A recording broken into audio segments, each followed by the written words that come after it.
I can't believe I believed everything we had was last. So young and naive of me to think she was from your past. Silly of me to dream of one day having your kids. Love is so blind, it feels right when it's wrong. I can't believe I fell for your schemes. I'm smarter than that. Young and naive to believe that with me you're a changed man. Foolish of me to compete when you cheat, when lose, when win. It took me some time, but now I'm gone. Because I realize I got myself, that's all I got in the end. That's what I found out, and it ain't no need to cry. About that from now on, I'm gonna be my own best friend. Be myself, that's all I got in the end. That's what I found out, and it ain't no need to cry. About that from now on, I'm gonna be my own best friend. Controlling, you say that you love me, but you don't. Your family told me one day I would see it on my own. Next thing I know, I'm dealing with the 3 kids in my own. Love is so blind, it feels right when it's wrong. Now that it's over, stop calling me, come pick up your clothes. Ain't no need to front like you're still with me. All your homies know, even your very best friend tried to warn me on the low. Took me some time, but now I am strong. Because I realize I got myself, and that's all I got in the end. That's what I found out, and it ain't no need to cry. I took a vow that from now on I'm gonna be my own best friend. Be myself, and that's all I got in the end. That's what I found out, and it ain't no need to cry. I took a vow that from now on I'm gonna be my own best friend. Got me, myself. I know that I will never disappoint myself. All the ladies, if you feel me, help me sing it out. I'm still with you. Yeah, you hurt me, but I learned a lot along the way. After all the rain, you'll see the sun come out again. Hey, I know that I will never disappoint myself. I'm crying. All the ladies, if you feel me, help me sing it out. I'm still with you. You hurt me, but I learned a lot along the way. After all the rain, you'll see the sun come out again. I beat myself, that's all I got in the end. That's what I found out, and it ain't no need to cry. I took a vow that from now on I'm gonna be my own best friend. Be myself, and that's all I got in the end. That's what I found out, and it ain't no need to cry. I took a vow that from now on I'm gonna be my own best friend.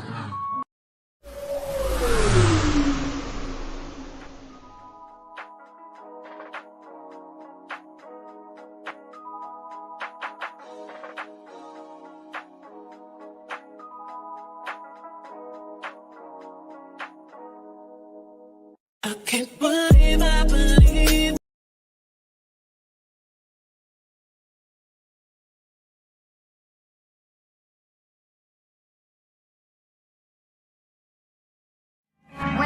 Doctor?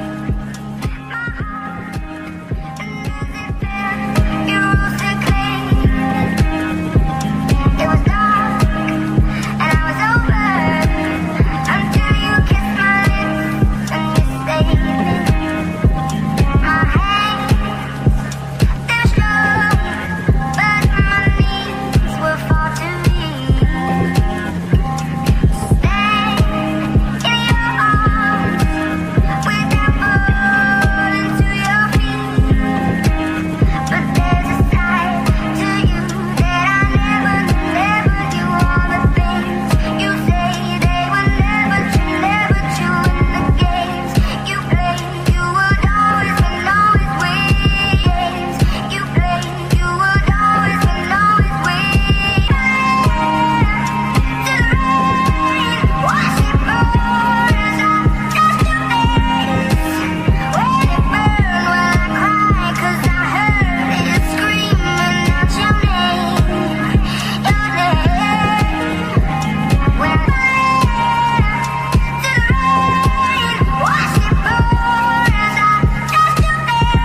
Can you guys hear me? Oh, wait, 1 second, y'all.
Hi, y'all. Sorry.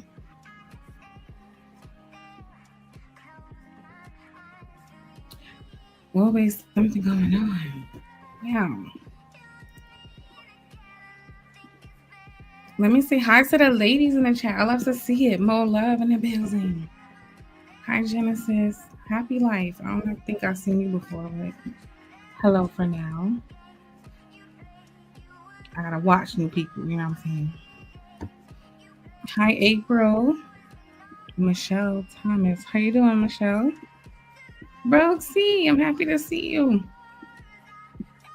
Oh my gosh, so ladies, I'm not gonna be here a long time. I just had some stuff on my mind. I think I'm feeling really inspired to like do a show once a week dedicated to like black women issues or black women's interests, right? Because I'm a black woman. Who better than one of us, you know what I'm saying? And so I don't know, I wanted to talk about the black woman's identity today. Like, is that a thought for you guys? Like, what does that look like? Do you guys feel like you're in tune with yourself? Like as a woman, like you feel like you got it? Like do you feel like I know who I am? I'm at my full potential. I've arrived. I've stepped into my essence as a woman. Like, do y'all feel like that? Is that even a thought? Do black women have time to think like that a lot of times? I wonder. Let me bring my boo Mo up. Hi Mo. Hi, Venus. Can you hear me? Yeah, you sound great. Something was going on with my sound at first. Hey, I think this topic is so fire. Yeah, what are your is the music allowed? Is it loud? Not to Oh, me. okay. Yeah, but so okay. So my inspiration was yeah, thinking about the black woman's identity, what that even looks like. Is that a thing for black women? Like, do we feel in tune with like I know who I am. Um, Personally, well, I'm gonna let you answer that before I tell you what I think. So, how do you feel about that? I guess it depends on the person. I don't know. You go first. No, I mean, I understand we can't speak for every single black woman. Like, I get that. Like, obviously, there's gonna be black women who feel like absolutely, but I honestly think for the most part, um, I want to say no. Yeah, because I think so much of who we are has been defined for us instead of by us. Would you agree? Yes. Oh my God. Mm-hmm. You're like right on point. Yeah, Another from reason I feel history to culture to relationships, we've been told like what we should be, and which is strong, resilient, unbreakable, but rarely are we given space to just simply be, if I'm honest. yeah, I feel like you said we're being told how to be.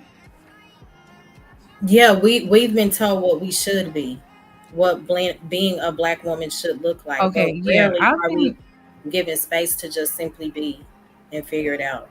I agree. I feel like we've been told who we are, and it's like Hmm. at this point everyone else is telling the story for us, right? Like society has its opinion, and Hmm. they kind of get to hyper focus on the negative, and paint everybody with the broad brush. But I personally feel like black women have been robbed of the opportunity to even embrace or step into their full potential a lot of times. And I think one of the main reasons for that is because of having to be in survival mode. I Hmm. think more, not every black woman, but I think more often than not, black women are operating out of survival mode. Yeah, I agree with that.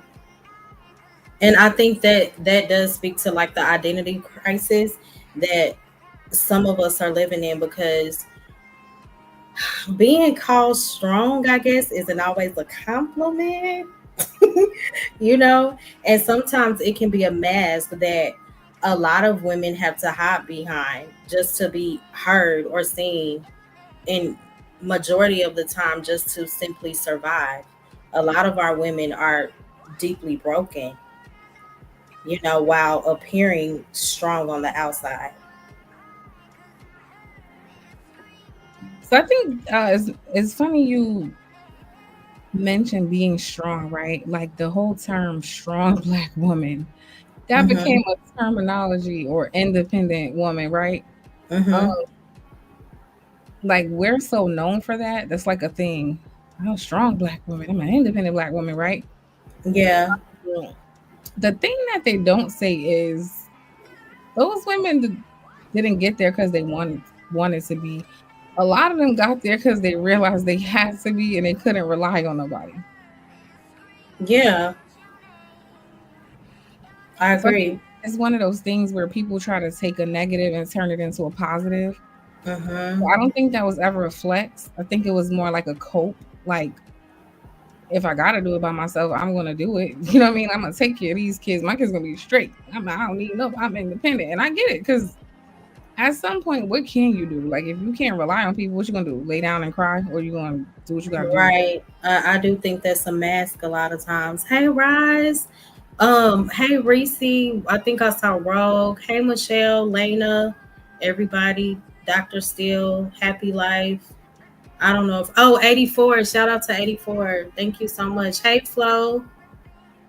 Yeah. Hi, 84. That's whose show we were on yesterday, right? Yes, that show was so fire. It Shout out to was. 84. Hey, Mel. She said that Yeah. it was a forced positioning. Mm-hmm. And God never designed us to live from a place of exhaustion. And I see that so many women do. So many of us are tired. And like you said, just living in a state of survival mode, which is unhealthy. Yeah, survival mode is a legit trauma response and it's to protect you, but it's supposed to be a short term thing. Like it's something your brain goes into because you need to survive in this moment, right? Mm-hmm. Um, you're not supposed to stay in it for years, Mm-hmm. um, generations, if I'm being honest. So I think a lot of things contributed to that. I think some of us seen our mom operating out of survival mode our Mm-hmm. whole lives. So survival mode on the surface became normal to all of the kids, the boys and the girls, right?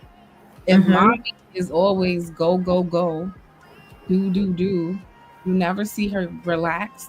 You never see her really being able to exist in her softness, right?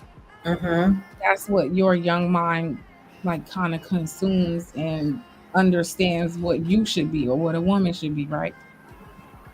Yes. Again, we're not talking about everybody, but because I don't think this is true for every black woman, but I think Right. it's true for a lot of black women. I would have to agree. Even though like I grew up seeing my mom and dad work together, I did see my mom, they do a lot. The cooking, the cleaning, help with homework, make sure the kids get to and from school. But I thank God for my mom, and I think that also speaks to different personality types. Like my mom didn't even have to work, but she told my dad, "No, I'm working. I don't have it in me to just sit down and not work." Or my mom had that covering, I guess, but she could have her, what do they say, soft woman era. But I guess it depends on the person, but a lot of women did have to bear the load alone, Oh my you goodness, know. let me tell you, this could be, could not be relate in relation to your mom. I don't know. I wasn't there, and I don't know her reasons, but Mm-hmm. they were saying that one of the things of survival mode is not even knowing when it's okay to stop because your body is so used to motion and being in action that it's Yeah. uncomfortable for you to rest. So you will gravitate toward work because that's all your mind and body knows. Right. That makes So even though sense. your mom had a husband, and I seen this with a lot of black women too. Even though your mom had a husband, your father, who says, "I'll provide for you. You don't have to work." Something in her brain was not comfortable with that, right? I need to do, I need to go, I need to pursue because that's all she'd known her whole life. She told me it was a safety mechanism. Like, even Mhm. though her parents were married, her dad always taught her, like, be safe. Like Yeah, it's for always real. good to have your own people. Are Yeah. people, they are fickle, no matter how you may feel that you are in tune with them. And then my mama just enjoyed working. That's just in her. But she taught us that, me and my sister, make sure you just have your own, so you won't be stuck out in case things don't work out the way that you thought that they would. Hey, Coffee. I'm not mad at your mom for that. Yeah, I'm not she's. mad. Mm-hmm. Flora is crazy. She said, my father wants me to marry a provider, but still get the highest education possible. Your father's that right. What's the problem? Mm-hmm. Yeah, that's smart. So I was thinking about what was it? I had a couple of things. Yeah, the identity, the survival mode was like the first thing on my mind because I think that's so normalized. And I was looking into like the different ways that shows up. Mm-hmm. One of the things was like people pretending to be okay when they're not okay. That's huge. Maybe it's giving love to people who don't pour back into you. Mm.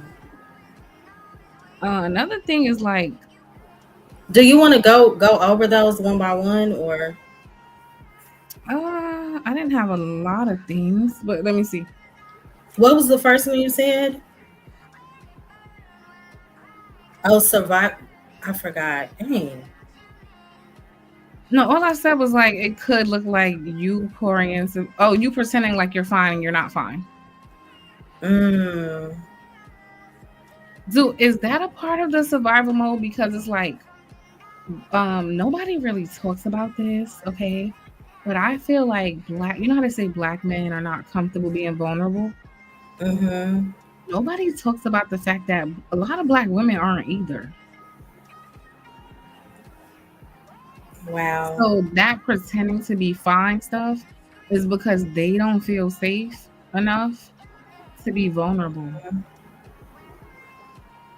And I So think it's like you said, what we've been taught to, even though we are to be strong in God, you know, that's where our strength comes from. But sometimes we pretend because you people pretend because they've been conditioned to. Like somewhere along the line, you may have been taught that vulnerability equals weakness, and that faith means like always smiling through pain. That being strong looks like never letting anybody see you struggle. And so when you've learned how to, I guess, perform, no, and we have learned to perform stability, in my opinion, from what I've seen. So many times it can be a performance, like you said, we'll say we're fine because it feels safer than truly admitting that you're hurting. And then you can't trust everybody. I was just Some about to people will weaponize the things that I you was just share about to say, against what you. So there are so many factors, like you have to discern if you do choose to open up. Is this somebody that I can truly be myself with? Will they use this against me later, depending on how they feel? So there, it's just so many dynamics to that. But Mhm. even when we pretend, like that does not heal us. It creates like deeper wounds. It actually hardens us.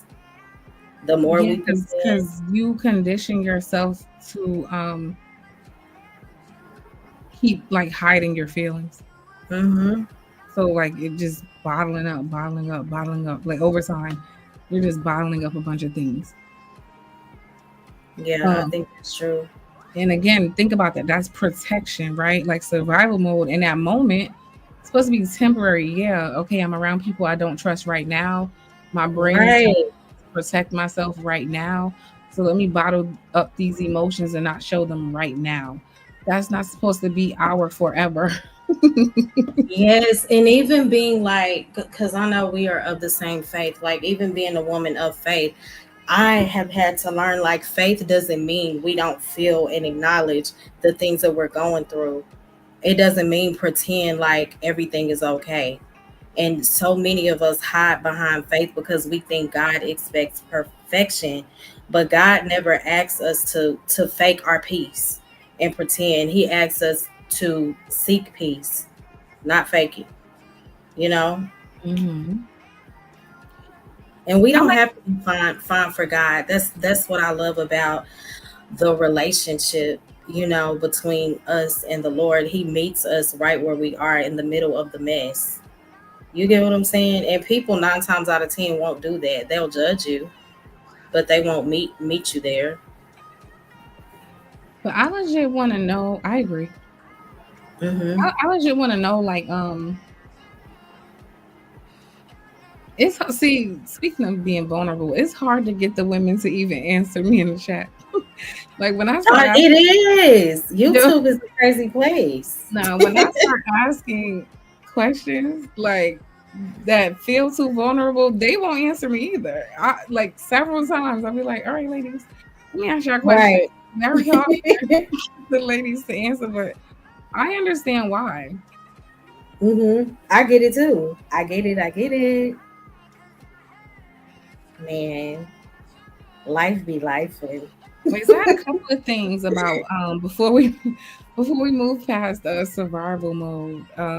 So it's like okay, sometimes it can look like productivity. Like if you're the person everybody calls, the one you never say no, um, Mhm. you're like always running yourself raggedy to make sure everyone else is okay, even though you're exhausted, you're tired, or you might be hurting yourself financially, whatever it is. but you just feel like you have to do everything for everyone because you've just been conditioned that way, but so much so that it's like a detriment to you. But you'll still keep doing it because Mhm. I feel we weren't taught as a collective was self-preservation. Um, Mhm.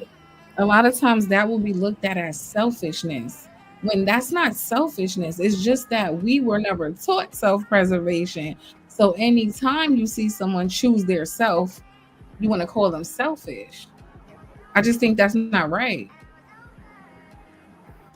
Now, don't Yeah. get it So, twisted. There are some selfish mhm. people, but Right. I've seen and I've been in instances where you simply choosing yourself because that's what's best for you right now.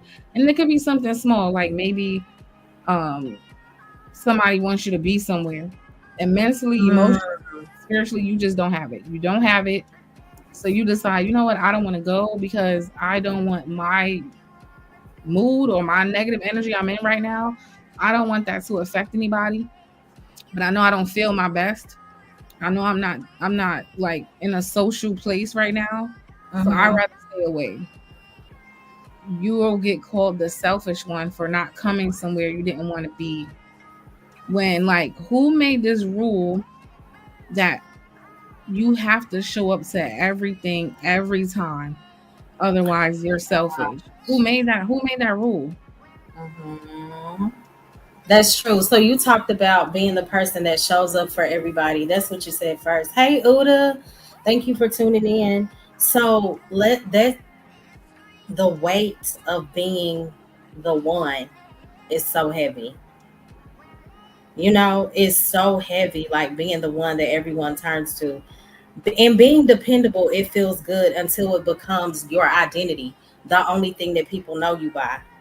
You know, people Only start call to you when they see, want something, right? Every time there's yes, you to come do like, something. Take me over here. Can you come do this? Can you come do that?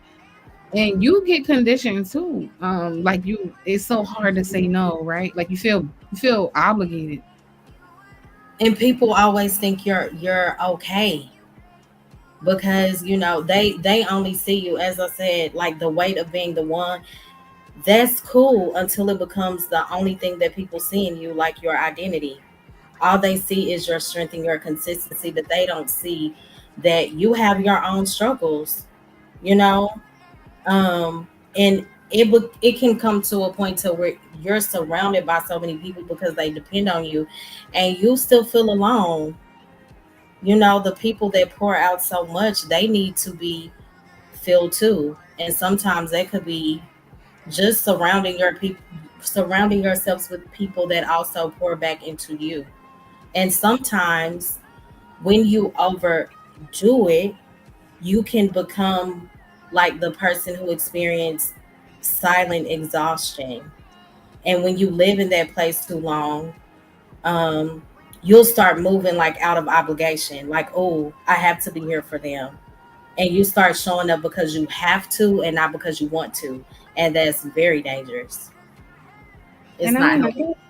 I guess to an extent, that's life, and we all have to be places we don't want to be and do things we don't want to do, right? So I'm not saying like always follow your emotions, but I'm saying Right. we will legit everything in our bodies could be saying, I just can't do this. And we will force ourselves. Like, and it's like, nah, why am I obligated? Hmm. Like you have to save some space for you too, like for God to refill you, because you cannot pour it from an empty cup. That That's where, part. like, it's just not healthy. Hi, Vaughn. Yeah. Hey, Freezy, what you doing here? Hi, Freezy. Hi, Oh, Freezy. well, Freezy, if you're free, I'm gonna ask you if you want. No pressure, no pressure. But it's okay. Me and Mo just talking to the ladies. Okay, so I have a few things here about some of the signs because I want the ladies in the chat to listen. Okay, you Hmm. might be operating in some level of survival mode, and that's Right. okay. But I want to just show you some of the things I found. Okay, so it says some of the survival mode is the nervous system constantly bracing for the next hit, whether Emotional, financial, or physical. It can show up like this: always feeling on alert, expecting something to go wrong. This one is me real bad. The next one: overthinking every decision because you never feel safe to fail. Yo, I will think about something until it doesn't even make sense. I'm getting better, but this was a really Mhm. horrible like habit of mine. Like I would literally go through all the thoughts, make a final decision, and then tomorrow I'm doing the whole thing again. It's like it was weird. Like it's like I did not have the trust to just make a decision and see it through. It was like, what if this happened? What if that happened? What if Yeah, like just going crazy? that's stressful too.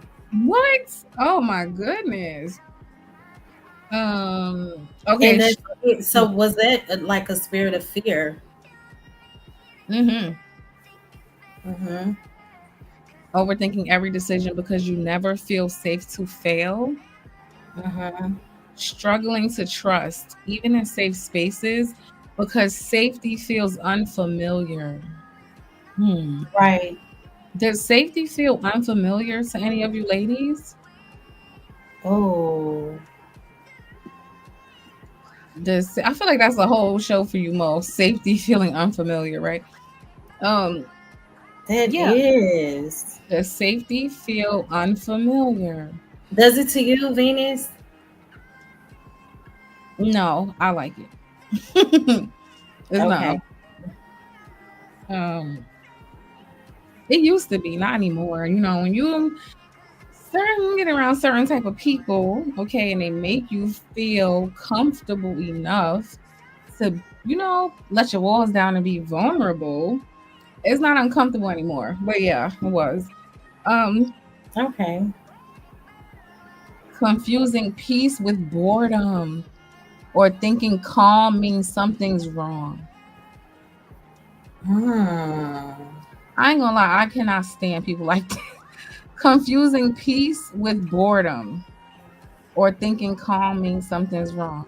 Now, I could be projecting a little bit. I don't like these kind of people because I require very little. Like, if I'm home or at somebody's house or whatever, I can sit in quiet and it doesn't bother me. What I found out is most people cannot just sit with their own thoughts. They have to keep talking to you, turn something on, do something, make noise. Like, why can't you just relax? Mm-hmm. Now you're disrupting my peace. Hold on. But they Um. confuse peace with boredom, right? So they think calm means something's wrong because nothing, they're so used to maybe like constant action, action, action. They don't even know how to exist in just a peaceful setting where not much stimulation is going on. Hmm. Um. I don't know. Some people have disorders, and like you said, some people are not in a state of peace, so they don't want to face their own thoughts. So it's easier to, I guess, appear busy. Hmm. First of all, hold on. Mitch Gilmore, I don't know what I did to hurt you so bad, but this show has nothing to do with FBA. Why At you all. keep going on the FBA rant? Hi, Emils. Right. I'm like, what? Listen, we leave us alone, okay? Thank you, Uda, for subscribing. Are you Hey, Oda. okay? So, ladies in the chat, I'm telling y'all this. I know y'all don't like to be vulnerable, okay? And I get it. The internet is not safe, even for chat ladies. So I understand. But these are things you guys could put in like your mental Rolodex and just maybe pay attention. Okay. Are you confusing peace with boredom? Do you not know how to calm down and sit down somewhere sometimes in the quiet? Hmm? Mm. Are you struggling to trust even in safe spaces because safety feels unfamiliar? Hmm? Are you overthinking every decision because you never feel safe to fail? Are you always expecting something to go wrong? Mm-hmm. Okay, so Mo, I'm getting into the emotional signs. Okay, you ready? Mm, okay, Feeling girl. numb, You said feeling numb. or detached instead of joyful. Mm, Oh, this we were just talking about this. Constant guilt when resting or saying no. This right here, I want to talk about with the women. I know so many women, and even I had to like unbrainwash myself, and I still struggle. It's mm-hmm, like you feel guilty for resting. Like you feel like you always have to be doing something. mm-hmm. And the minute you're not doing something, like if you don't go to work tomorrow and you don't get up and clean, you mentally think about it all day. Like, oh, I didn't have a productive day. I didn't do nothing. I wasted my time. And it's like, well, when did you become a robot who's supposed to be in action 24/7? Wind, right. We're just so conditioned that we feel like, yo, this is almost every woman I know. I'm not kidding. Like, damn near all of them. Mm-hmm. So you said you noticed a lot of people appear detached No, and a lot feel of people, I numb don't know instead about of that. I was saying joyful. a lot of people have guilt when resting or just saying no to something that they have a right to say no to, but you'll feel guilty just about resting and relaxing, which is something your body needs. Or you'll feel guilty about saying no, which is that's a boundary that you are allowed to set. Okay? But Mm, we will still feel guilty about things we shouldn't feel guilty about. yeah, I agree with that. Um, Maybe it comes from like misplaced responsibility, I guess, because we can sometimes be conditioned to feel responsible for everyone else's comfort, and we forget about our own. So we have to learn to say no. We matter too. And not feel the main part was not feeling guilty about it. Because you Hmm. know how even when you do finally muster up the courage to say no, then you spend more time torturing yourself because you feel bad. The only person that makes me feel guilty like that when I say no is my mom. Oh my God. She is so good at that. Like, I'm like, Mom, I'm tired. Okay, bye. I'll talk to you later. And she'll sound sad. And I'll call back and be like, okay, Mom, I'll go. Yeah. But where do you think the guilt comes from? Is it from other people's expectations? Yeah, I think we have what my brother used to always tell me about. He like, where did this false obligation come from? Mm-hmm. Because he used to call it false because he was saying like you made this up in your head. So because you made this up in your head that you're obligated to do something, that's why you feel bad about saying no. Mm-hmm. And then I think recognizing the source of where that guilt comes from, like a, the fact that it arises from other people's expectations, not something that God is always commanding you to do. Now, if it's something that God is calling you to be obedient to, that's different. But sometimes we have to say no, you know. Struggle But with once you that. identify the source, it helps you to stop, I guess, internalizing that pressure that really isn't yours to carry. So that's important too. Or sometimes it could be wrapped up in our identity too. Like sometimes you ain't a victim. Like this is what I mean. If you're a person who takes pride in being I'm the reliable one, I'm the one that people could always count on. A part of that you're doing for your own self, right? You're doing for your own ego. So Mm-hmm. you Mm-hmm. don't want to say no sometimes because you have created this identity in your head that you're like the most reliable person on earth. And so the one day you can't be, it'll make you feel bad because you told yourself that you were perfect and you're always there for everybody. Mm-hmm. So you don't want to deal with the fact that you may not be perfect. So I So, guess that speaks to what the motive is behind hmm somebody. Because I know that some people do genuinely care. And like you said, there are others who do it to feed their ego. I think both can exist at the same time. I That's think they good. That's genuinely good. care, but I think Like for example, if I buy my nieces something, I Mm-hmm. genuinely care and I wanted to buy it, but I also do get some level of gratification out of doing something for her. I don't know. Like I think Right. both is going on. Mm-hmm. That makes sense. Okay, I want you to speak to this one. I'm gonna just read it to you. Feeling unworthy of protection, softness, or genuine care. Feeling unworthy of protection, softness, or genuine care. Mhm. Um, that sounds like a person, I don't know, maybe unhealed, or like you said earlier, that doesn't feel safe for Yeah, you so to this is one of the operate. emotional signs of and these aren't the end all be all, but these are some quick like emotional signs of survival mode. Mm-hmm. I think if for you to dwell in that space, there has to be a level of safety that you embrace. And some people don't feel safe. Okay, so I wonder if you ask most black women, right? Feeling unworthy of protection. Wow. Mm,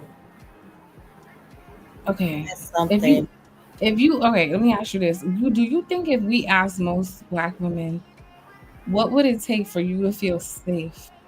Would she be able to answer? And I mean emotionally safe, spiritually safe, mentally safe. Like if we went up to all the women, like, hey, what would it take for you to truly feel safe enough to be vulnerable? Like, what would that take? What does that look like? Do you think a lot of them would have an answer? They, I don't know. Maybe some women don't even know. Some women,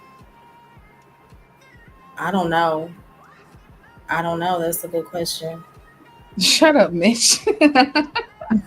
Shut up, man, for 15 I minutes. think some women would.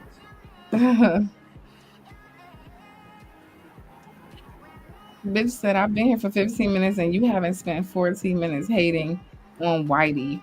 First of all, my conversations do not be about Whitey. It be about y'all. You probably a black man. It definitely be about you. That's why you in the chat. They stuck on when Josh came up here, I guess. Oh wow. If I want to talk about Whitey, I'll do that. Today ain't your day, Tether. It's not Tether Tuesday. Uh-oh. Anywho, go ahead, mom. I'm sorry. That's No, me. I'm listening. I just said I don't know if many women would even have an answer for that. Do the women in the chat know?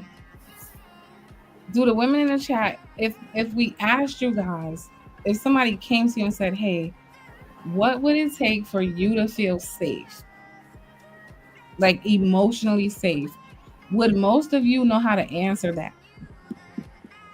I'm gonna guess no, and the only reason I'm gonna guess no is because I don't think a lot of them had the time to even think about such a thing. Mm-hmm. At least we're just going based on the quote unquote woman in survival mode. She doesn't typically have time to think about things like that. Okay, Cyber Dreams. She said, when my concerns are received without backlash, I feel safe. That's important. What she's saying is when I could tell you I have a concern and I don't get punished for it, you just receive what I'm saying, you make me feel emotionally safe. Mm-hmm. Mitch, you a white man? You at the sister circle meeting? See, white men always trying to colonize. I'm saying. That's my problem. It's your problem. And you know, Venus, I always take it back to God. And I know for me, once I started to learn who I was in God, like I think women who understand their identity in Christ are less likely to be shaken by criticism, rejection, or like others' opinions. And that does take time. And depending on who the person is, it can sometimes still affect you. But when our self worth is anchored in God and not people, or, you know, yeah, not people, those emotional attacks will begin to lose their power. So, yeah, but I do think that a lot of women don't feel emotionally safe because they have fear of being judged and a lot of times rejected or manipulated because there are a lot of deceivers out here. And most women go above and beyond to protect their peace. And it's just safer to, I guess, keep things bottled in. Yeah, by no means. I am not trying to encourage any woman to like be vulnerable in a place where she shouldn't, or like, Right. expose yourself too much emotionally. This Mm-hmm. conversation was more about like us being able to at least start to think about the things we do need, and then Yes. knowing how to recognize those environments, like, or that type of man, or even that type of woman, that type of friend, right? Like, but Mm-hmm. first, knowing what we need. Like, I love that Cyber had an answer. I Mm-hmm. think a travel one too. She said the other person has to show a pattern of honor and respect, right? So That just is even so know true. that, like, a lot of us been hurt because sometimes people show us the exact opposite, and we still choose Lie. like what I'm saying, and then we be shocked at the end. But it's like he was never honorable. You decided to, what I'm saying?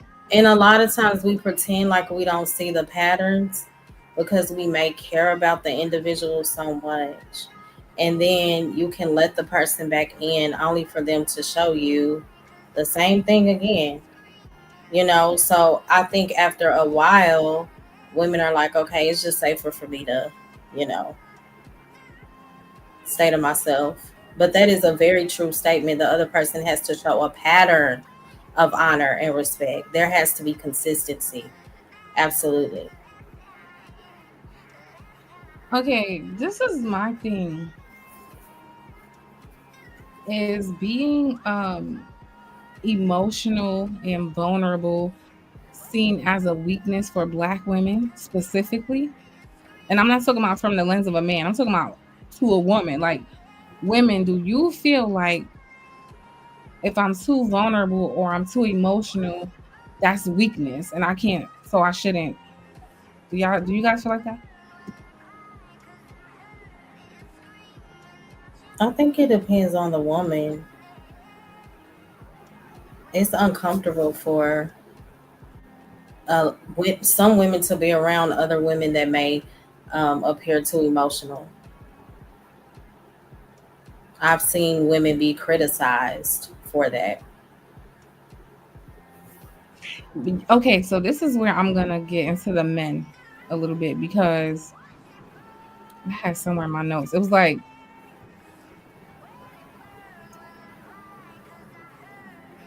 men, in my, at least in the Black community, in my opinion, some of them have done things to make women hard, right? Hard in their hearts, whether it's like um women feeling abandoned or feeling like they have to carry the burden and be the backbone of the family. Like, Black women have had to be responsible for a lot of things, like way too many things, right? Mm-hmm. Some of the men they're with, or put them in those positions, right? Maybe put too much on them for long periods of time because it's just expected, like that's what you do, right? Like what everybody say about Big Mama or Grandma. Grandma did every damn thing. You know what I'm saying? She just did. And it was because she had to, not necessarily that she wanted to, right? Mm-hmm. So when you're dealing with men who aren't giving you the kind of support you need, and you're carrying all the burden, or like all these fatherless homes, right? Like how some people grew up. Mm-hmm. When women don't have protection, they'll do what they need to do to protect themselves, right? Absolutely. That's where the word masculinity comes in, right? But think about it. If there's not a man around to protect her, she's going to attempt to protect herself, right? If there's not a man around to provide, she'll go work hard like a man to provide, right? So what women do is wherever there's a lack, she will go fill it. But the problem with that is, yeah, she's going to kind of harden as that process goes along. So Mm-hmm. what I don't like is like a lot of the women end up in those positions because they couldn't rely on men, right? Many essentially put them a lot of them in those positions, right? Like if you didn't raise your daughters, if you didn't protect your daughters, if you didn't take care of your woman, protect your woman, provide for your, whatever it was, um, created like a whole generation of these women, right? Mm-hmm. I Only to agree. turn around and then wait, give people um like pride, like, oh yeah, black women are strong, black women are resilient, black women. It's like so. I'm having a hard time making it make sense. It's like so. On the one hand, you create these type of women by default And due to complain. the circumstances you put them in, then complain that they're too masculine. How did they get that way? Mm-hmm. So I will start by saying I hold both sides accountable, the men, also the women. We have to be, use our spirit of discernment when it comes to men so that we won't just engage ourselves with any type of man. But I will also say that we as women, we have been burdened by men, and it's because they've failed to properly lead and properly protect and, you know, love right. A lot of times men will dismiss a woman's feelings, and they can also refuse to take accountability or manipulate trust. And I know this goes both ways, but we're talking about the men right now. They can manipulate trust, and it's not that the woman is so strong, but the woman has learned to internalize that pain. You know, they've learned to carry that emotional labor alone.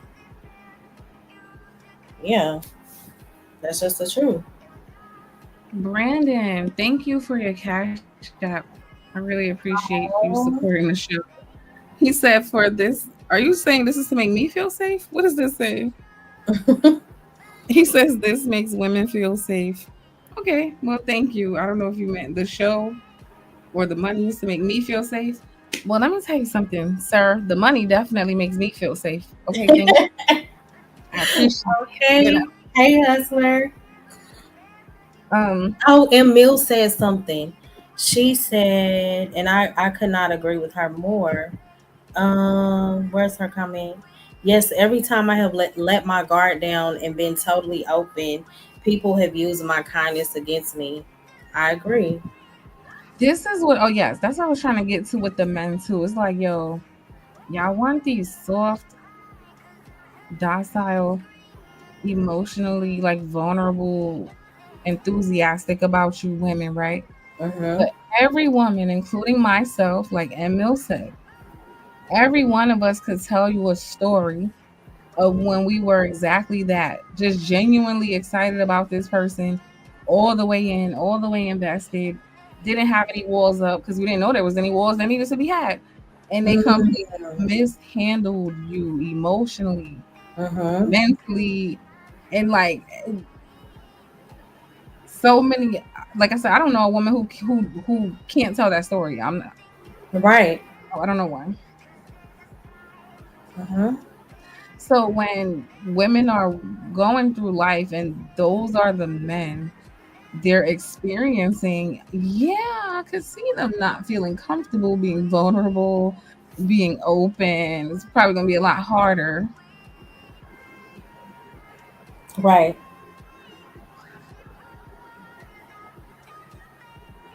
Damn, Mel hit the nail on the head. You said a lot of this is creating low self worth and esteem in Black women purposely, so we will be easier prey. I Mhm. That's why I was telling Mo. I think I We want. just we just talked about that. Mhm. I was telling Mo, I think that's why like it's important that at least once a week I want to try to just do a show talking to women about women and trying to help us figure some of this stuff out mentally, our own stuff, what we're dealing with, what we're feeling like, and not allowing that shit into our psyche. I'm glad you see it, Mel. I see it too. Right. I would advise women, um, just stay away from men like that. Like straight up. Don't even argue. You meet a man like that and you could tell he's on his life's mission to humble women. Bye. Yeah, block him. Don't even do not even have a disagreement. Yeah. I mean, completely ghost him. Like I'm saying, be nice, be cute until the exchange. And okay, yeah, have a good And I night. Later, bye. And then block his ass as soon as he's away from you. Like that's it. right. I wish more men would understand that the submission that they talk about and that they so desperately desire would come naturally when they align themselves in the Lord and treat us right. If you know how to love me correctly, that submission that you desire, wanting to be nurtured and catered to, absolutely. Once you are holding up your end of the deal, then that's where it starts. And Bolo was talking about that the other night. Like Mhm. the men are, to be held accountable too. First, call me old school, but yes, that's why there's so much confusion now because the foundation is shaky. If the foundation does not have themselves together, then everything else is gonna fall. Hmm. I forgot what I was gonna say, so we'll move along. That was great. I just lost my train of thought.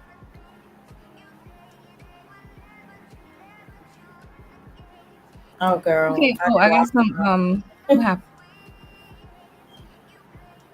You gonna say something? Oh no, I'm listening. Okay, so I have some behavioral signs of survival mode. Overworking to avoid feeling. Mm-hmm. Um, taking on everyone else's problems.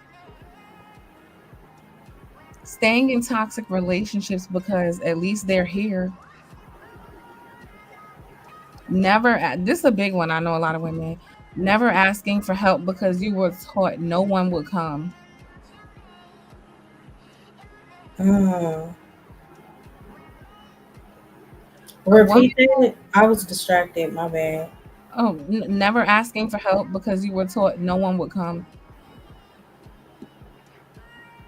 You know what? I was taught that. A lot of us were taught that.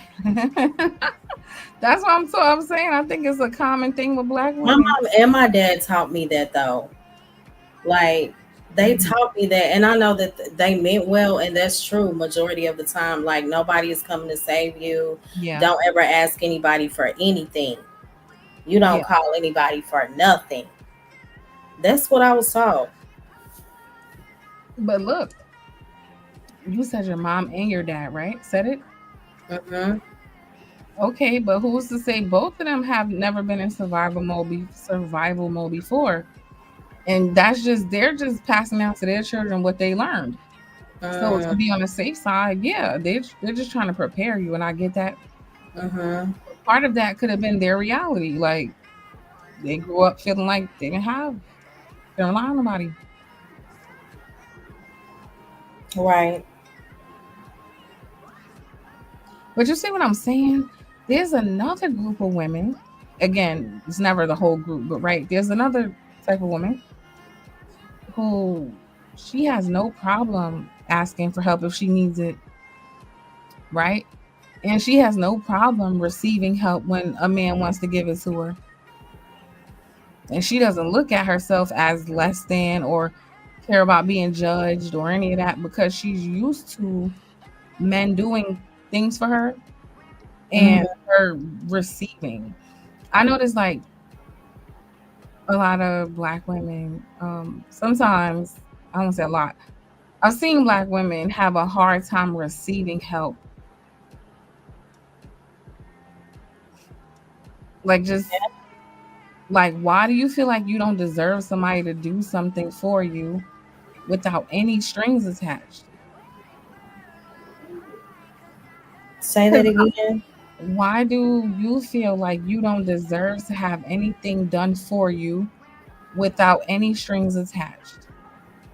Like, why do you not feel like you existing is enough and you should Does that receive? speak to like low self esteem I don't or think so. I or think it speaks to like in my opinion, the woman who's comfortable receiving and doesn't have a problem asking, maybe that was her upbringing. Maybe she had that kind of dad. Maybe she's just used to like she got princess treatment from her dad, right? So these things aren't unfamiliar to her. She don't have that ego about her. Oh, I'm not asking nobody. No, she'll ask. You know what I'm saying? Because she used to asking daddy and he'll do it. So she I don't have think it that. also depends who you align yourself with. Like any man that I am, with, I expect him to have that level of leadership to want to provide. It shouldn't be like tit for tat or anything transactional. I guess it depends on the intentions of those two people because I'm not going to align myself with somebody where, oh, I have to give this. Or I don't know if I'm viewing it from like a sexual standpoint because I know a lot of times these things are transactional. Oh, you do this for me. I'll do this for you if you provide this amount of money. Or I don't know. I just don't have time to entertain and engage in things like that. But I also think that speaks to the maybe low self esteem of that woman or the mindset. If women operate like that, then to each their own, I guess.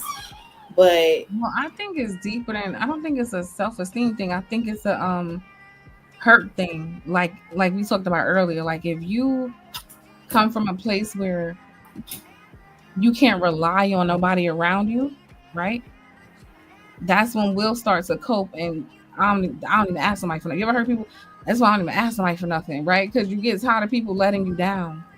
I thought, did I miss the question? Maybe I thought you said, why do women something without they feel like the guy can't do for them without Oh, I them didn't make it experiencing about a something. man specifically. I just said, why do women feel like like them just existing is not a good enough reason to let somebody do something for you and receive without any strings attached? Like there are some women because they're used to receiving, they don't have that pride about, oh, I ain't asking for this, so I'm not like Hmm. that don't even cross their mind. You know what crossed their mind? Thank you. They're taking that. Yes, thank you, and give me more. Like, So I guess I thought the way when you said strings attached, I guess that's when I tied it to a man. But okay, I understand the question. well, like what you said your mom and your dad, right? Told you Hmm. don't ask nobody for nothing. Nobody's coming to save you. Don't rely on nobody. So even a person like you, even though it was your mom and your dad, I could just ask you, are you the kind of person who has a hard time? Like if somebody just wants to do something for you, do Right. you always feel like, oh my God, no, you didn't have to do this for me? Um, or do you feel like you automatically owe them something? You got to return a favor in your mind? No, I Okay. don't. Um, but I will like when people want to do things for me, I always say, "Oh, that's okay." It's not that I don't accept the blessing, but I do sometimes find myself like hesitant, like, "No, I got it." And I have people that are like, "No, just let me bless you." And I think it does, it's rooted in the way that I was taught, by my mom and my dad. Definitely.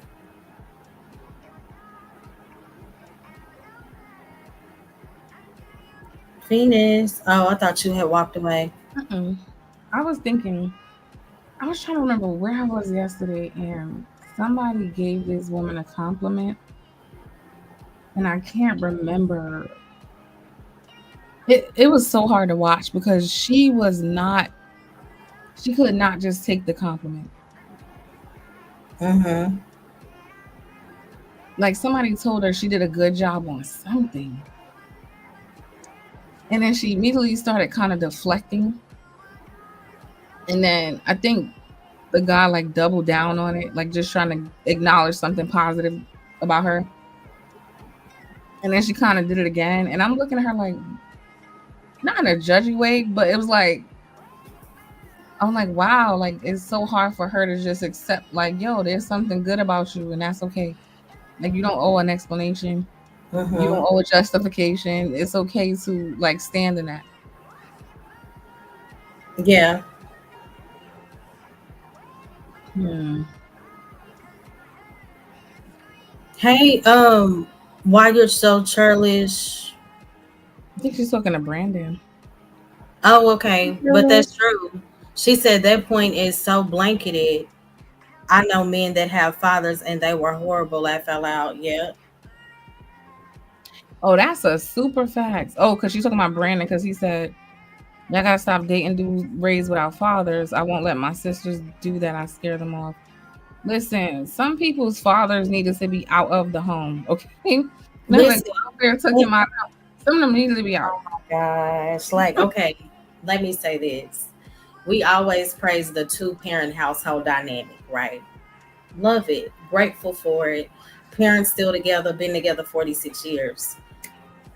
Every day was not perfect, okay? And just because people have that father and that mother, if it's in, and I'm not saying that about my upbringing, not at all, but I know many stories where the environment was so unhealthy, it made more sense for that couple to separate. So, and a lot of times when women do have a father, they still have daddy issues. That's a thing. But I get what you're saying, Brandon. You know I love you.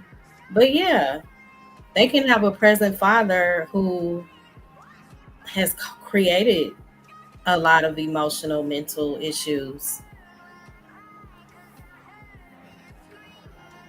Yeah. Girl, I've seen it before. But shout out to the dads that are present and that do provide proper leadership. It's definitely needed. But yeah, a lot of daughters experience severe trauma through their fathers. Hmm. Just like some people experience severe trauma because of their mom, right? And I'm only saying it because Absolutely. we do glorify the two parent household, which I do think overall, that's ideally that's best. Mm-hmm. I do also understand, like, yeah, there's a lot of two parent households that are very toxic, abusive, neglectful, drugs going on, Oh, I'm all telling type of you. stuff going on. It Mm-hmm. ain't. Yeah, that's true.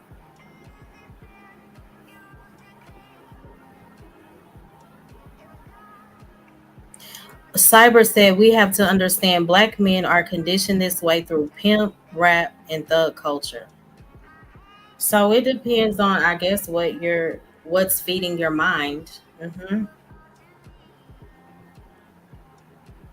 Vaughn said, I grew up without a father. I thank God for helping me be a good father to my son. That's a blessing. Yeah, everybody, didn't have daddy around.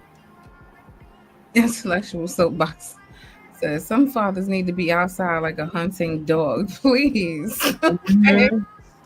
That's true. Yeah.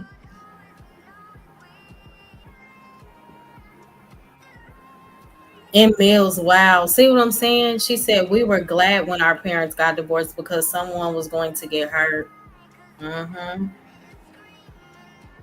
Yeah. So, okay, you remember when the soft girl era, the soft girl trends had blew up? The soft, yeah, I do. Hmm. Okay, so I'm thinking the survival mode for most black women is why the soft girl era became such a big deal to us. Because I think like the idea didn't come out of anywhere. I think Hmm. there's a group of women, even some black women, I think a minority, but there's a group of women and other racial groups that like again they don't come with this like I'm scared to ask for help. They kind of walk around the earth expecting it. Like, listen, I'm a woman. Men are supposed to open my door. Men are supposed to do this. Hmm. They're supposed to. And I'm not saying that's all the way right either. But I'm just saying that that's how far their minds are from that. I'm not asking for help. I'm independent. Like it's a whole opposite spectrum, right? So the Yeah. reason I think the soft girl era took off the way it did because I think black women were just eating that up. Like the idea of I don't Hmm. have to work myself to death. I don't have to do everything for myself. It's okay to just sit back and let a man do things for me without expecting anything. So Like, you know what I mean? yeah, so shout out to the other Mo Love. She said that the soft girl era was a racist push. Do you agree? I don't see her. She said she didn't think her comments were being seen Oh, early. I see Mo. Oh, Mo Love. Why are you saying that? Yeah, I'm confused. Can you explain? Mo Love is my token white girl. Hi Mo. Why are you saying it? She want to come and Yeah, I say need you to explain. you want to open the panel? Okay. Come up, It's women twin. only today. We are gender banging, we are sexist, and we do not want to talk to men today. Okay. Oh, hey, I'm not sexist, okay? I am. I don't want to Mm. talk to no men today. I don't want to. Oh, you saying you are for a few hours. Yeah, just for today. Okay. Because then we trying to make it a safe space for the women, like Brandon said. And we don't need y'all coming in here rationing it Because up. we do know, hey Vaughn, we do know that if the men come up, it's going to turn into an entire gender war and be off topic. I already know. But I love you guys, okay? Well, I guess it depends on the men that would hit the panel, but a lot of times that's what it turns into. See, that's why you need the good cop and the bad cop. You the good Hey cop. I'm not. I do Siri. not love you guys. I'm the Um, good cop. yeah. I love y'all. I don't like y'all. Vaughn said, no, we do love, okay? Okay, you're right. Bad cop, I love we y'all. love in Jesus' name. Vaughn said, I'm just here to support the conversation and listen and possibly learn something. I I love Vaughn. appreciate you, Vaughn. Yeah. Yes, 84. He said it depends on the man family. Mm-hmm. No, intellectual soapbox. I agree. No one should feel entitled to nothing. That's why I said I'm not saying those women are right. I'm just trying to point to like how far opposite they are in their thinking and when they're Right. outside. Like they're just I'm a woman. I'm supposed to receive. Like that I Mm-hmm. literally heard that in one of those videos because it talks about like how the masculine is about pursuing, the feminine is about receiving, right?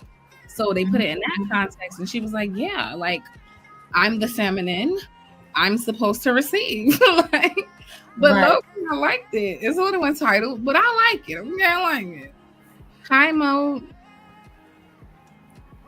Okay, I don't know what to call you guys. Hey, Mo. Thing one and thing two, twins. Hey, Mills, I've been great. How have you been? Hey, Stan. Intellectual soapbox said just like men should feel entitled to love making just because he took a woman on a date. I hear some men say that. I I'm just like, what is going on? see What? why I said I want to talk to the men today. They can't help themselves. They're I'm gonna like, make stuff no, happen. that's a part of the process. Really? Thank you, Churlish. That's what I'm saying. According to the talking points, that would have been a woman resting in her femininity. You weren't here earlier, Churlish. We talked about the contradiction. It's like the very women they say they don't want, they create by putting them under these harsh, dire circumstances. Mm, Okay. For example, you want to pay 50-50, but you want a full-time cook, freak, chef, mm-hmm, um, laundry, daycare, dry cleaner, um, maid service. mm-hmm. Hey, Don't talk sister. back. Right. Child. But I understand if you want the woman to rest in her femininity, by default, that's a little bit of entitlement. Mm-hmm. It is. The resting in my femininity is like, I know my man gonna do it. I don't have to do it. But that really is like subconsciously. If both parties do their part, like play their rightful roles, man, life could be so peaceful.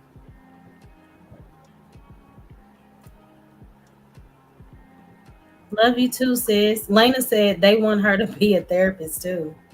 What? You better be a foot. You better know how to massage. You better know how to cook. You better know how to. We ain't gonna say. You know what I'm saying, okay? You better know how to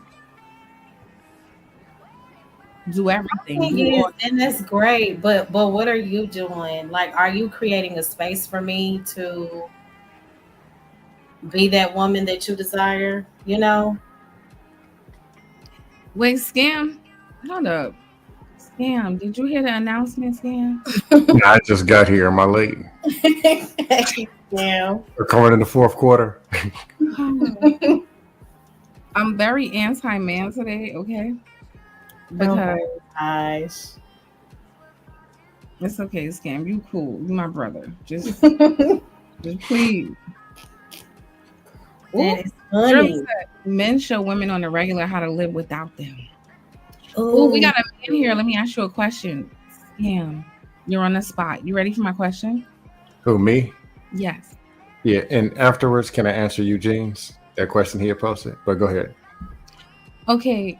What do you do to make a woman feel emotionally safe around you? Um, Great question, because this is something I fumbled before. Those of y'all who know some of the stories I done told. To make her feel emotionally safe, one, you got to be consistent. She got to know. She got to know she can count on you. Then she can relax. You got to listen to her. So I listen. I be consistent, and I come from a position of love. Where I fumbled before was not listening good enough, only listening partial. mm, Kind of like, without saying names, a conversation we heard yesterday with a mother and son, where they were partially listening with the yeah, but me. I used to be that. I didn't do it intentionally. I just didn't know how to listen from 1 to 10. I remember you said that yesterday. Mm-hmm. Didn't know how to do it. And I didn't know I was the problem. It wasn't Yeah. there. And you can't do something with something that's not there. The awareness. Right. And I needed time to develop some of that and be able to see the full picture. But instead, I see 1 and 2 and I start doing stuff. So it throws the person off. So the person I'm dating is like, yeah, you're cool. I think you're good, but I need this. Why do you need this? I gave you this. What's the problem? Hey, wait. Now they're like, they can't come to me because on that a is funny. guy they're dating level, cool. On a boyfriend level, cool. But when it comes lover and potential husband, I wasn't on that level. How Where, honest of you. yes, Okay, it wait, wasn't hold there. on, hold on. Okay. Because I need that was great, scam. I really like your answer. And I didn't want you to get too far from it because I wanted to kind of like Oh, did I get off track from the question? no, you straight. I wanted to like elaborate on that from my like perspective too. I like what you said about like being consistent because I was watching, I forget a conversation I was having. Long story short, and the guy was saying like, why doesn't she just trust me? Why doesn't she just no, he's like, why doesn't she just listen to me? She knows I'm not gonna guide her wrong. And I said, no, she doesn't know that. She doesn't. Exactly. Listen, she doesn't know. Exactly. You just started talking to her. What do you mean? And he was getting very upset. Like, nah, I told her to do this. I told her to do that. Like, I'm a man. I'm in her life. Okay, you're a new man who just got here, and there's no track record, sir. So you're upset instead of just being understanding. Like, yo, I have to build a rapport with this woman that I don't know. The same way you should require that as a man too, right? She has to build a rapport with me. And trust will be developed over time through consistent action of being a man of my word, being a woman of my word, right? Over time now, you done train my brain that I know. Yeah, I know my man gonna take care of it. I ain't gotta worry about it. But that don't just come out because I met you 2 weeks ago and you cute. It Right. doesn't. It doesn't. Oh man. No, Dusty. What's up? What's up, Mo Love? Why did you say it was a racial? What'd you say, Mo? Oh, so you know the like clean girl aesthetic? It was pretty much a Republican like quiet little dog whistle. Cause like have you seen Mar-a-Lago face? Like white Republican women in Trump's like inner circle and even like kind of beyond. They all have this same like weird surprise, I don't know, lamination to their face. Yeah, the Botox. I think you heard clean girl aesthetic, and I said soft girl era. Oh, well, so, oh my God. No, they were both kind of like racist dog whistle thingies because remember, like, what are the things that like people will say, like white racist people will say about black people if they're enjoying themselves? They'll be like, oh, they're dancing, like they're so loud, da da da. Meanwhile, white women are always portrayed as like soft and like, you know, feminine and like, you know what I mean? And it was this like so you had these soft girls being like, I don't twerk anymore, and it's like, bitch, you never should have because you don't even know the origins behind, you know, like those dances and like where they came from, and like there's so much cool stuff to learn about it. So Can I ask something? I'm sorry to interrupt you. Are you I'm saying sorry. white women would be like, I don't twerk anymore, or black women? White women. Okay. Wait, Yeah. but Mo, I think you're mixing things up. So Yeah. Maybe I am. so look, soft girl era was like an actual like a trend with like a list of specific things Yeah. black women were supposed to do to like lighten their own load and soften Oh. themselves up. Yeah, it was like Yeah, like it was more so.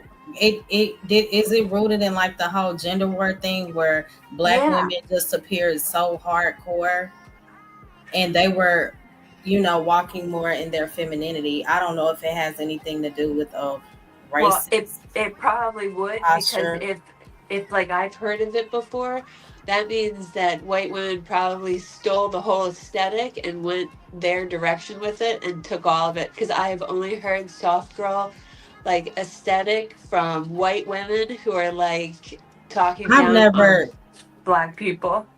That's crazy. Like, so it really had nothing to do with it. Yeah. no, you Wow. gotta understand when Mo, my Yeah. sweet little white girl, you gotta understand when white people say something and black people say the same exact thing, they have two complete different meanings. Just always know that, okay? It really Absolutely. is sometimes like that. Like that. Mhm. Like, oh, also, Venus, heads up. So, you know how like you have the Adele song playing in the background and stuff. Mhm. So it's gonna make it so that like whoever she signed with is gonna start just claiming all your videos because I know that your channel's about to have a big boom and they'll use it as a way to make it so that you can't get paid or whatever. So go find some of that free music that you can play whenever on your channel and like put that on it because I think your channel is about to be really big. I've like watched the growth and What? like yeah. Sorry, Haven't you been using this on Venus, or? Huh? I thought Venus has been using this background song. Yeah, but the thing is that when she like gets like big on YouTube, even bigger than like this, 'cause Mhm. I'm good at predicting this. I'm proud of myself when it comes to this, but like, yeah, she's about to like get big, and what Adele's company is probably already doing is shadow banning her quietly, making it harder for subscribers like me. I never see when she's live, and people will be like, "Oh, she was live," and I'm like, "What?" And I'll catch a live of hers, and they won't, and they'll be like, "Yeah, it didn't alert me." So they could already be doing it, but yeah, like that company's gonna come back and want everything from every video that this song was attached to, because when you blow up, people are going to want to, you know, watch your old videos and like, oh, you know, where did she come up from, and like, oh, you know, I want to watch this, and they'll have all been copyright claimed, and that could like Okay. yeah. I just want to tell you that. But we don't want to get too off topic, okay? I know. I'm sorry. Shout out to Lady D. She said, I turn 65 next week. I got 8,000 back pay Social Security payment and now qualify for lifetime monthly payments, a monthly retirement payment, and I work full time. My life is getting ready to be soft. Ew. I'm happy for you, girl. Fire. Yeah, ask her if she has like a Cash App or like a Venmo or something. I can send her a birthday gift from us. Mo, you doing a lot, girl. It's You gotta chill out. I ate Hands two down. Stop gummies. putting raisins in the I'm potato sorry. salad. I'm You having chill. such a great night. I ate 2 gummies. They were papaya. It's lovely. Okay, Mo. There's other stuff going on. Please. All right, you guys. Have a good night. Thanks for having me up. Good All right, night. good night. All right, my love. Bye, Hey, guys. Venus. There's somebody in the back. Okay, 1 second. Is it a Hello, mutant? happy life. Does anyone? Hi. Hello, y'all. Hello. Hi. How you doing? I'm doing well. How you doing? Man, yeah. I'm a subby flowing around, so I went to Brownie Ellis panel for a little bit, and then I met Flora through her, and then I checked it out, and you were at Patty's panel, so yeah, I'm a fan of yours, so that's how I found you. But it took a I while. was at I was where? Said Fatty. Fatties, you were a mob for Fatties at one point, right? A year ago? Was you? Yeah. Ooh.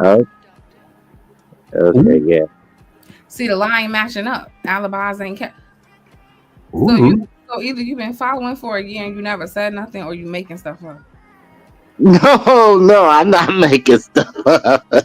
You wasn't a mob for Team Fatty at one point. Like a year ago? Yeah, that's what I'm saying.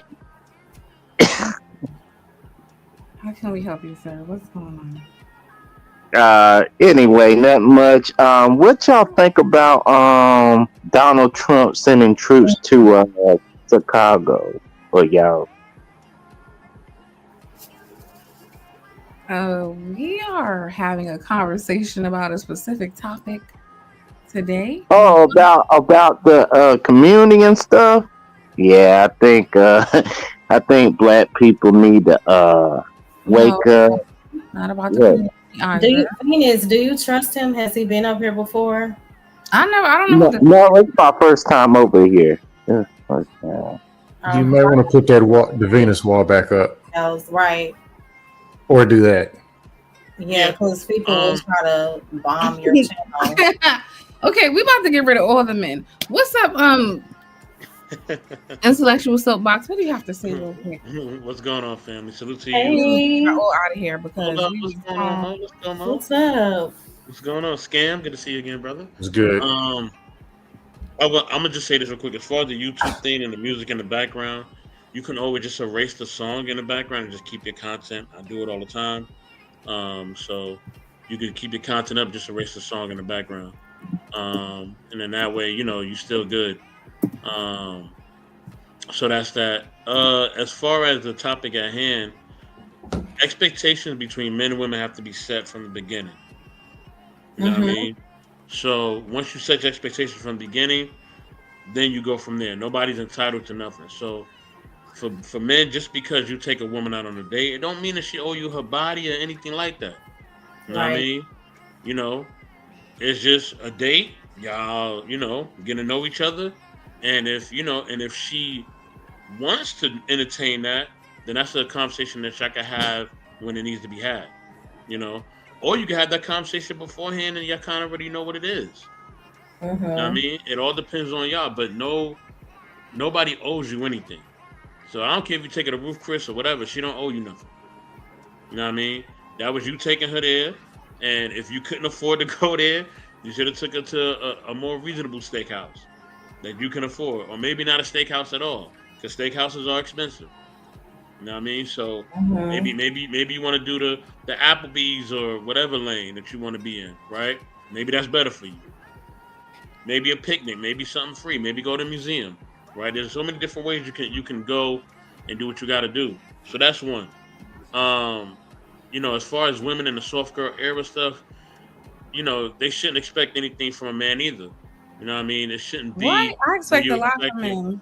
What's the problem? No, but I'm dead serious. What's the problem? I know you do. But you can expect something from a man, but it has to be a man that wants to do that, one. And two, you have to let him know what you expect. Right? Now, whether he agrees to it or not is on him. He doesn't have to do it. You know what I mean? But you can let him know what your expectations are. If you let him know what your expectations are, then it's up to him to either make it happen or not.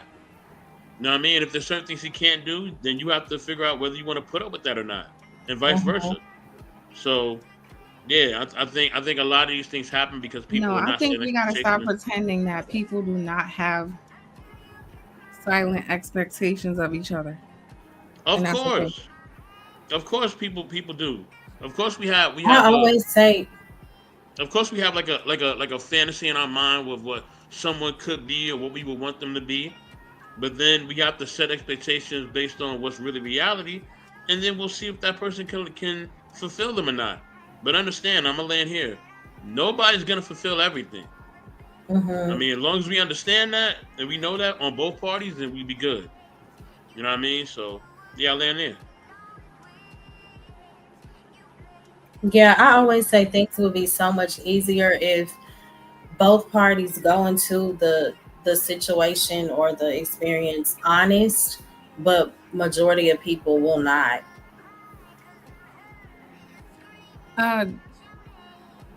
Jay, that's you? Yeah, that's me.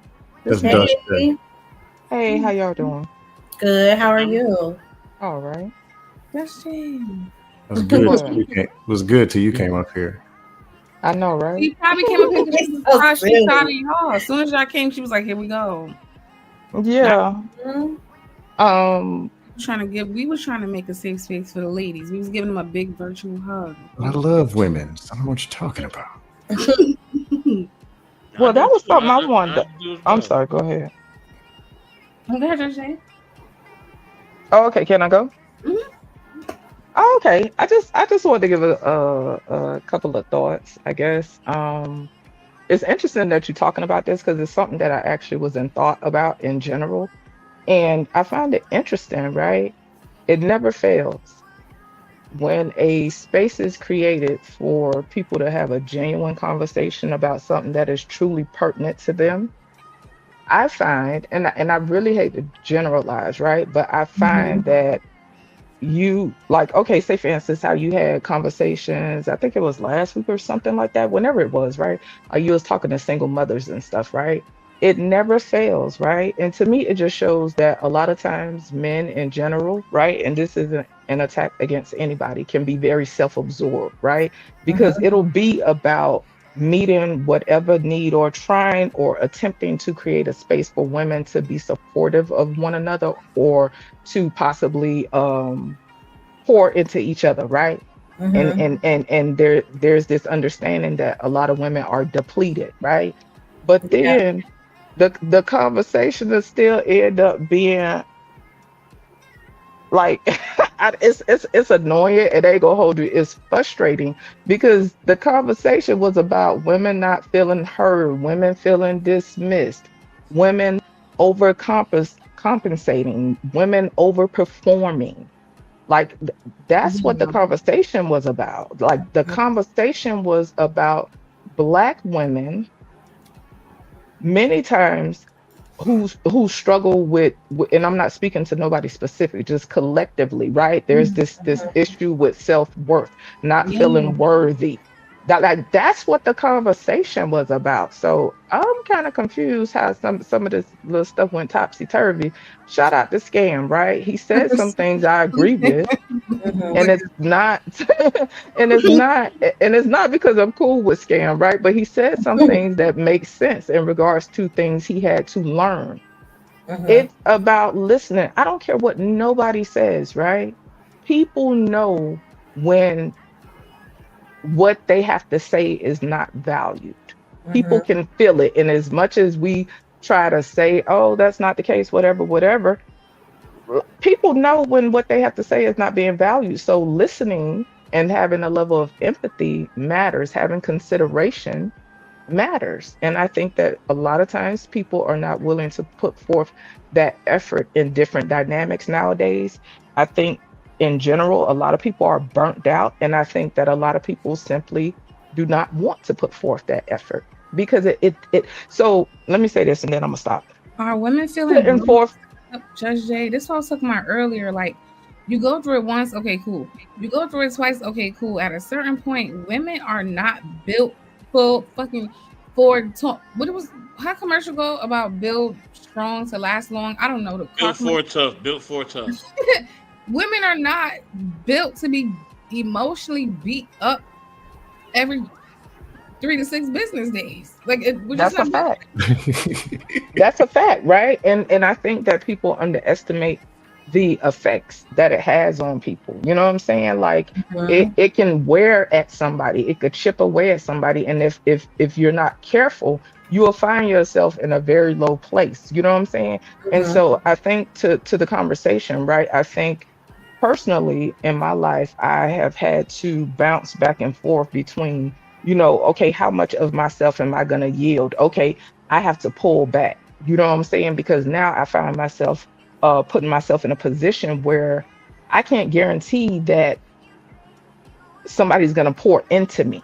So then it becomes this whole state of self-preservation. And I'm not speaking for other people, I'm just speaking for myself right now, right? Like, I know what you was talking about earlier with that whole like just in survival mode, you know what I'm saying? Scarcity, just, like it have your nervous system shot. And I think a lot of people minimize and negate that, but it will put you in a position where your nervous system is on go all the time. Like Scam said, if you have consistency and you listen and you empathize and whatever other stuff he said, right? He said, if you do that, she could relax, right? A lot of times people will equate a woman who just seemed kind of rattled and stuff like that. A lot of times she'll just be dismissed as crazy or just doing too much. And that could be the case as well, right? But in my opinion, a lot of times it's because her nervous system is shot. That is because her nervous system is being fried. You know what I'm saying? And so the last one I was gonna make by effort. Effort is the quality of action. You know what I'm saying? So yeah, you could take action, but a lot of people don't want to put forth effort. Effort is the quality, the energy, the oomph behind action. And if people are to really be supportive of one another, whether it's community, whether it's intimate, whether it's familiar, whatever level, right? It takes effort. And I do think that a lot of people are burnt out nowadays, and some people just don't give a damn. So yeah, that's so good. The quality of action. Wait, Judge Jay, real quick. I did some research, I think, on this before, and it really does affect cortisol levels. Like it does. So you actually have like a physical, mental, hormone, like a lot of changes really happen. Like to your point, like being frantic. Remember I told you earlier how sometimes I would get like so obsessed with a decision that I would like go through all the pros and cons a million times. Make a decision today. I'm done. I explored everything. I'm going to do this. Tomorrow, get up and have the same shit happen all over again. The next day, get up and have the same shit. Like my mind is just not stopping. Like what the story hell? of my life, honey. Trust me, I get it. But yeah, to the point in the chat, cortisol is real, and I know me. Like I've struggled with weight my whole life, right? And for me, it's bigger than just you need to put the food down. You know what I'm saying? And so people could think whatever they want to think about whatever, right? Food and intake does matter. But what you have a lot of times is coping mechanisms at play. You know what I'm saying? People be bloated and swollen and all that stuff. Like, listen, that be cortisol, and that be people nervous system shot like a mother effer is what it is. You know, so I'm really glad you're having this conversation, because I do think it's important, and for the people that hear it and get something from it, cool. And if not, that's cool too. But yeah, I think this is definitely a good conversation.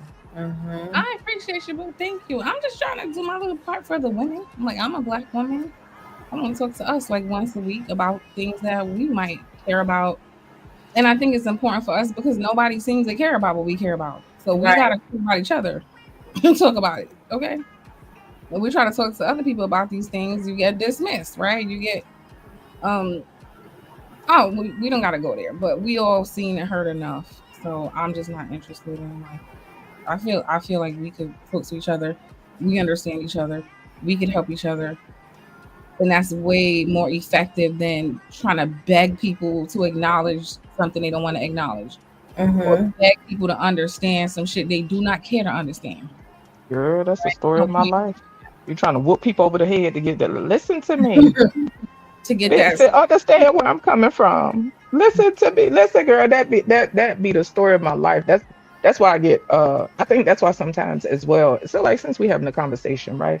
This is why sometimes I feel like I will find myself over explaining in general, like to people. Like I'll get in this state where I'm over explaining and I'm just reiterating over and over and over and over. You know what I'm saying? Like I think it's an ingrained thing that takes time to uproot, and it requires you to have an awareness that you have to refine your awareness, because your response, your nervous system's response is way faster than logic, regardless of what people say, right? Yes. Like girl, don't get me started. Like, I just get so annoyed when just that the whole logic conversation. Logic has its place and it is very important, but our nervous system and our body, our emotions move faster than logic. And so in my personal development, and I'm telling y'all, like I fail a lot, but I stay working at it. My goal is to work on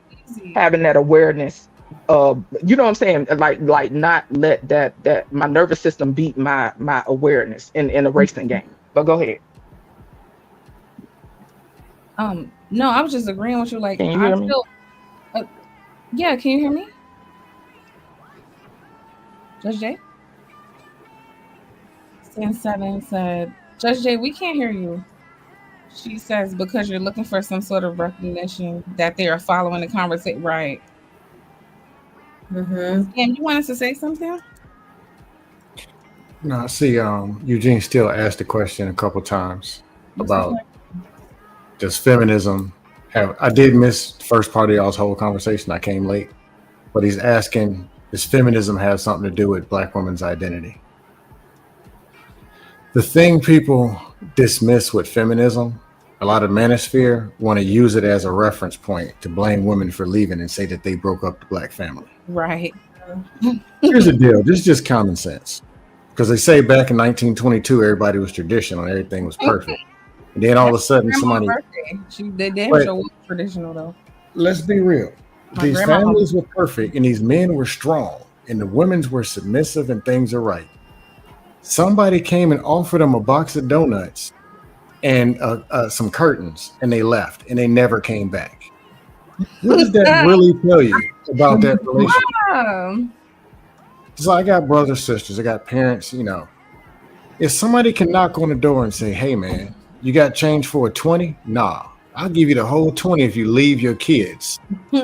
Just drop them off somewhere and never talk to this man again. Him is crazy. Maybe something was wrong with those relationships. I don't know. Maybe some of them dudes were knocking melons in, especially when there was no child abuse laws, adult abuse. You know, they was beating the hell out the kids. We know that. So maybe they were starting with the wife as practice. Oh my gosh. I know in the 80s when I was growing up, we went to church. Those married older women, some of them were nice. They pinch your cheek, give you some candy. Oh, you're so cute. Then there was the sour mouth, miserable, bitter witches that we were scared of. They were married. What was going on in that household? Something was wrong with these relationships of why feminism happened. Patriarchy created feminism. It's actually a woman's version or the flip-flop of patriarchy. These people never liked each other. That's what happened. But my opinion on identity I'm is still this. tripping on a box of donuts. So You're talking about breaking up a family. for People Kurt, marry. donuts. I'll die for you. And somebody knocks on the door and says, hey, you want to move over there in the projects? And Crackpot Tommy and Heroin Sam are in the front. Ooh, yeah. Government benefits over a man. Really? Right. Exactly. Okay, so yes, Pumps in the Bump is going right where I'm going. She says, I don't know any woman that even brings up talk about feminism. That's not that word does not even exist in a black woman's trajectory, like vocabulary. Like in real life, we don't discuss that. Exactly. The manosphere has strategically chosen things that anything that they think they could weaponize against women, they will use. They will literally create a problem out of thin air. They will lie. They will all repeat the same message over and over across different channels to create, and they're successfully creating narratives about black women. They could have said curtains did it. If enough of them say curtains did it, then we'll see. Now, everybody, yeah, curtains broke up. Like they lie all the time, and I'm not kidding. I mean all the time. Like I go look up random things I hear them say, and they be lies a lot of times. Like I really be 90% of the time. These black men didn't even know what the word feminism was until Kevin Samuels probably said it. That shit has nothing to do with them. Never did. Well, So no, black women don't discuss feminism. We don't give a damn about feminism. And to be honest, I never in my life seen a black man say feminism until I got on the internet, and it's a talking point. It's not a reality. They're painting us with that brush and trying to make it a reality. And it's unfortunate that Mr. Eugene Steele, he's an old man. No, he's cool. I don't think he came in bad faith. It's just No, I know. I love Mr. Steele. He's a sweet I man. just had to beat up the talking point. I'm just saying it's unfortunate that I know he's asking that question. He's not trolling when he's asking. It's because that's the message, right? Like that's what, you see what I'm saying? Like that's what's being put out there. So he's like, oh, do you think now we gotta like kind of always be defending lies against us because this group of men get paid off of lying and slandering black women. Shout out to Angry Man. Okay. Now I told Angry Man about himself today. Where at? He was on Israel's show talking about I ain't never gonna stop talking about. He said same lie. He said feminism. This Angry Man was on Izzy today talking about feminism ruined my life. He's just such a fucking storyteller, which makes him a great content creator because he's so dramatic. He's like feminism ruined. He was arguing with some woman in the chat. I was in the clouds, but I jumped out the clouds for this shit. He goes, feminism was ruining my life. All that shit I had to hear. So guess what? I done figured out a way to make the thing that I hate make money for me. Man. He said, I ain't gonna never stop talking about y'all. And I jumped out the clouds. I said, oh, Angry Man, look at you still depending on black women to make money. Pathetic. Wow. Oh, well, damn. He was like, oh, I ain't dependent on I forgot what he said. He was just being petty. That's just what it is when I see him. But yeah. Hey, Venus. Yeah. I was on a show. There was Angry Man and a couple of grown man content creators. And they were whining about how the black women tore the black man's image down. And I asked them, so I think we need to make the black man's image better, right? Yeah, but we can't because of women's. Like, really? You have a platform. Why don't you use your platform and make the black man's image better? They kicked me off. And another buster, free homo, clicked the link while I was gone to start hollering about what's wrong with me. I'm Girl, just saying. I'll be over here lying on Angry Man. I don't mess with So Angry Man. honestly, some women should have took that box of donuts. Serious, man. I see why they left for some curtains and a box of donuts. A lot of them. I see why. No fact. I would have left for a fucking excuse my language, damn it. No, I'm trying not to curse. I would have left for like a big pen, a nice pen. Girl, it's your stream. I mean, You know how they used to give you like a mhm. a pen, and they used to put a nice like accessory on the end, like a puff ball. I'd have left the family for that. The family. I can't. It's too much. Hey, send seven in the chat. Those talk shows in the 80s or whatever went out, or 80s, 90s. To be honest, Scam. I'm trying to address something.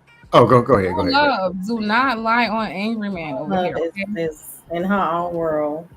I'm talking to the white mo love. Do not. I know. Yeah, she said I didn't mean that. She's Hi. so random. Hold I on. didn't see what she said. Oh wait, so what? Wait, hold y'all, on. hold on, because I'm sick. Because yeah, this is how I should be going. Oh yeah, white that's woman- not cool. I'm white sorry. Let me woman- let you go. White woman, do not come over here lying on black people, please. Especially no black man. Sure. Okay, you Hello. triggering my ancestors. Shit in my room is moving. Please stop. Okay. Sure. Telling you. Listen. Listen. For Listen, the I'm a ones that drag been, you but man, for the ones that been around already know. Okay, that is not new. And so to put it and then say that it wasn't true, yeah, not cool. But Because okay. some people will literally start sending stuff and stuff. Gossip spreads fast, especially with somebody like that. So I'm gonna say this: certain people know better, and certain people been around long enough to know better. okay. Sure. If I'm dusting off black men, black women, white men, white Yugoslavians, whoever, And your name, my love. So I'm talking please to be a careful. specific. I'm usually talking to a specific group, not all. Mm-hmm.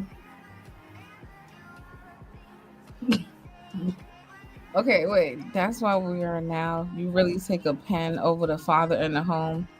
No, I wouldn't take a pen over the father in the home. I said, I'm the mom, right? So if the government came to the door and offered me the pen, I would leave the home, is what I said.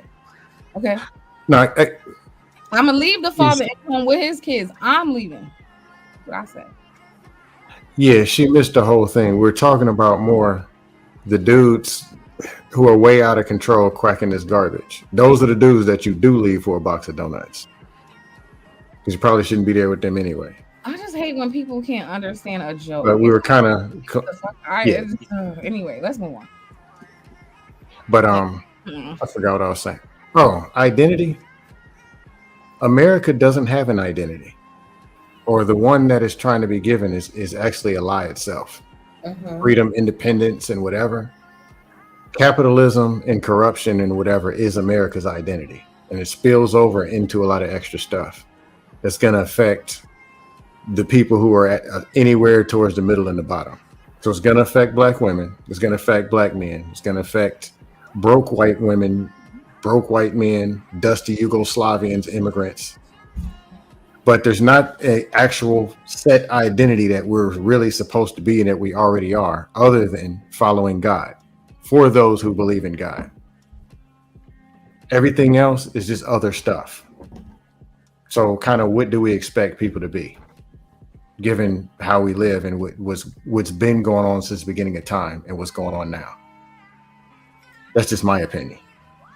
Okay. Well, I want to get, I still have some more stuff I want the ladies to react to. Just some things. Okay, so there's a part about the double standard and how it's a product of the same system, right? So the masculine black woman narrative didn't just appear out of nowhere. When people say black women are too masculine, they never talk about why. This was shaped by survival and reinforced by abandonment. Black women didn't wake up one day and decide to carry masculine energy. They had to. When you live in a world where protection is scarce, when you're left to raise children, work multiple jobs, and build stability by yourself, your femininity, like the femininity and your feminine energy is kind of like, you're channeling a lot of masculine energy to even be doing those things. You don't have the luxury of softness when you're constantly having to survive, right? And I say that because you guys ever see those videos of like it'll be a mom and a dad, and the mom will talk to the toddler and the toddler will completely ignore her, and the dad just gotta say it once and the toddler will listen, right? That's something else. It takes a woman a lot more energy, even dealing with one child. Now, let's say 3 or 4, right? Because something about these little damn tiny people, I don't know if it's the bass in the voice, but they listen to men a lot easier than they do women, right? So even a man's experience where he'll be like, I don't see why this is so hard for her. It's easy when I'm with my kid. Your kid listens to you. Your kid don't listen to her. Right, so it's even that. Like if there's not a man there, she has to channel a lot of pseudo, because I don't think it's masculine energy, pseudo masculine. She has to get a little more aggressive sometimes. She gotta yell sometimes because they don't. Even the babies don't respect the woman voice. They be like, "Girl, shut the fuck up." They don't care. Then the father just look at them and whisper. They know how to act all of a sudden. You know what I'm saying, so everything is harder for. It just is harder for women. So when she has to play mom and play dad, play tutor, play chef, person paying the bills, cleaning the house, helping with homework, no time, energy, or anything for herself. Yeah, that feminine energy is not being nurtured at all because there's no time, space, or energy for that. She's operating in the masculine a lot of time, right? And that's not good for women, but that's just what starts to happen. Like if we spend too much time in that energy, it doesn't just turn off. That's what you ever hear a lot of men say, like they don't want to date boss chicks. I think that's part of why. Like in order to be like an entrepreneur or a boss chick or whatever, you kind of got to be a bit like aggressive at times, right? And if that's what you do, you up every day being a bit aggressive, right? And then it's not so easy to shift out of that energy.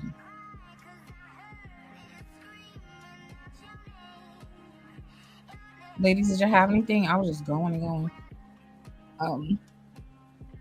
If not, I'm here. I was just no. I agree. I think that it is a constant. It's a constant back and forth, right? Like I don't like people will try. Can you hear that noise in the background? Is it the music or it's like something else? No, something else in my house. Okay, if you don't notice it, it's cool. I hear it. But I think that if you look at these quote unquote traditional type ideals that people have, it was still different. You know what I'm saying? Like you have to present a different energy when you are in a state of ambition and all this stuff. Like to your point, like the whole boss chick or however you termed it, right? Like someone like a woman who is career driven, right? She's gonna be more ambitious, and to me, by default, may possibly be seen more quote unquote masculine. Mhm. To me, it's just someone who is in a state of more doing, like they're just in an active state of doing. You know what I'm saying? There's more action. Like, the people who have conversation by, feminine energy, masculine energy, like feminine is more passive, more reserved or whatever. And to me, I don't equate that with weak, right? But I think that some people don't talk about the feminine energy in regards to let me see how I'm gonna word it. They have this perception that it's just always soft and dainty and whatever these little movie ideas that they have of what they claim to be feminine. And I'm not saying that isn't an aspect, but I think that people really don't understand the magnitude of feminine energy, right? Like it is creative energy, and with that can come a level of chaos, right? that doesn't mean bad. That means that that energy has to be harnessed in a certain way. But I don't want to necessarily get too far off into that. But to your point, right? When people are in a constant state of doing, it does present more quote unquote masculine. But I think that is just part of society's conditioning, right? Because then she will be viewed as competition. You know what I'm saying? Versus her being in a more passive state that is less quote unquote threatening. Do that make sense?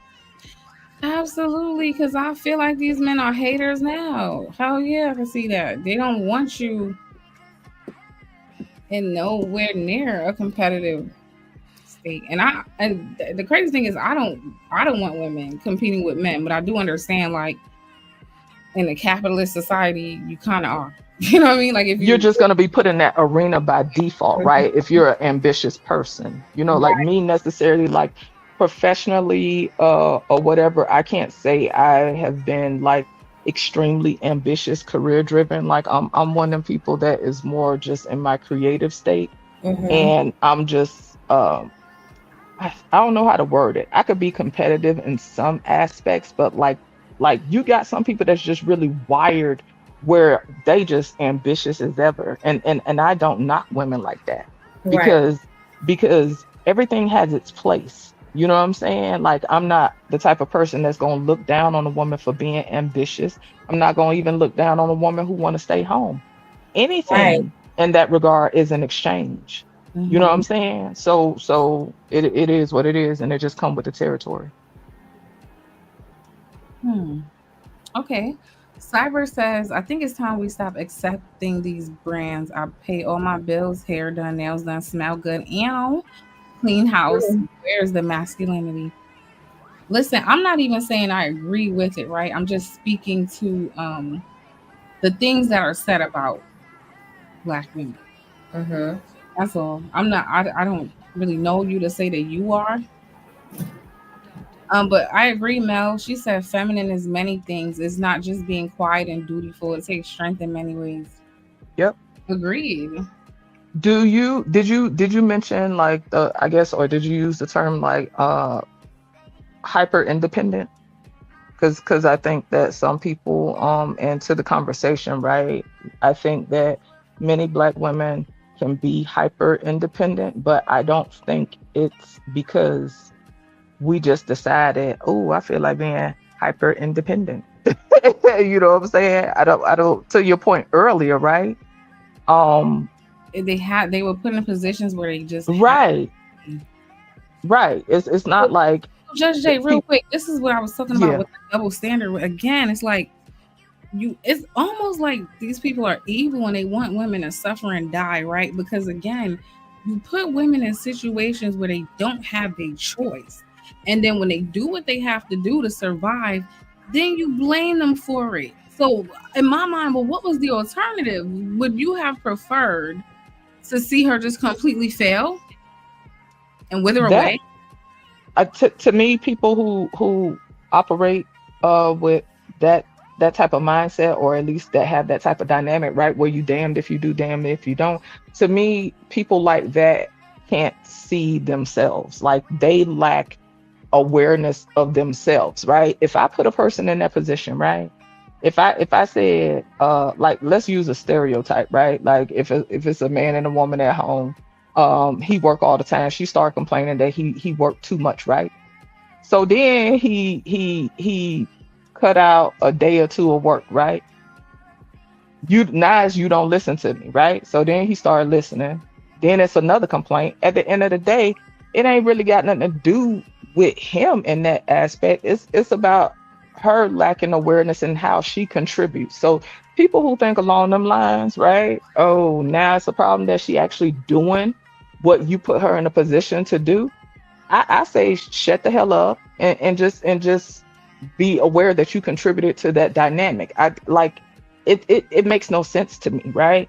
And I bounce back and forth between this because I myself, right, do not like to be in a state of victimhood, right? So even whenever I get beside myself, I'll be like, okay, Jay, how can you take charge of this circumstance, this experience, or whatever, right? And put yourself in a position where you are being in charge of yourself and what's going on, right? Oh, I gotta With ask you something. yeah, Oh, do your thing, because let yeah, me do see your first. thing. See if Reel me back in it the look like chat. a troll. Hold on. Hello, who's this? Hustler and muscular, also known as H&M, dropping gems, stomping hard in a pair of Timbs. Shut up, bro. Huh? Shut up. Is that hustler or muscular? Yeah, Yeah. but That don't sound like yeah, I don't know. It just Can be you say it one more confusing. time for the people in the back? Hustler and muscular. That ain't hustler or muscular's voice. Oh, yes, it is. Salute scam likely.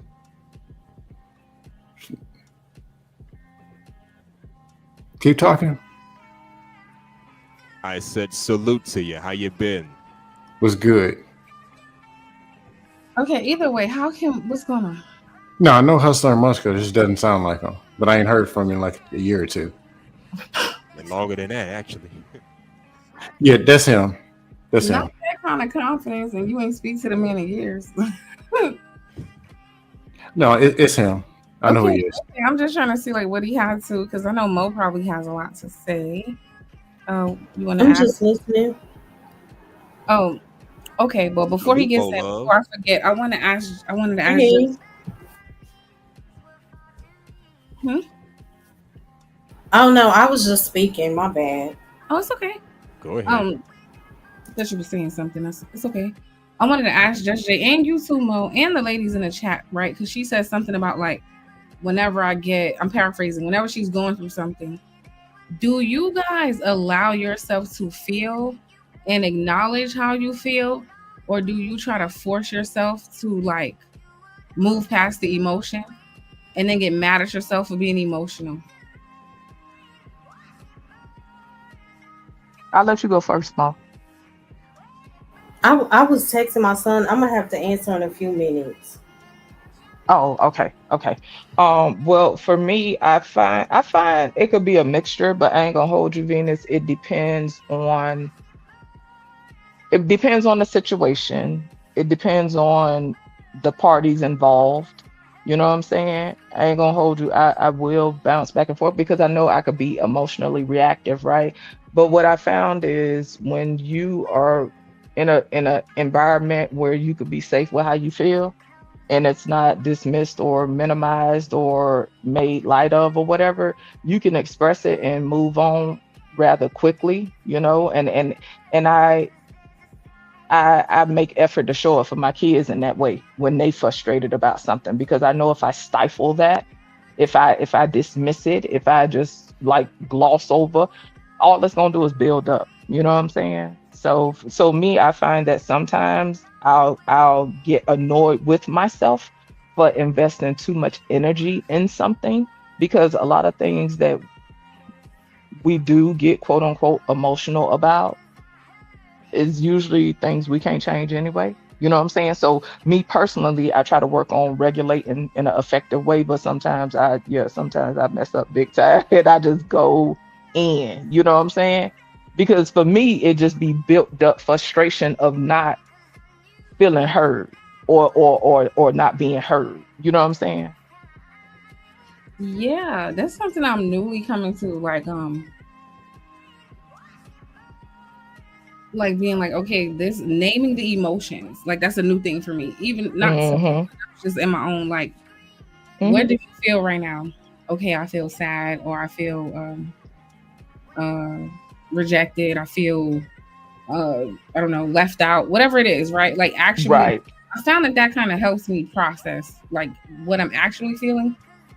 Absolutely, right? Because the nervous system, right? Back to what we were saying earlier about the nervous system. If your nervous system is in a flurry and it's just like a whirlwind of feelings going on, when you feel a thing, a lot of times, especially if it's on the perceived negative side, right? Your body will have a physiological reaction. So now you're feeling flush. Now your heart could be palpitating. Now, whatever that comes with that, right? For whatever person. So if you can put a name on it, it helps you steer a little bit better. You can have more direction if you put a name on it, right? But what I found in life, and I had to learn that, Venus, like it took time for me to learn how to just say, you know what, my feelings hurt right now because I'm disappointed. Okay, right now I feel whatever, whatever. It took me some time and work to learn how to identify what I was feeling. I'm able to navigate a lot better, but at times in the past, and this was years ago, when I would act like I didn't feel a thing and I did, it would be worse. You know what I'm saying? So yeah, I think it's important to Yeah, put a because name on it, and it's okay. You know what I'm saying? well, we weren't taught. And I'm not, again, black women, I'm not saying every single one, but I'm Right. speaking to what I see to seems to be majority. hmm Right. That's where I think a lot of that angry beating up the boyfriends, or like not really, but like attacking him and shit comes from. It's like either A, she's frustrated because she's not being seen, heard, or understood, not being made to feel like she's seen, heard, or understood. Or in some cases, she can't even really identify. She just knows she's upset. Right. She's not even used to saying, "Hey, when you did this, it really hurt me." Right? Like, I don't know if those on either gender, if people are able to do that. Check this out right quick. I've been roaming around the YouTube streets a little bit for the past week or so, right? And I saw a live where this guy was explaining a relationship that he had, whatever. Relationship, didn't go as he hoped or whatever. Or there's some things that happened, and he was expressing things that he experienced. And again, like, this is his version of whatever he experienced, right?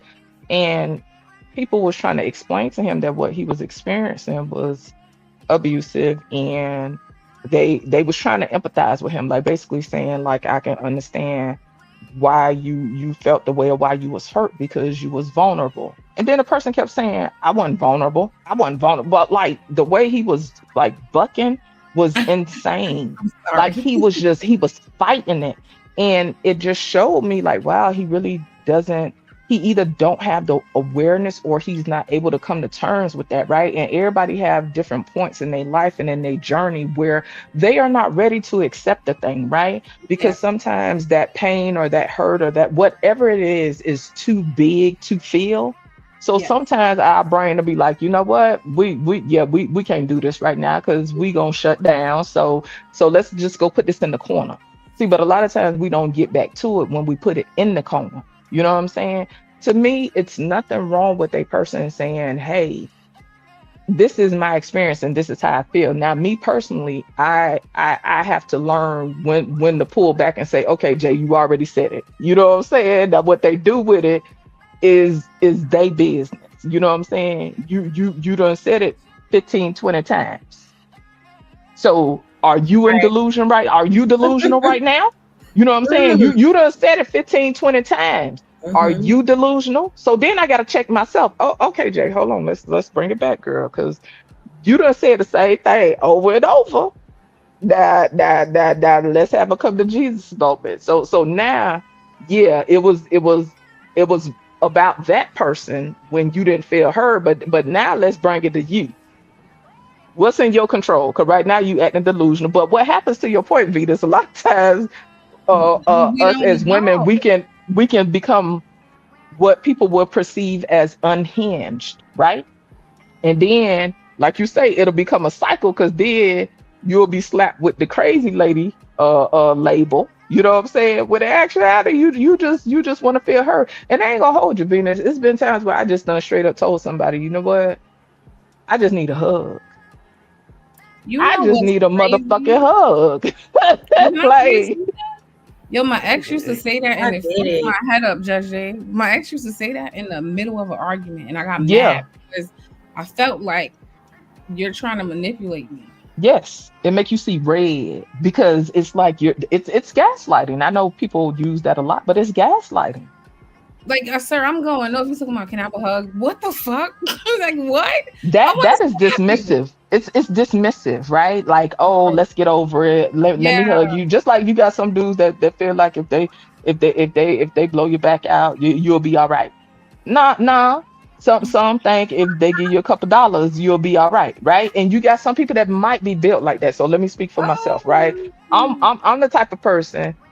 Money is fun, but you can't throw money at me. You can't throw dick at me and expect that I'm gonna be fulfilled, right? Because I am a person that appreciates depth. You know what I'm saying? Like you got some people that's good like that. You know, they know how to. They just know how to be in that space. Like a child, I ain't finna worry about trying to express myself to this motherfucker. I'm gonna just let him go and give me some money, and I'm finna go about my business. But if it's since we talking about that, right? If you found situations like that, Venus, you already know she is getting that need met somewhere else. So that's why in situations like that, whether it's relationship, family, whatever, I don't lie to myself about what I need to operate on a healthy level. When you try to convince yourself otherwise, you will always be left feeling frustrated. And so shout out to Next Level MF with the $5 super chat.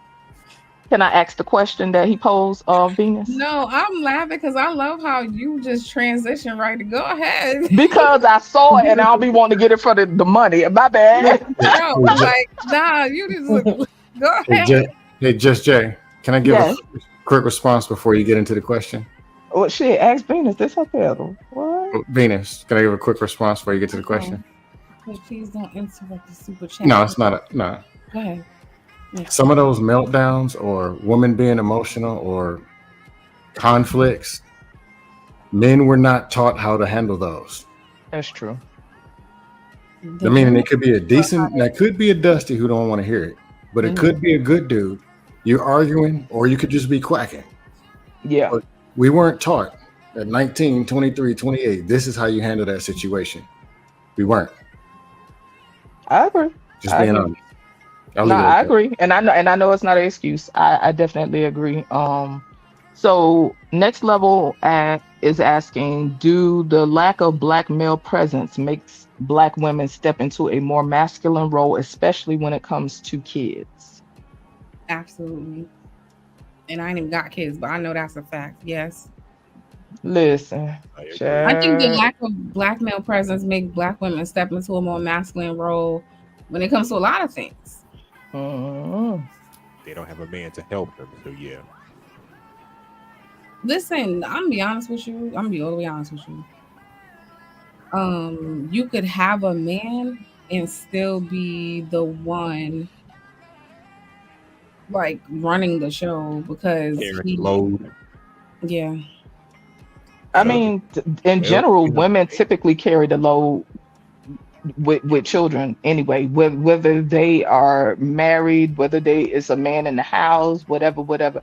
Generally speaking, women carry the load when it comes to the dealing and the ins and outs of children. Like I know a few married single mothers. Exactly. So yeah. Define married single mother.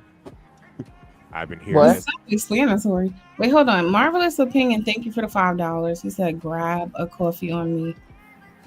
He's not here anymore, I'm sure. Oh, he stepped out. Shout out to him. I didn't see it, and it was like probably the first thing in the show. I'm not good with that. But yeah, to Scam's point, I think that it's definitely a valid point, right? You have some I don't know, this is just my experience, right? Like you can have a lot of times, in my opinion, and I could be wrong and the fellas can speak for themselves, I find that a guy who hasn't learned that certain skill set, I don't know what that comment is about. For me, because I said sometimes you can have a man in the house. He said, then you don't have a man. You know the funny thing? Sure, that's a damn lie. But anyway, sure, everybody finna play with these dumbass games. Now, I want to say this. A lot of the men who make these kind of comments, you probably are that type of man. Like, you think y'all be as masculine and manly and fixer upper and fix shit around the house as you think you are. I don't know, but that's just but anyway. I think she's saying that. I think she's saying that if you have a man and you feel like a single mom, then that man that you have isn't a man. Absolutely. Yeah, we get that, but that, yeah, okay. No, that's If not a woman. if he's not doing his job as a man, like taking care of the manly responsibilities, This is a then man you go for talking. like a single mother. Yeah. What is the manly responsible? What is? Oh my Wait, God, see, Mo Love, okay, is this a okay, man? so, I don't know. It's a couple, but these your people, right? This is a man. Oh talking. yeah, that's Dan. Yeah, that's a man. okay. That's why I knew. That's why I said I could tell by the things he's writing is a man. That's why I Shout said- out to the manly duties. Y'all got it. But Mo? this is a very good conversation. What I mean by manly duties, I didn't ask. you used to ask. Yeah. us. Mo Love was talking. I didn't ask. Thank Let's you. let Mo be, and she's- I just said it's a Right, really right. good conversation. Like I'm enjoying, the dialogue between y'all. I'm just listening, but it's great. You have any thoughts, my love? Because I'm I'm just just listening. Okay. I'm just nodding my head, like, yeah, that's true. I love Okay, it. I gotta go to the second bullet point, not a presentation. Okay, so this too, it says conditioning through neglect and dysfunction.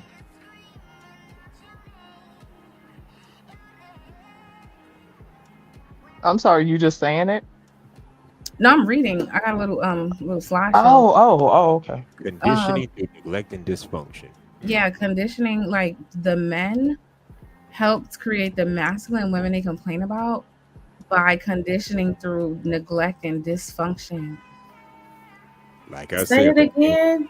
if Can the you man repeat ain't doing that? his job, then yeah, that can't happen. The man ain't doing his job, then yeah, that can't happen. But I don't think women just wake up and deliberately want to step into the role. I don't think every man is just deliberately saying all women should be masculine, this should be hard working, this, that, and the third. No, that's practically our jobs. I don't think every man's doing that, just saying. Yeah. Okay. So, Mo, you asked me to repeat it, right? Mm-hmm. He just threw me off. Like maybe this ain't Mo. You see, because Mo wanted to be nice. Hold on. Let me tell them. Mo wanted to be nice and wanted y'all on it. What did I say before the show started, Mo? I did not say that I wanted men on the panel. I just said that I'm not. What did you say? We sexist or something tonight? That's it. But I respect you only wanting it to be women. I mean, I don't know. I'm just listening. But I do think that we need these moments where, the ladies can just really express how they feel. Definitely need them. But I was asking you to repeat the conditioning question. Okay, it says conditioning through neglect and dysfunction. Did I read this already? It says Black women are too independent, too dominant, too hard. The same men who say that don't realize they help create that environment. When fathers aren't emotionally or physically present, women are forced into hyper independence. When love feels inconsistent or unsafe, women learn control as protection. When partners lead with ego instead of empathy, women lead with defense instead of trust. So these same behaviors that women are criticized for, being guarded, assertive, or self-sufficient, are often coping mechanisms that came from men's absence or lack of leadership. You taught her to survive alone, then got mad she doesn't know how to need you. Hey, Venus, check the back chat right quick.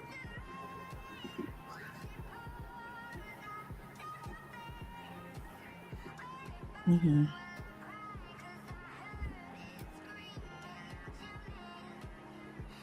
Yeah, listen, but check this out. But listen, so wait, hold on, let me get it together. I can't do it. Cause I sound I sound unhinged right now. I feel like we read it at the same time. That's why we both. Hold on, let me get it together. Let me see what's going on back I've been here. trying. Well, somebody deleted it. Oh, No, I cannot. But listen, but look, Venus, you've been doing good, girl. I just gotta admonish you right quick. But you know me, right? I've been working on my anger. listen, girl. I listen, girl. To your point, right? You said hyper independent, right? Like I said earlier. I think that like I'm tired of giving people the benefit of the doubt and try to whatever. Like a lot of these people just play dumb and act like they don't understand the position that a lot of black women in general are put in. They play stupid. And it's annoying and it's irksome and it's beyond these blanketed generalizations. I do think that culturally, right? This is a thing that has gone on for some time culturally. Depending on who you talk to, they'll take it all the way back centuries. You know what I'm saying? It depends on what type of thinker you are. You know, I personally think that things like that have impact because it's patterns. It's still patterns. You know what I'm saying? So, um, I think that in general, right? We are put in that position and to a point that Sugar Bomb made in the chat. And shout out to y'all in the chat that spoke to me. Hey y'all. She was saying that a lot of fathers put their daughters in that position as well. And I don't think that they do it intentionally, right? But let's be clear. At least I know the fathers that was present in their children's lives and stuff like that, their daughters' lives, they still wanted their daughters to have something for themselves and be self-sufficient. Like to me, because that's a lot of the stuff that we be talking about in that regard. To me, those things are self-sufficiency. I ain't came across a dad that don't care about their daughter that didn't try to impart that into her. You know what I'm saying? Like he wanted her to have a level of success and wanted her to have a level of self-sufficiency and not depend on a dude. And I'm not trying to necessarily gender bang, but let's be honest. A lot of those fathers taught their daughters that because they knew in general a lot of dudes want shit. And they didn't want their daughters to be put in a position where they were sitting up under a dude, right? Let him lead and being a submissive wife and not having no damn skill set, not having no damn get up by herself. You know what I'm saying? Sitting up under a man for 15 years. And then if he decide he wanted to jump ship or whatever the case is, 15 years later, she ass out. She ain't got no skill set. She ain't picked up no trade while she been sitting up under him. She ain't got nothing. Yeah. Any decent father I know would not want that for his daughter. So the decent fathers I know teach self-sufficiency. And with that comes a level of being successful. I agree. Having a backup plan, in other words, yeah. Wait, hold on. Speaking of primary, not a backup. Just being honest. I guess. That's a fact. That's a good that was such a good point. That's why I love so many different perspectives, you know. And I do know some fathers, how would I say this? They can be dismissive, I guess, when it comes to the emotional side of their daughters, and it can teach a woman when she reaches adulthood to feel like, you know, my emotions don't matter or I have to fend for myself. And also that love can sometimes, you know, that love is conditional and it's unreliable. So that does cause women to operate in a space of survival mode, you know, and it does start in childhood and it overflows into adulthood and relationships, all of that. I also think that sometimes fathers can have good intentions when it comes to loving their kids. For example, my dad, I feel like he was over supportive of me. Like he wanted me to depend on him 24/7 for every little thing.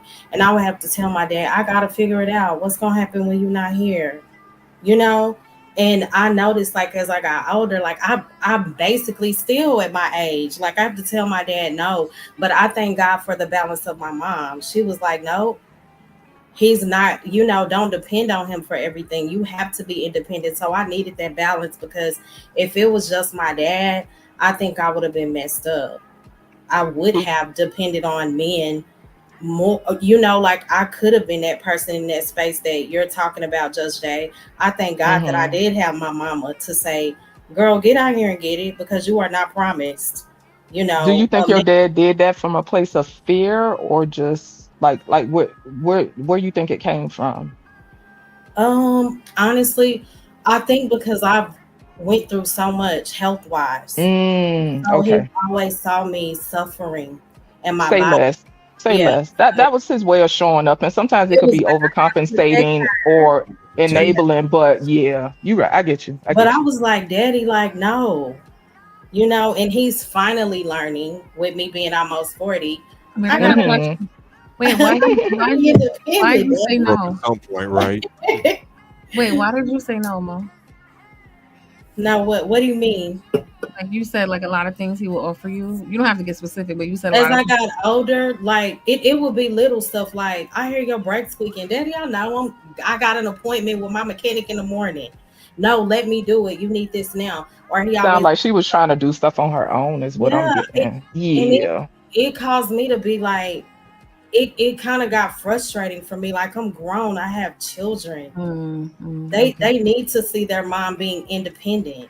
You know, Yeah. so he finally understands that. I appreciate you, Daddy, but I gotta figure it out, you know? Yeah. Yeah. Cause you know, as you get older, to your point, Mo, as you get older, you know, well, it varies from person to person, right? You Mhm. start understanding, okay, they ain't gonna be around forever.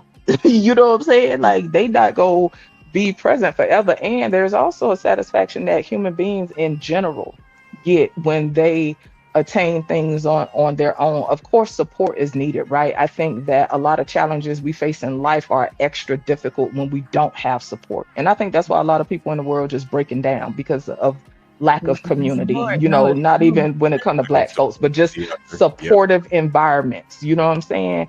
A Yeah. supportive environment will help you traverse in ways that is just undeniable in comparison to people feeling alone in the world. We will always have challenges, right? But just that support Yes. system. But to your point, you know, there's a certain satisfaction people get when they attain things on their own. You know, as long as my daddy was alive, I could always go to my daddy when I wanted something. Mm-hmm. If I Oh, needed something, I used to be like, Daddy, the car making noise. It's making the yeah. Jay, I told you to check the oil. He'll fuss at me, and then he'd be like, bring it by the house and come get the truck. You know what I'm saying? You Like gotta you get know that what I'm little saying? stress out first. It's like Listen, you that gotta get that listen, little I stress could out go to my daddy. first. As Mhm. long as my daddy was alive and able-bodied, I could Absolutely. always go to my daddy. You know what I'm saying? Mm-hmm. And as I got older, I had decided, you know what? I'm gonna call my daddy and I'm gonna just because I didn't grow up in a house where we said I love you a lot and stuff like that. We didn't hug and you know whatever. I didn't grow up in that type of household, right? Yeah. But I didn't grow up in a household that went without like we had stability. I didn't have to deal with lights being off and stuff like that, right? But there was an emotional aspect that was a bit stagnant, right? I knew my parents loved me. They just wasn't very demonstrative, and I think that that's a generation thing, right? But Right. I had decided, boom, I'm gonna start calling my daddy and just telling him I love him. Even Mhm. though I need money, I ain't gonna ask him for no money. So I call, hey, what's going on with you, Jay? You know, my daddy, he was country. What's going on? Nothing, daddy. I just call you to say hi. I just wanted to holler at you right quick.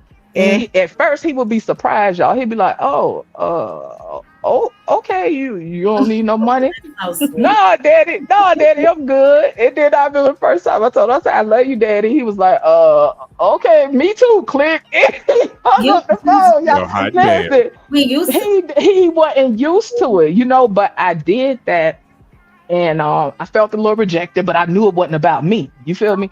And I just kept doing it. I just kept doing it. And I'm grateful that I did, right? Because if I would have lost my dad and not took the time to tell him I appreciate him without, you know, asking for money or whatever, I ain't gonna hold you. I probably would have took him passing and getting sick a lot harder.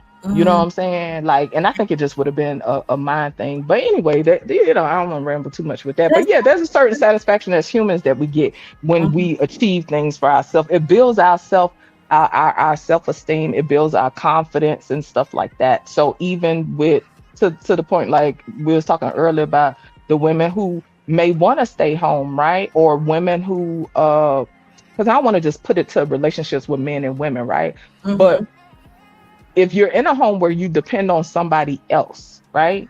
I don't even care if you're a young woman and you're still in your parents' house, you know, whatever the situation is. It is important to have something for yourself. And I have to remind myself of that Right. even now as an older woman who is so used to pouring into everybody else.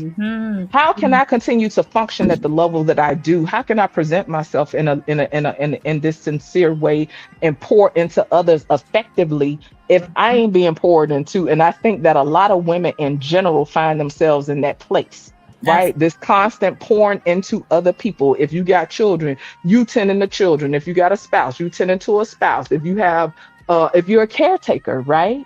And you're taking care of older parents or a loved one or somebody, this, whatever the case is, right?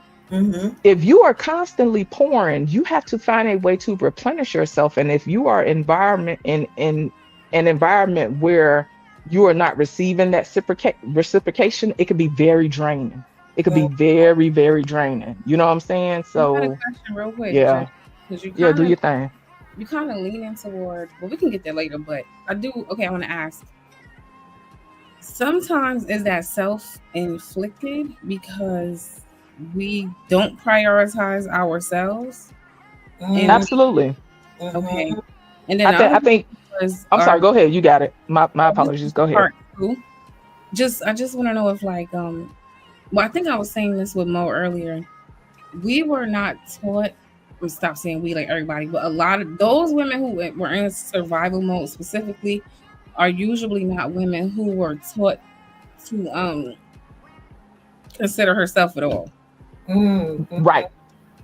Like to what you were saying, right? Like we have been conditioned that we are not, and I'm just speaking in general, y'all. So for the people, that's not my expert. Cool, got it.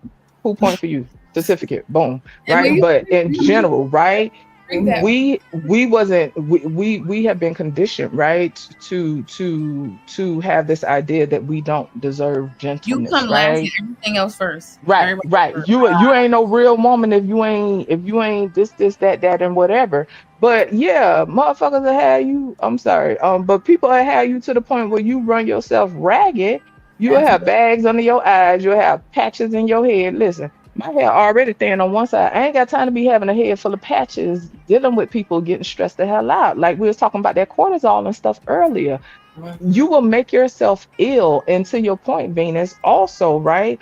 Because like I said, like despite me venting and having my hangups about certain things, by the time I finish, I always bring it back to self. Okay, Jay, how you contributing to this? How I contribute, right? If I find myself constantly, or there's a pattern of me just being depleted of energy and giving of myself. If we're gonna keep it real, Venus, that's a boundary issue. That's an issue with boundaries. And a lot of times people don't necessarily want to sit down and look at that, right? Especially if we put ourselves in a position to always be a victim or to victimize ourselves. And I think sometimes it just happens on a subconscious level, right?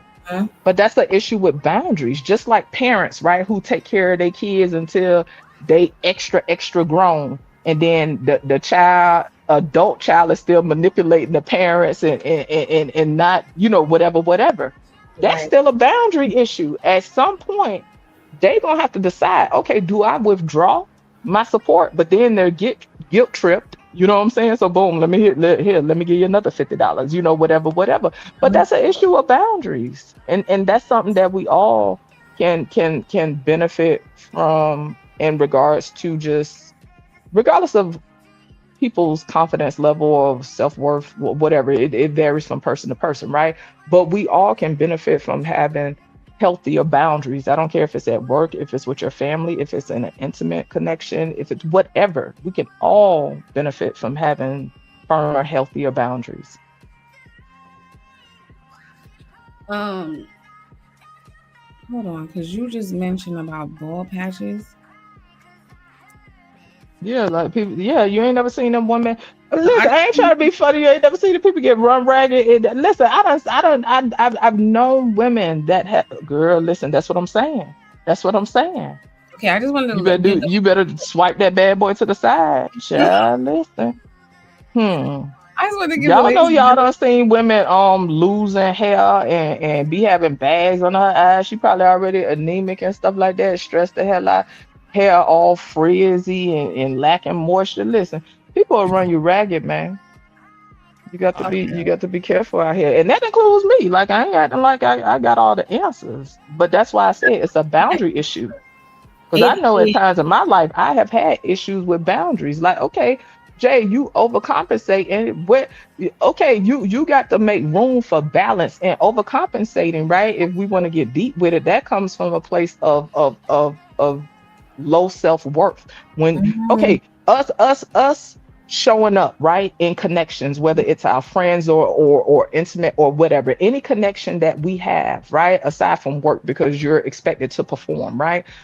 These other connections that we have, when we show up, right, ideally we want to show up and just be, because us showing up and someone valuing the connection should solely be based upon us being, right? But that's not typically how it works, especially with people that have issues with self-worth or low self-esteem or whatever you want to call it, right? What will happen is they will feel unworthy, and then they will tie their showing up to doing.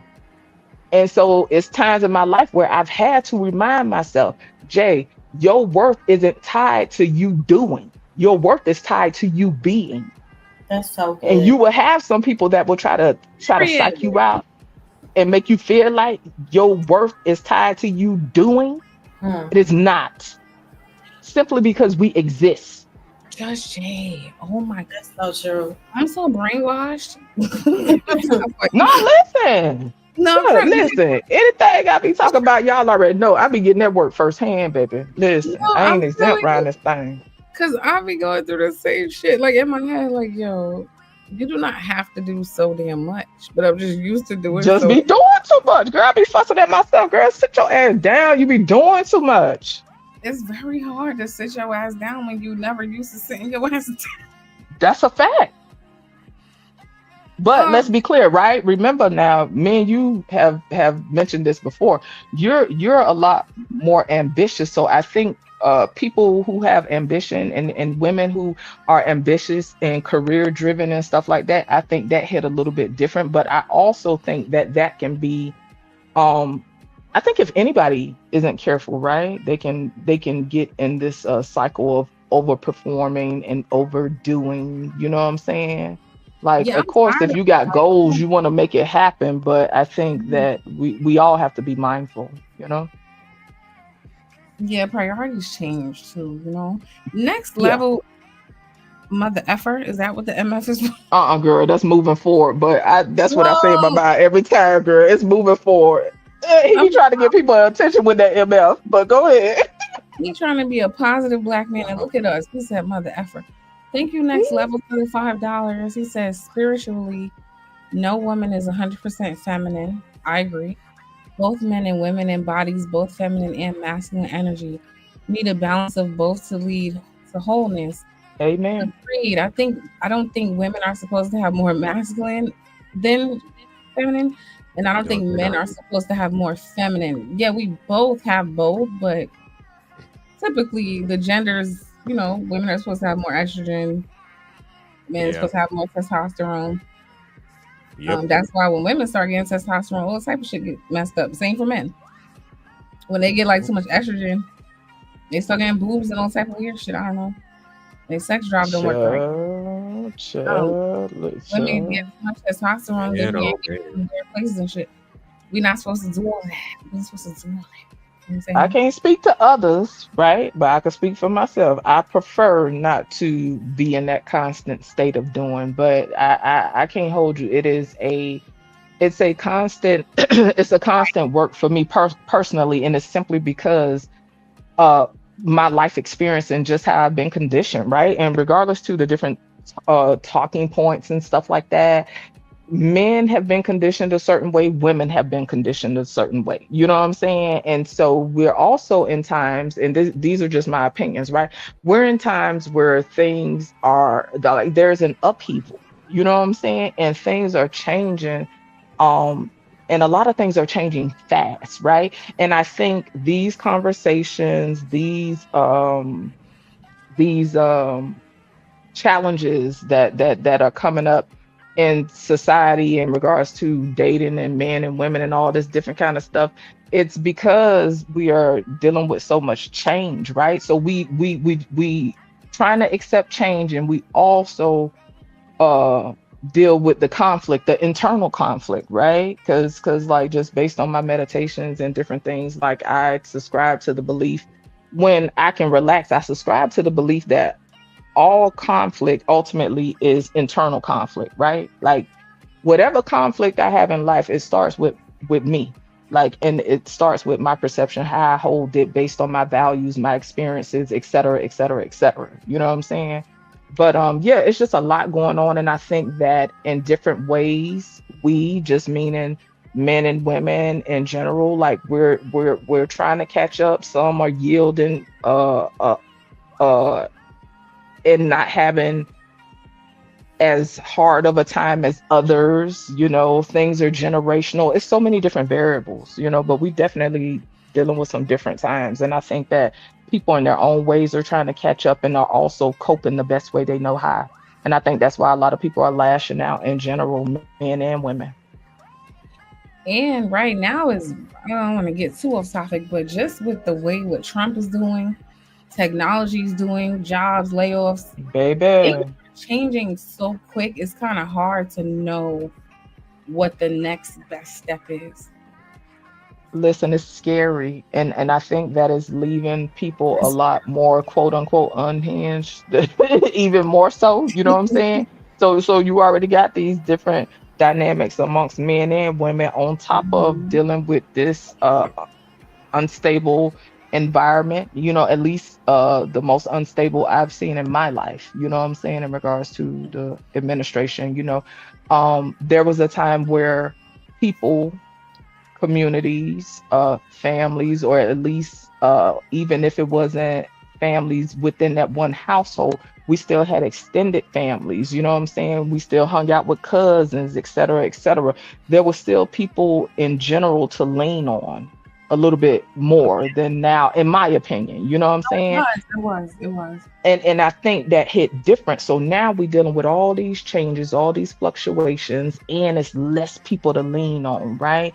Because everybody is overwhelmed with whatever they are immediately dealing with. And I remind myself of that at times as well, you know, when I'm feeling a way about different stuff.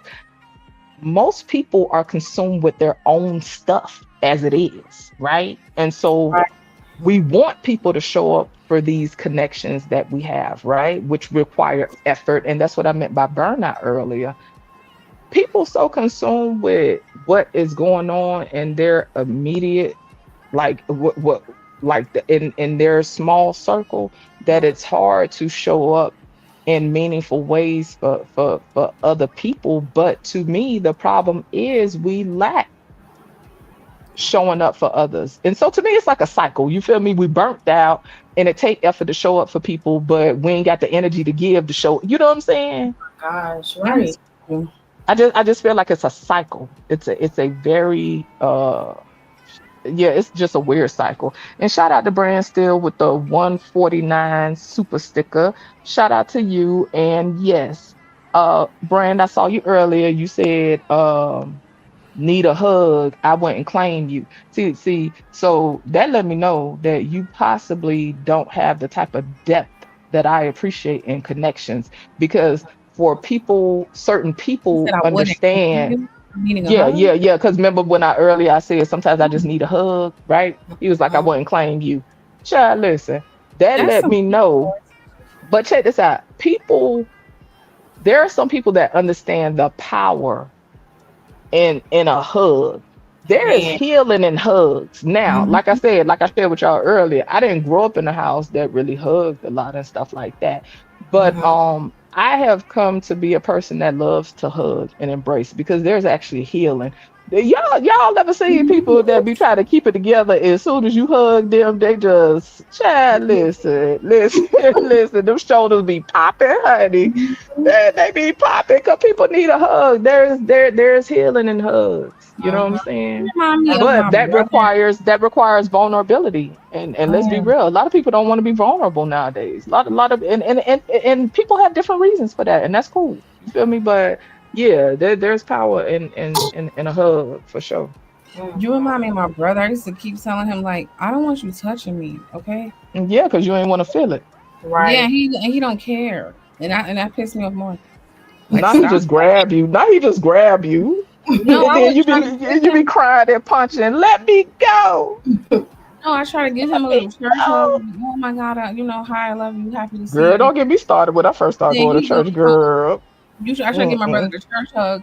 He want to come, knowing I don't even like doing this. Why would you put your lips on my face? Like you're doing, don't kiss me on Now my he cheek. finna love on you. Now he finna love on you. I can't But stand girl, when I first started that. going to church, every time they said turn around and hug your neighbor, girl, I used to get freaked out. Like, what is wrong with these people? Funny. Every time, girl, that joint used to aggravate the My crap out of cousin is me. like that. Yes, and it was because I didn't grow up in a house that hug, girl. I thought that people was crazy. I was like, these people is freaks. Every time I turn around, they just want to keep touching people. Why is you touching people? You is weird.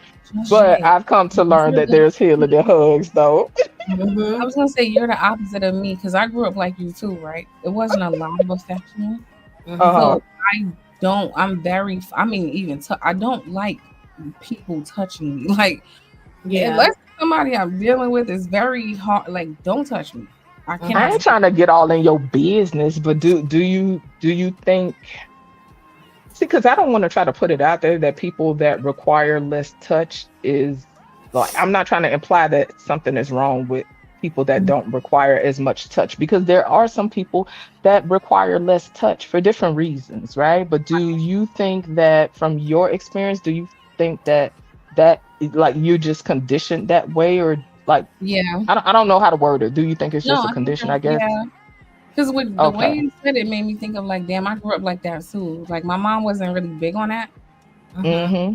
so I'm not big on that. You know what I'm saying? It's Yeah, just I love on mine. Like, and it's Me funny too. though, because my little one, he's a very touchy person. He loves touch. My oldest don't really care Growing up for as a it, 90s you know. kid, I wanted this hairstyle so badly. Lord I wanted Jesus, my hair fried, All dyed, right, I'm laid to trying the to turn side. this sound off. girl, I can't. I begged my mom for this hairstyle numerous You times, can see what I'm looking and at. she would always say, Yes, we can see it, girl. You got us looking at Marcus Houston. His bob. Ooh. I mean, He said he used to want his hair like this. I didn't mean for y'all Girl, to see it. look how you got it paused though. You had it paused where it looked like the hair was on his head. Mhm.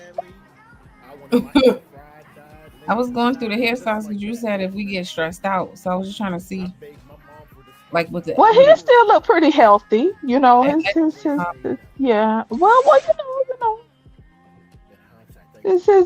His ends look like he got a little bit of split ends, but overall that's still, you know, not bad. He's got the little wet and wavy look. we're getting distracted. I'm sorry, y'all was not supposed to see that. I can't. It was on the screen, girl. But yeah, I forgot where we was with the combo child. I don't want to get the rambling too much. Yes, I'm the same. Say I don't like hugging strangers. Only people I like. Right. Yeah. Now don't get me wrong. If I don't know. It depends. I ain't gonna hold you. I know It's I can do it. I situational for mastered me. it, Judge Jay. yeah. Let me see how I mastered it. I lean in with one hand. I mean, I lean forward with one foot. I put one shoulder forward, and I give them that one hand. Swipe up the back, 1, 2, 3, like up, down, up, like oh hi, up, down, up, and then get Yeah. Get Yeah. a No, I definitely give church hugs to 2 seconds. yeah, Like- yeah. Because I just hate people touching me. Shout out to that awkward feeling I would get, you know, at church they'll be hugging a little too long and I'd be ready to let go. I'd be like, oh my God, get off me. But Right. yeah, and in general, dudes in general get a side hug from me. They get church hugs from me. Like it ain't no front to front hugging with dudes for me. Like Yeah. unless I rock with you like that. Like that's too close. I agree. Yeah, ain't no Yeah, two because they be trying to be hand slick. round the You know what they neck be and doing? all that. Yeah, yeah, we know how that goes. Child, you should be hugging me like that. Mhm. 'Cause they quit to put their head on the small of your back. I Get was off just me. gonna say, and Mm-mm. that's the longest swipe across you ever felt. Like, Yeah, they swipe across the shelf in the back, girl. Listen, they know what they be doing. Ain't nobody doing that with you. Get your hands off me. You finna get a side hug, honey. in slow motion, like we're 2 feet away. Why is your hand still on my back? Get the fuck off me, please. Right. Why My are you mom lingering? she wasn't a hugger either, but my dad was. But it's Oh, weird. My mom is now with the grandkids. She is so mushy and loving with them. I'm they like, typically soften up from what I've seen with grands. You know, it's a different dynamic, and you know, hopefully people mature and you know evolve a little bit, right? right, So you probably definitely see them operate a little bit or a lot of bit different than they did with you. way different. They're Hmm. so lenient. I think that's I normal. Do love to you have watch. some more bullet point? I'm sorry. Go ahead, Venus. I was just gonna say I like to watch some videos on TikTok or like YouTube of the kid, like let's say it would be you guys Hmm. being jealous because like the way that your mom or your dad is treating the kids. Oh yeah. The Wait, mom, who be jealous? you guys, like the parents will be jealous. Like the parents will be mad at the mom, like, what? I never see you do this for me. Kind of thing. Like, That I ain't gonna hold you. That in general is weird to me, right? Like because I just me personally, I think that those are different connections. Now, if somebody's trying to point out like, oh, you give the kids this consideration, so this lets me know that you're capable of giving this level of consideration. I get that, but it Mhm. it's I don't know. I try that's to not tread really fair carefully with stuff either. like that because it's still two That's not different fair type of. either because you're 30 now. Okay, Maybe I learned something in 30 years. Damn. that's Right? Like true. That's maybe true. I That's didn't know true. how to do it when you were 4, but now that he's 4, I do know how to do it. You know? Right, right, right, right, right. I Well, get it. you mean like the As the grandparent. grandparents. Yeah, like damn, Oh, maybe. that's different. I thought you meant like people in a relationship, Oh, the man and the woman being at each other about that. Okay, my bad. I misunderstood. Okay, well that is different. Yeah, to your point. Yeah, times change. So and people change. Hopefully, for the better. like why did I have to be the starter kid? Why did I have to be the one that you had to make all your Listen, mistakes, bumps, bruises, left me on the bus, threw me out the window? I listen. fell off That the part. I rolled down the street and down a hill in the snow. The 5 people had to come get me out the tree. Like, why'd you do all this stuff with me? And shout out to the firstborns. They unfortunately are guinea pigs. And I told my oldest that, like, yeah, unfortunately, like you the guinea pig. And firstborns they take a hit. They really do. I gotta And ask it my affects them in different ways. But yeah, a lot of firstborns take a hit, boy, for sure. do. I'm gonna ask my big brother. I'm a middle child for real. So, Me too. My sister always talk about the oldest. I'm like, but girl, the middle is a struggle too. for real, I heard the middle child is the weirdo. Is this true? I heard the middle child get ignored a lot. Yes. Y'all could look in like marriage and family Yeah. textbooks. Anyway, but yeah, y'all could look in like marriage and family textbooks and stuff or whatever. They talk about like the firstborn, the things that typically come with firstborns, the middle, the baby, whatever. And from what I remember, and people could correct me in the chat, but from what I remember, the middle child typically is the one that feels ignored or overlooked and stuff like that. Because they do overlook you, Just Jay. Mhm. Nobody cares Yeah. about you. You're Yeah, little because they too busy tending to the baby, right? And there's the stereotype that the baby gets quote unquote spoiled more. and then the older one feel like they better than you. They don't got time. They don't want to play with you. Wait a minute, that means going there. I'm Right. That is so So the funny. little ones getting all the attention because nobody cares about you. We got a new person in town, so you like, all right, fuck it then. Let me go over here and find the old You brother. just off to your own devices, right? Then the older brother, get out of my face. I'm not taking you with me. Go away. You're like, damn.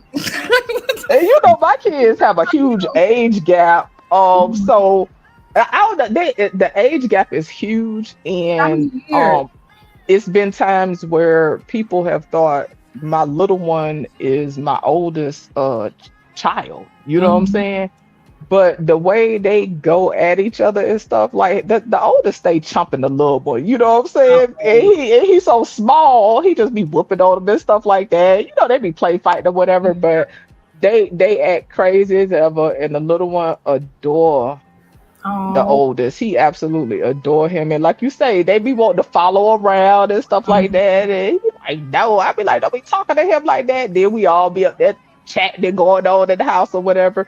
Then they running up and down the hallway. Then he whooping on him. Just all kind of foolishness, child. They be acting crazy as hell. And I told him, I say, dude, you act like you the same age as your brother. Like, what is going on? Right. No, But yeah, but they different. actually, I think it's some trauma. No, I don't want to say trauma. It's something stored in my DNA. I'm still like that when I get around my brothers. I don't know what. I turn Mhm. into like a little girl, The body always remember. following They- them around, being weird. I don't know. Just doing shit. I guess it's familiar dynamics. You know what I'm saying? And regardless of how much we try to you know, uh I don't know how to word it. At the end of the day, we all, right, depending on how you think about it, right? We all have that child self, right? Right. We all have that aspect of us that grew up in certain environments and had certain experiences, and that wired us certain ways. It doesn't mean that it can't be undone or worked on. You know what I'm saying? Throughout my journey, I don't know, like throughout my journey of working on myself and trying to develop myself and just be the best person I could be, like my best version. I found that I went through this phase of, therapy, right? Like talk therapy. And talk therapy is very important. I think it has its place, right?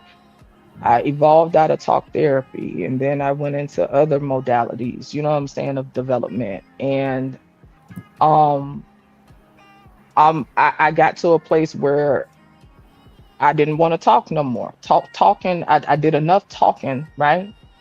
And then I needed to work on implementing. You know what I'm saying? I needed to work on the doing part, because I think for some people they can get so stuck in a mode of talking that they don't take action. And I think it depends on your personality type or how your brain is wired. I know for me that could be a problem, because I get to talking so much to the point where I ain't coming up with no type of action plan. I ain't taking action. I'm just talking. But I just think it's how you wired, and I think we all have to figure out that for ourselves. But go ahead. I'm sorry. I was just asking, is that a fear thing too? Like I knew Uh, somebody like that. Like I used to say, you always planning to planning to planning to plan. When you gonna like take action? I think it can be right, because It's like I think they do that we everything cope. perfect before they. It is like I kept trying to explain. Yeah, entrepreneurship don't work like that. Like nothing gonna be everything be like make a move. You're researched out. Okay, what's the next step? Oh well, listen, that's definitely that perfection thing. That's, to me, that's definitely, well, it's fear based in my opinion, right? And it also is a coping mechanism for whatever that person dealing with. Me, I can relate, right? Like if I said I wanted to do something, I would have to, quote unquote, have all the pieces in order, just like you said, right? They have this delusion of perfection, right? It could come from different things, right? I know for me, it was being afraid of being consistent, right? Because I'm the type of person I could get distracted pretty easy. Me You know what too. I'm saying? I can be like, okay, I'm bored with this child. Let's do something else. I can be very distracted, and so I would fear being able to follow through. I would fear having the endurance to see a thing out. And just that constant need for, like, oh, let me get everything together, to me that's a whole, it's distraction. And in some forms it Or can be escapism. procrastination. Yeah, procrastination. It's more than just being lazy. There's an underlying fear for a lot of people, and I don't want to speak for everybody, but I know um procrastination can be fear based. It ain't like it's so much bigger than they just lazy as hell and whatever. Like it's something else that is sitting up under that, you know. But yeah, I think that we cope in different ways, and I think that sometimes I have been so busy and distracted with meaningless stuff because I was avoiding something else. That's true. When I consume myself with random shit, I have to say, okay, Jay, what's going on? Because you avoided something. Let's figure out what's going on. And a lot of times I was avoiding dealing with something. Me too. Me too. Me too. Okay. You know, just scrambling. And then you got some people like I could be one of them people that be busy and ain't getting nothing done. That's distraction. You're avoiding something. But to be fair, because I've done that, if I'm not careful, I could fall into that. It's not necessarily a conscious decision. It's like you just kind of end up and you catch yourself like, yo, what am I? I agree. Yeah, I think a lot of times it don't be conscious. I think a lot of times it be autopilot. Yeah. Mo, did you have something? I want to read y'all one more thing. What's a lot more, but I ain't gonna keep y'all here all day. I'm listening. I'm twisting my baby hair, but I got my headset in listening. Okay. Okay. The emotional role reversal. We're still talking about like the survival mode stuff, right? Survival. I cannot talk today. I'm sorry, y'all. Okay, so it says that for generations, Black women were forced into masculine roles, the provider, the problem solver, and the backbone, while at the same time, many men, broken by the same system, were never allowed to embrace emotional strength or accountability. They were never allowed to embrace emotional strength or accountability.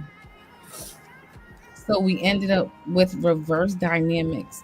Women becoming protectors, men becoming avoiders. Wow. And then everyone's frustrated. Women feel uncovered, men feel emasculated, but no one's talking about the root cause, trauma and conditioning.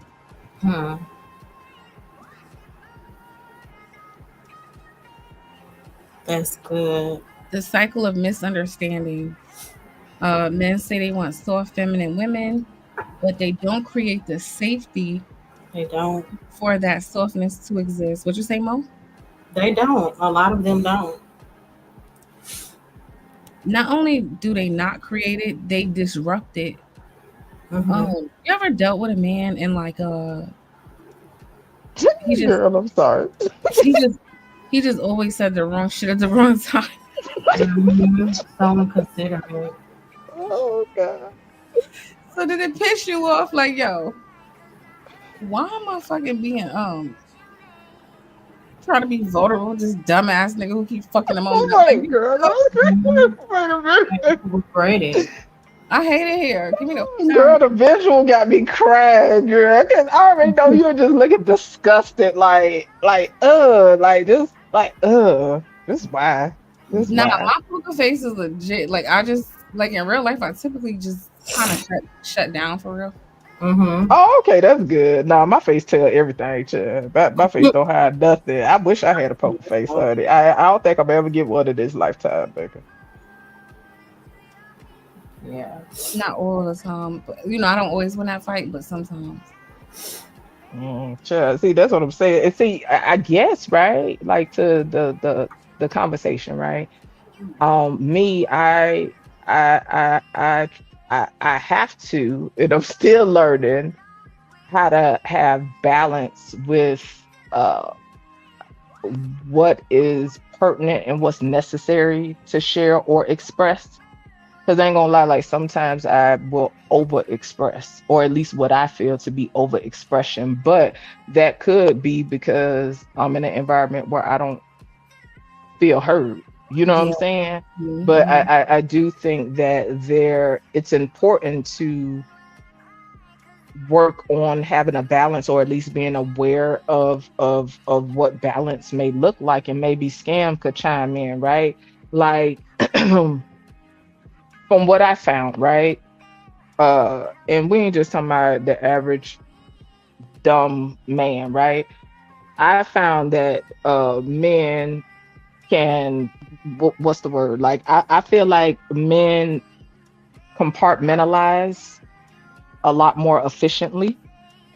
And I don't know. I don't know if I'm fully convinced on that, but I do think that men can compartmentalize. I guess what I should say is probably like expressing emotion. Nah, I don't even know if I want to say that. Do you know what I'm trying to say, Venus? Like with just how men can compartmentalize, like they can be like, okay, that's different from this and da da da da da. But sometimes a woman may possibly, because I know me, right? How I feel and everything will bleed together. It'll bleed together all in one. And then a man will be able to separate it a little bit, I guess a little differently than me. I'm legit the same. I don't know if that's all women, but I ain't gonna put that on them. But I'm starting to think. Right.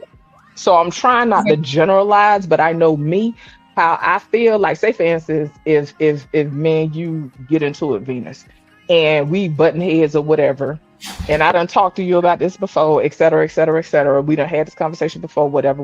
All that will, not that I'm trying to hold anything against you, but all of that will bleed together and it will come out of how I express whatever I'm saying to you. And sometimes what I found with men is they will shut down, to your point, right? They'll shut down because it's a flurry of information coming at once. And because, since we want to generalize, right, they problem solvers. And again, we ain't talking about the average dumb man, right? We talking about a man who actually got a skill set, right? Like, they problem solvers. So then they trying to figure out, okay, which part of the problem do I address first? But I can't really address nothing because she done throw about 50 things at me. You know what I'm saying? And so sometimes I think they do just shut down. I don't know, maybe Scale can tell us. He just sit down there showing all them teeth. Yeah. I gotta step away for a minute, but I do want to, before I go, I agree, Judge Jay. I actually, if there's one thing I could take from men, I really wish my brain worked that way. Mm-hmm. I'm like you. I don't know how to like separate this and no, I can't. Mm-hmm. Literally, my brain does not work that way. I don't know how to do that shit. It's not always about the brain working a certain way. It's just increasing empathy and trying to and increasing understanding. I'll never know what it's like to be a woman or be pregnant or be 5'3", worried if a man's going to take me in the back alley when I go to the liquor store. I'll never know what that's like. But I can still somewhat understand that it's a problem. Like, I will never be as emotional or as sensitive or certain ways of a woman, but I can acknowledge that they are important and that they matter to that person. That's the best that I can do. Right. But how do you show up though in that way when, like, say for instance, for example, if you are dealing with a woman and she is emotionally unloading, right? Because she's reached whatever level of tolerance.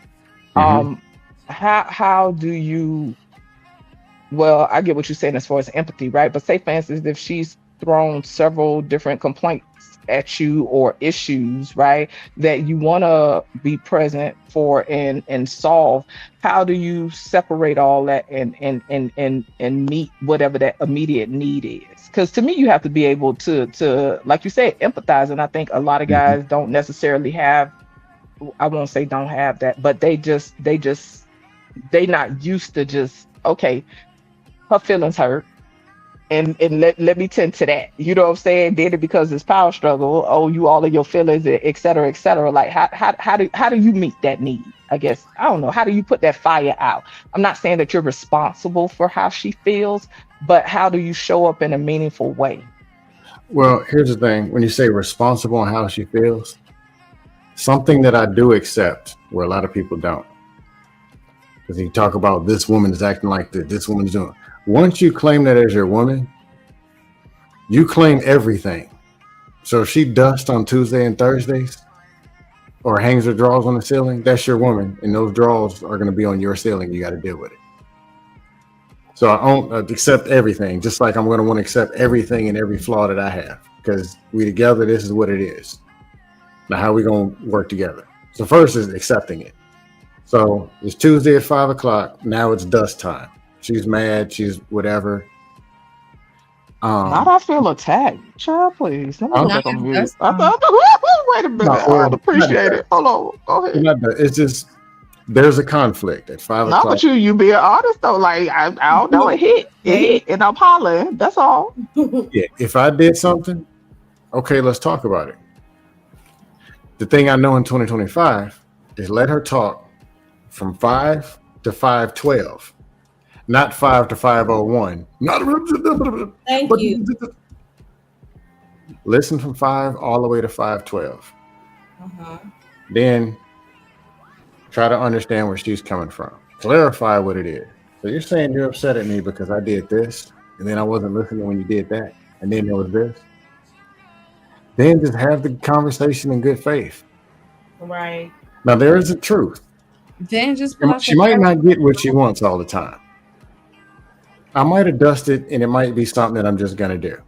Just being honest. It's about 10 to 15% of that. Just being honest. He said I might have dusted. It's just I'm hollering, girl. I Person can't. who dates me, the stuff that I'm going to do. Right. Then that's a small percent because usually, I mean, I ain't foul.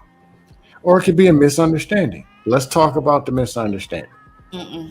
What did you get when I said this or didn't do that? So they can tell me what they got. They're telling me their world. Let me tell you.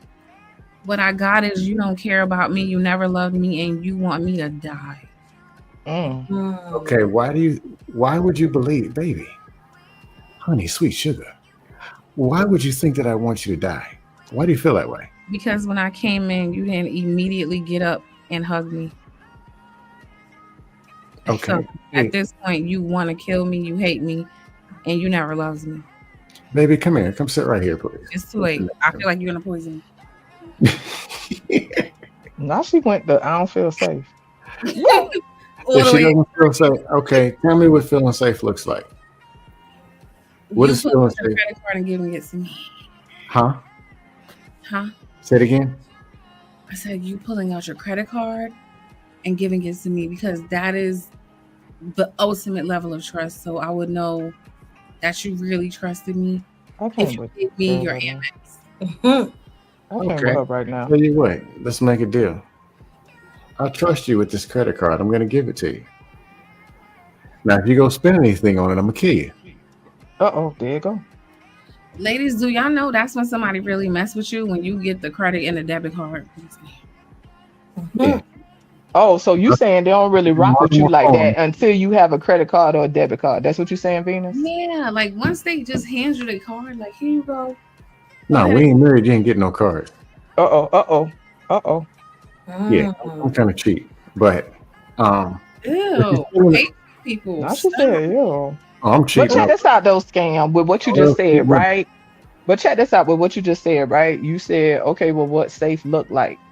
And so what if she expressed, okay, well, safe for me look like, I feel like you're not listening to me, Scam. Okay. I tell you what, I was going to do this, but let me sit down right now and listen and hear you out. Because maybe I didn't listen to you. Maybe I didn't know or didn't notice, but I thought that I was listening to you. Okay, but every Right time I now? say something, you just keep blowing your breath and rolling your eyes. Okay, I wasn't aware that I was blowing my breath and except for the time when you told me I was a jive turkey fool and had a small penis. And yes, I rolled my eyes because you kind of pissed me off. Okay, well, I don't understand how it pissed you off. The whole thing in, and you told me all I could do was rub it around the edges. So I was upset. Okay, I get that. I can understand why you was upset. Okay, but if there were other times I was rolling my eyes and whatever, that's not, I don't have a problem with you. But if you think that I need to listen to you more, right now, let's just sit down and talk. Tell me what's going on with you. I just been frustrated, and I just want to feel like I could be able to talk to you freely. without feeling like you just gonna dismiss me and not listen. Okay. Right now, I'm not dismissing you, and I'm hearing everything that you're saying. What else is Oh, frustrating you? well, the other day at work, don't get me started with that. This is see, but yeah, but I don't really want to go there, babe. But I'm just saying, like, it was annoying at work, but it wasn't like real bad. But I mean, I ain't really got nothing to say right now. I just, I just want to feel like I could come to you if I want to talk. Okay. If you want to come and talk, you can come and talk. Okay, well, I'm gonna go Tell me I ahead and got a finish the small. chicken. Did you want some chicken? If you tell me I got a small penis again, I'm gonna cut your vagina off and sell it on eBay. You got a Okay, deal? well, that's a deal. I'll never say that again because that was disrespectful, and I apologize. That was totally out of line. So I apologize for that. So yeah, so I got some chicken in the oven, and it's almost done. You want some chicken? Yeah. Okay, See, all but right, men all are right. Well, really, I'm good. Is that really What you something? said, Mo? men are not gonna really be that patient like that. And Girl, you know they're gonna be huffing and puffing and you rolling. know, like the majority of men, that was so cute, Scam. That was Ah. so Girl, I'm hollering because you already know they be huffing and puffing like, oh my God. Every time I turn around, this girl just keep running her mouth. What Judge is Jay, it now? wait, Judge Jay, I'm bringing you another contestant, okay? The contestant? Do what now? For the Uh-oh. exercise. Girl, I ain't I'm not dealing with that just one time when I saw that screen. I'm not dealing with That was that. cute, Scam. But most men are not gonna be as considerate. I think Tommy Sotomayor want to demonstrate Hey, how you you. know that's something, child, Is that's that Tommy wild. for real? Yeah, it's Tommy for real. Oh, I I know. mean, I've to seen Tommy, but I've never troll been on. black women from time to time. Started with some But before you bring him up though, but that's something I have to work on personally. They say that like rolling your eyes, huffing and puffing, stuff like that. Those are cues that people receive when communicating.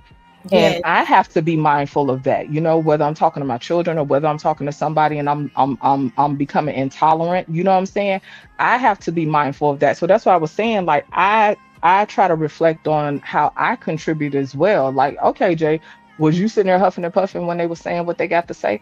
Okay, well, can you see how they might have got defensive when you did that? XYZ, whatever. So I think that's important. But to the point I was gonna make, the whole roll in the eyes and stuff like that, I forgot where it was, but it was a study I found somewhere that was saying that if you grew up like that, like with somebody rolling their eyes or huffing and puffing and stuff like that, when you're trying to communicate or whatever it is, like if you have an emotional need that's not being met, they say that your brain becomes kind of hardwired to that. So that's why I think, and in my opinion, as adults, we all have different triggers when people do stuff. You know what I'm saying? That'll set us Yeah. off.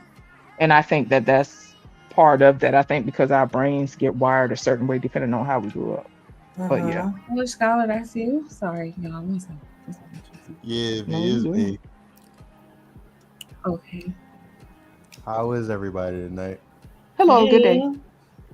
Is that just Jay? Who is this? Who's- Do what now? Foolish Who scholar. that? Is that somebody I know? Hey, Oh, that's foolish my stuff. nephew. What you Hey, doing? Auntie, how you? I'm Long doing good. time. No complaints. Good to hear you. What y'all talking about? I'll let Venus tell the story. I don't know at this point. It's just, Right? we was trying to have a women's day, and I apologize to the ladies. It's my fault. And the men came and threw us off track. Long story short. But it still was good. I was talking about survival mode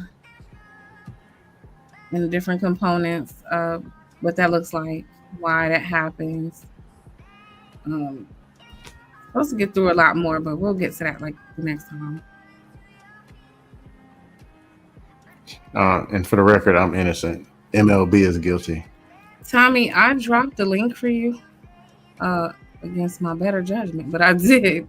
I think he's talking to somebody else in the chat, but Oh, I thought he asked for the link. Okay. well, he did. But I'm saying that comment you just put up was in response to somebody else. Oh, I see. Okay. Yeah. Well, Scam, you did good, but like when we first started the conversation, some of the fellas got to going in the chat, but like to me, it just like it just kind of went back to what I see a lot, and I think that I wasn't looking at the chat. I know you wasn't. That was before I got up here, because I was already getting annoyed because they were talking about stuff that they had to do with what we was talking about. But I mean, for the most part, that kind of happens because even myself, right, we kind of trailed off a bit. But I noticed when conversations are presented in such a way where it's really to it's like it's meant to nourish and to really be edifying. I think that detractors just come with the territory for the most part, I don't but wanna it is irksome, but I do think it comes with the Jay, territory. Well, I don't want to assume Judge Jay, but are you saying like,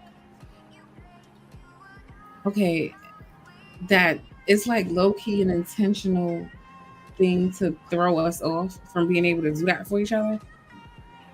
yeah, and I ain't gonna hold you. I'm just talking shit right now, but I just feel like a lot of men could just be self-absorbed. Like I think, and don't get me wrong, I think that humans, let me say, I think that humans can just be self-absorbed, right? And so when you started speaking and you was talking about women and us wanting to feel heard and us having a safe space to speak without being judged and whatever else you said, right? Like, yeah, people start making it about them, and I ain't talking about the panel. I'm talking about just from me looking at the conversation in the chat, and that's not new. You know what I'm saying? People will begin to make it about them when it ain't even about that. I just think by default some people could just be self-absorbed, and I think we all have to check that. I think it's normal. Wait, Like, hold on, y'all. But Tommy, I said I dropped the link for you, like when you asked the first time. So I don't know. Anyway, go ahead. I'm talking to somebody else. No, you good. Do your thing. Go ahead, Mo. I just think it's natural. Like, even if so, this is a conversation of how women feel, how we may feel disregarded when it comes to whatever in life. Majority of the topic was based on how men treat us, and it's natural for the men to become defensive. Like, even when I hear men on the panel going in on women, I'm like, what are y'all talking about? So I think on both sides, we automatically just get defensive. I know I do when I hear a bunch of men I'm like, this is not true. What are y'all talking about? But I agree I agree for the most part. I think for me personally, it's how I ain't gonna hold you. It's how people come at me. I ain't even gonna hold you. I'm one of them people you could say whatever you need to say. But it ain't what you say, it's how you say it when it come to me.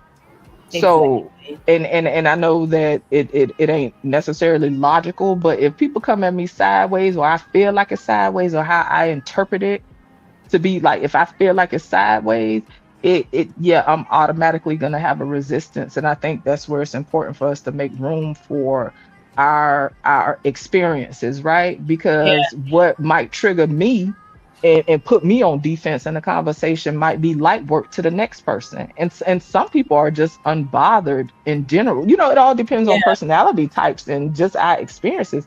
So that's why when people get to arguing about, oh, well, no, I said such and such, and I said that. And I'm like, okay, well, how can we not see that this is how I interpreted it? I didn't say that is what you meant. I'm just telling you this is how I interpreted it. Like that's all. It don't mean that I'm trying to demonize you. It don't mean that you're a bad person, whatever. This is how I took in the information. So if I'm having a conversation, then that's the opportunity for the person to say, well, that isn't how I meant it. This is what I meant. And I could either accept it or not. But I notice even with these conversations, it just be a lot of back and forth without people taking time to understand, boom, this is how you perceive it. And so sometimes I'm in a better position where I can just challenge that person thinking in a more productive way, or I guess a less emotionally charged way. And then there's some days where I just don't have tolerance. And I think that if we all take time to acknowledge that, it to me that make a difference. when you're able to just see yourself in the situation. Mhm. And I So think personality types are Yeah. hey, look, like you Mo said. Love. Uh-oh. Hey, Wait, sorry, real quick, Mo Love, because I gotta walk away. Tommy, look, I gotta walk away from the computer. If you're coming up, like, come now, okay? But I want to ask, I want to say, I want to listen back and see because I want to say, yeah, I think it's natural that we all get defensive. Mm-hmm. Mhm. I think there's a big difference. Like when we're just talking to each other and not bashing them, it's nothing to do with them, not even anything to be defensive about. They'll still make it about themselves. I just don't know if that's the same thing as you hearing people talk bad about black women and then you getting defensive. You know what I mean? Like I could be wrong, but I don't think that's what was going on. Mm-hmm. Either I one get of what you mean. this show Yeah. or the last time. Hey, Venus, what zone? There's Men are self-absorbed. They think the world revolves around them. Okay. well, how can I explain it? Black That's been Hawk, the I'm history not. of the world, in my opinion. Hold on, Black Hawk, And that's I'm part not of mad. conditioning. Reason I I just make want to say to Black Hawk, last I'm not part mad about at you about anything. It's okay. You don't have to keep apologizing. It's okay. I'm She not mad. already dropped the link. You good? She, Yeah, it's if I okay. recall, she ain't said nothing. I'm sorry. What you said, Skin? I forgot Hello. what to say. Oh, I was. Oh, Oh, what she Go said. ahead. She think that men are self-absorbed, and something else she said. And you was gonna say something. Selfish. They think the world revolves around them, and a little bit racist because I feel like if we were a circle of white women in a corner talking about our little problems, there would be consideration. Okay. Now there's how can I explain it? There's a couple zone. In the corner, it's like it's that strong black woman stuff, scam. Mm-hmm. We expect it to be. We can't even get looked at as victims or like as yeah. I mean, you know, that's the right word. Like as somebody that something actually happened to. Never. Well, if it's the bullshit, the truth is you don't want those dudes no way. It's not about. You Preach. know what I'm saying, man. But if it's misunderstanding zone, okay. To be fair, I'll go into misunderstanding zone. I remember being a kid. My little cousin. I'm the youngest, so I don't know nothing about no kids younger than me. He's a baby. He's 2 or 3. He's spoiled, but he's crying. And then we go give him something, me and my sister. I'm like, oh, he's crying. I'm supposed to do something. So I give him his toy and he throws it. In my mind, he's bad and he's horrible because he threw the toy that I gave him. That's all I see. Versus maybe it wasn't the toy. And he's 2. That's what they do. So sometimes a man can think that a woman, they believe that them taking her to get a steak dinner is the thing to do and they are right. And then she says, you don't listen to me. That's like a shot. And it throws everything that he did off. You don't appreciate my steak. And to you, might like, oh, this selfish fool. I don't even want the damn steak now. All this is miscommunication. But both parties don't know how to articulate what's really going on. And in your eyes, it's going to be, this man just wanted to give me a steak and get some butt. In his mind, she don't appreciate nothing. Because the conversation can't really go because they don't he's not equipped and she's not equipped to have a conversation, understand what the other person's needs are. Does that make sense? I'll be back, y'all. No, it does make sense, Yeah, right? it- Like it requires that capability from both parties. I'm sorry, you got a foolish. Do you think? No, I was just agreeing. You got it, Auntie. I've been talking enough, dear. Let's hear your input. I honestly feel like that's usually what's happening. Like people's wires are just like crossed, right? Because I'm processing it one way, right? And as a man, it's like, yo, I just want to feel appreciated by my woman, or I did this nice gesture. How dare she not appreciate that I did this for her?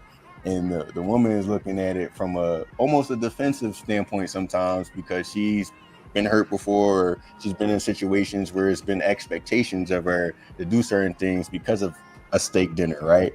So it's just like all those things are not being communicated or articulated, right? So now we're having a series of like awkward bounce with each other where it's like it doesn't necessarily have to get there. Right. And I think and I have to work on that, right? Like I have to slow down, right? Like I have to slow down because whenever I get tripped up like that, I get the spiraling. I ain't gonna hold it. I get the spiraling, and I have to slow down because, like you say, it's wires crossed. And I think when we get in them situations where we deal with misunderstanding, and this is something I try to explore within myself, right? Like whenever I am having misunderstandings with people, and it's it's it's recurring, right? I try to evaluate, okay, what exactly is happening here? Okay, Jay, do you have something that you need to prove? Like what exactly are you trying to prove? You know what I'm saying? And sometimes that helps me when I'm trying to get to the root of what I might be dealing with, you know. And yeah, of course, ideally you will hope that that person is able to reciprocate and understand where you coming from. And regardless of what people say, because we live in a day and time where, you know, it's, oh, you don't need nobody validation, you don't need this, you don't Right. need that, and da da da da da. And I agree to a degree. But as human beings, we are social creatures. And so I still think, let me see how I want to word that. Like self-worth is important. Being able to know that you have worth regardless of who comes in your life, who goes in your life, who is giving you approval, who isn't giving you approval, who is agreeing, who isn't agreeing. I think that is important, and that is invaluable, right? But I think that it would be dishonest of me to act as if I don't look for validation on no level. In society, we look for validation. I guess I try to explore within myself ways to hold that as healthy as possible, or at least as healthy as I'm capable of holding it. You know what I'm saying? Without putting myself in a place of being a victim or in this constant state of codependency. And I think that in general, based on my observations, people tend to struggle with that, right? Like struggle with this extreme of being extremely codependent or extremely independent, right? Like I try to look for the middle ground of interdependence, but we all have different life experiences that, you know, respectfully leave us dysfunctional in different ways. And it doesn't make us bad people. It's just Right. ways of coping. And these ways of coping served at one point, because I know certain ways that I have dealt with things in life was coping mechanisms, and they served me in those seasons of my life. But now at this particular season in my life, those coping mechanisms no longer serve me. And so sometimes I have a conflict within myself. Okay, Jay, it's, you gotta let that go, baby. We don't need to operate like that no more. We Yeah. we not in that space no more. So that pattern, you know, it takes conscious effort, concerted effort to work on dismantling that pattern. Yes, it served me at some point. And I think for me, and I think it's important for people to also know that even if you do have certain ways of coping, right, it doesn't make you a shitty person.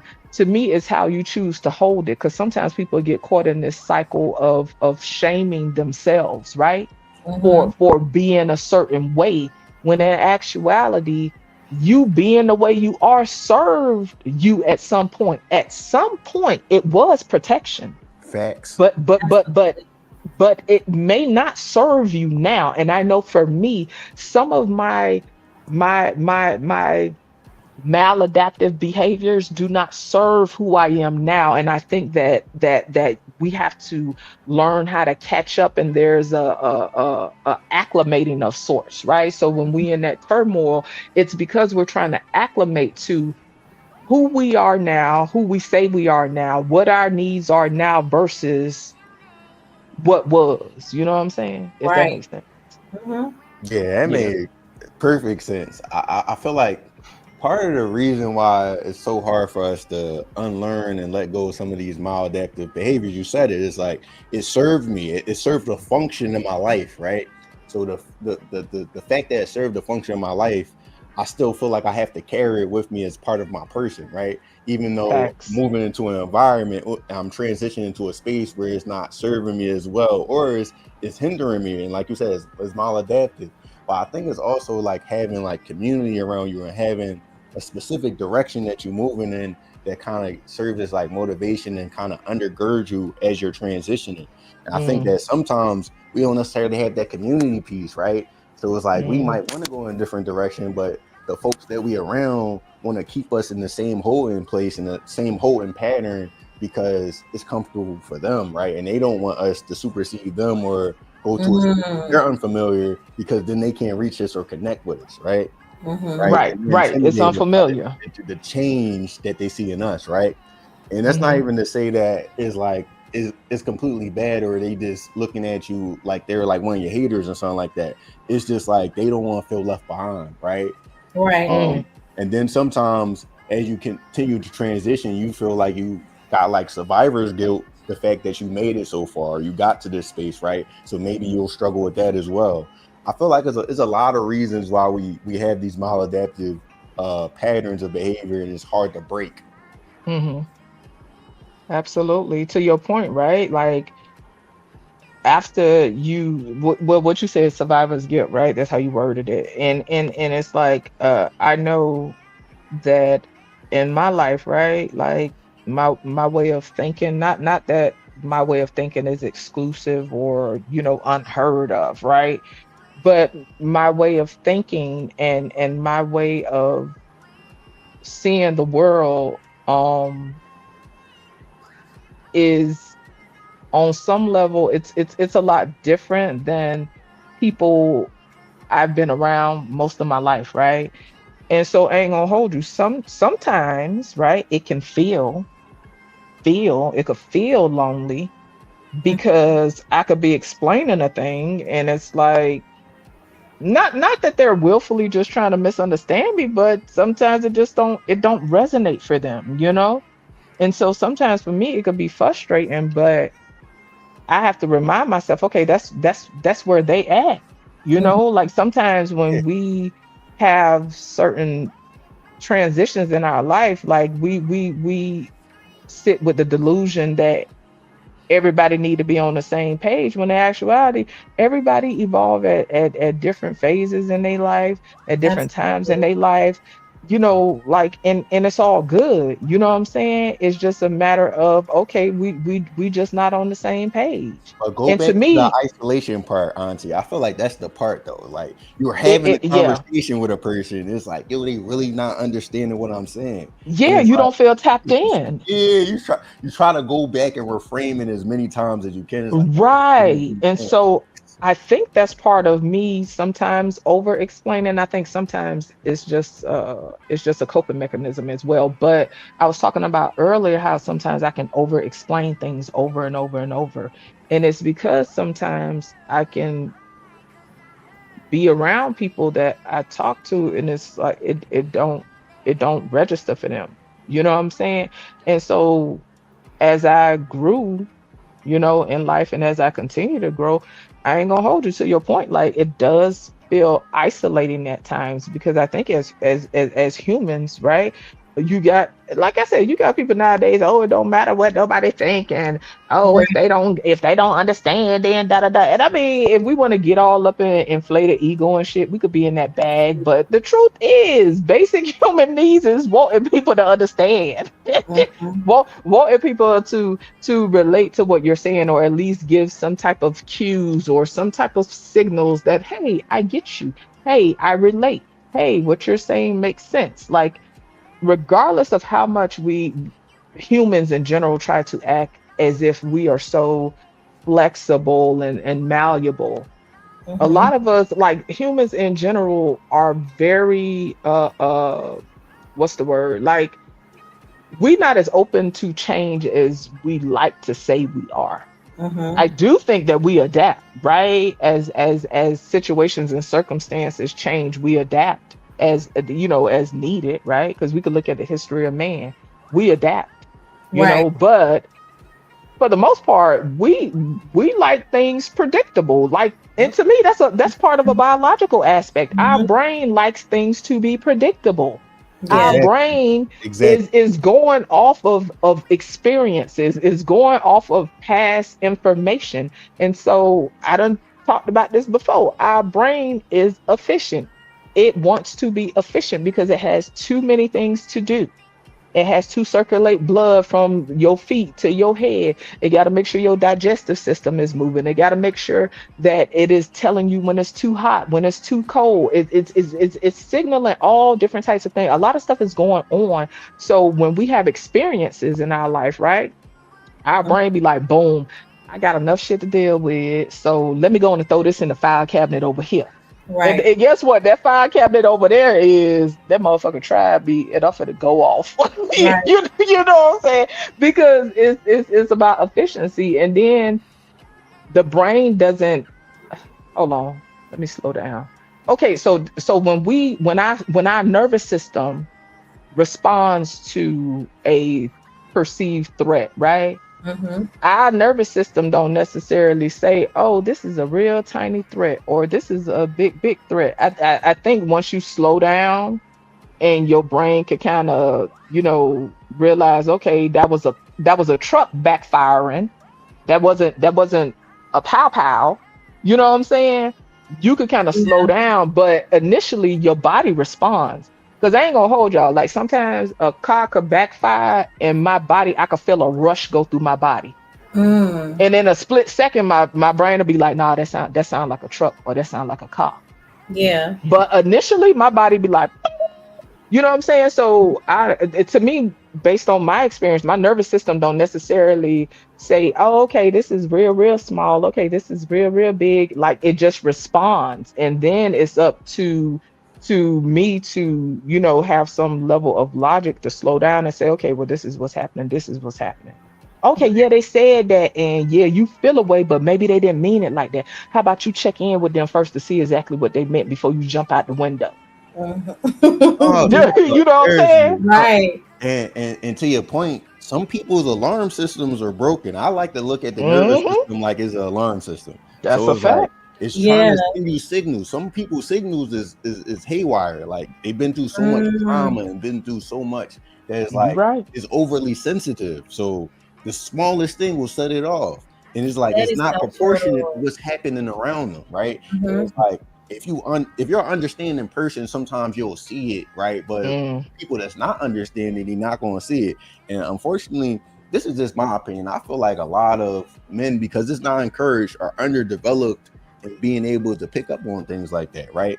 Or if they're not underdeveloped in terms of actually perceiving it, they're underdeveloped in being able to express it or articulate it, right? Because the only things that men usually are able to express in their immediate environments is anger. You know what I'm saying? That's a fact. Or some sort of like toxic emotion, right? They're not able to actually use their emotional vocabulary because they're looked at as weak, or it's like, oh, what the fuck is you talking about, bro? That's some old sissy shit, right? Where it's like, no, like this is what we need to talk about, right? Especially in your relationships, right? If you're talking to your lady, you gotta know how to tap in and attune to what's going on with her, right? That's gonna make it way easier for you, right?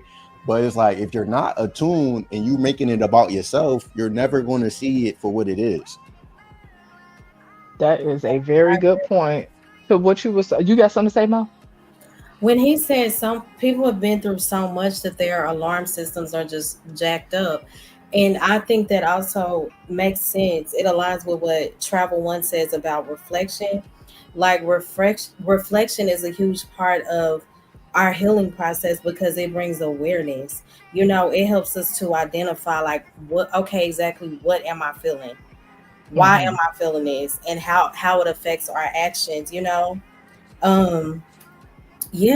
a lot of times we have so many bottled up emotions, and that is so unhealthy because it starts to manifest as stress, and it'll show up as anger, sadness, all of those things. So when we actually reflect, and sometimes that's hard to do in the heat of the moment, but when you pause and you acknowledge and sit with your emotions, that is so huge.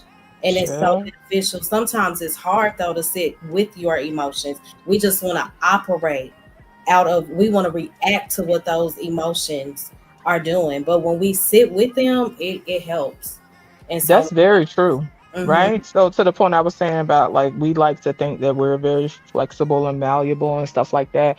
Even when and that's something I am continuing to work on, right? Like sitting with discomfort, right? So, Because to me that helps build resilience, right? Anxiety from my experience, right?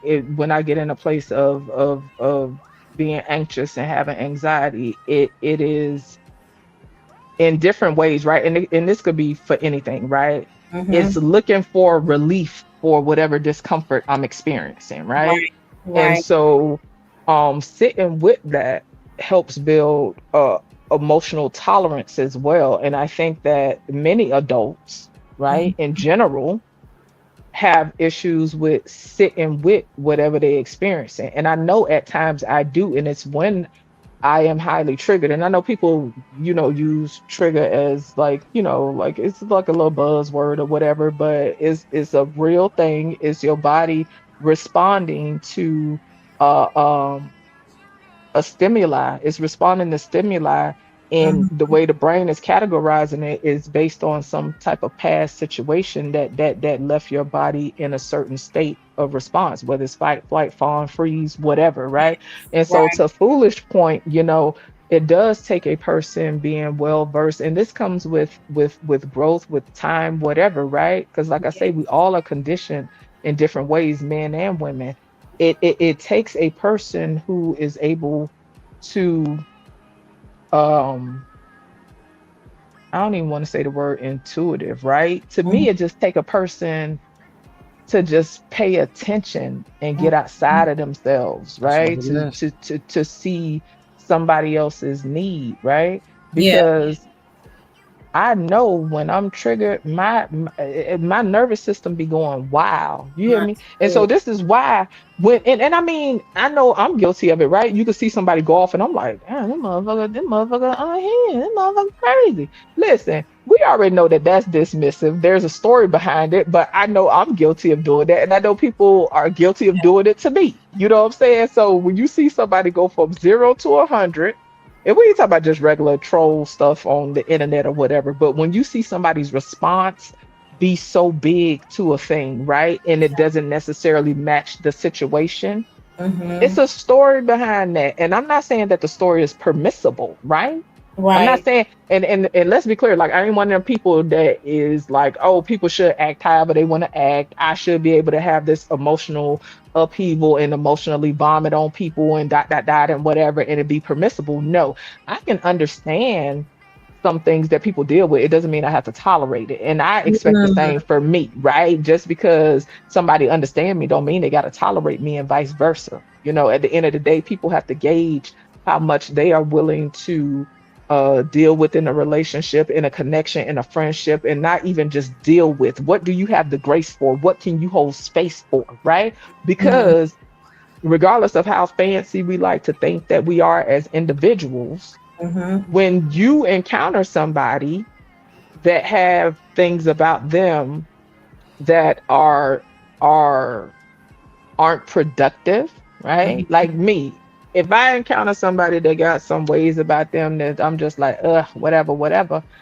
Okay, boom. You connected to this person. You friends with this person. You dating this person. You laying up with this person. You go have coffee with this person.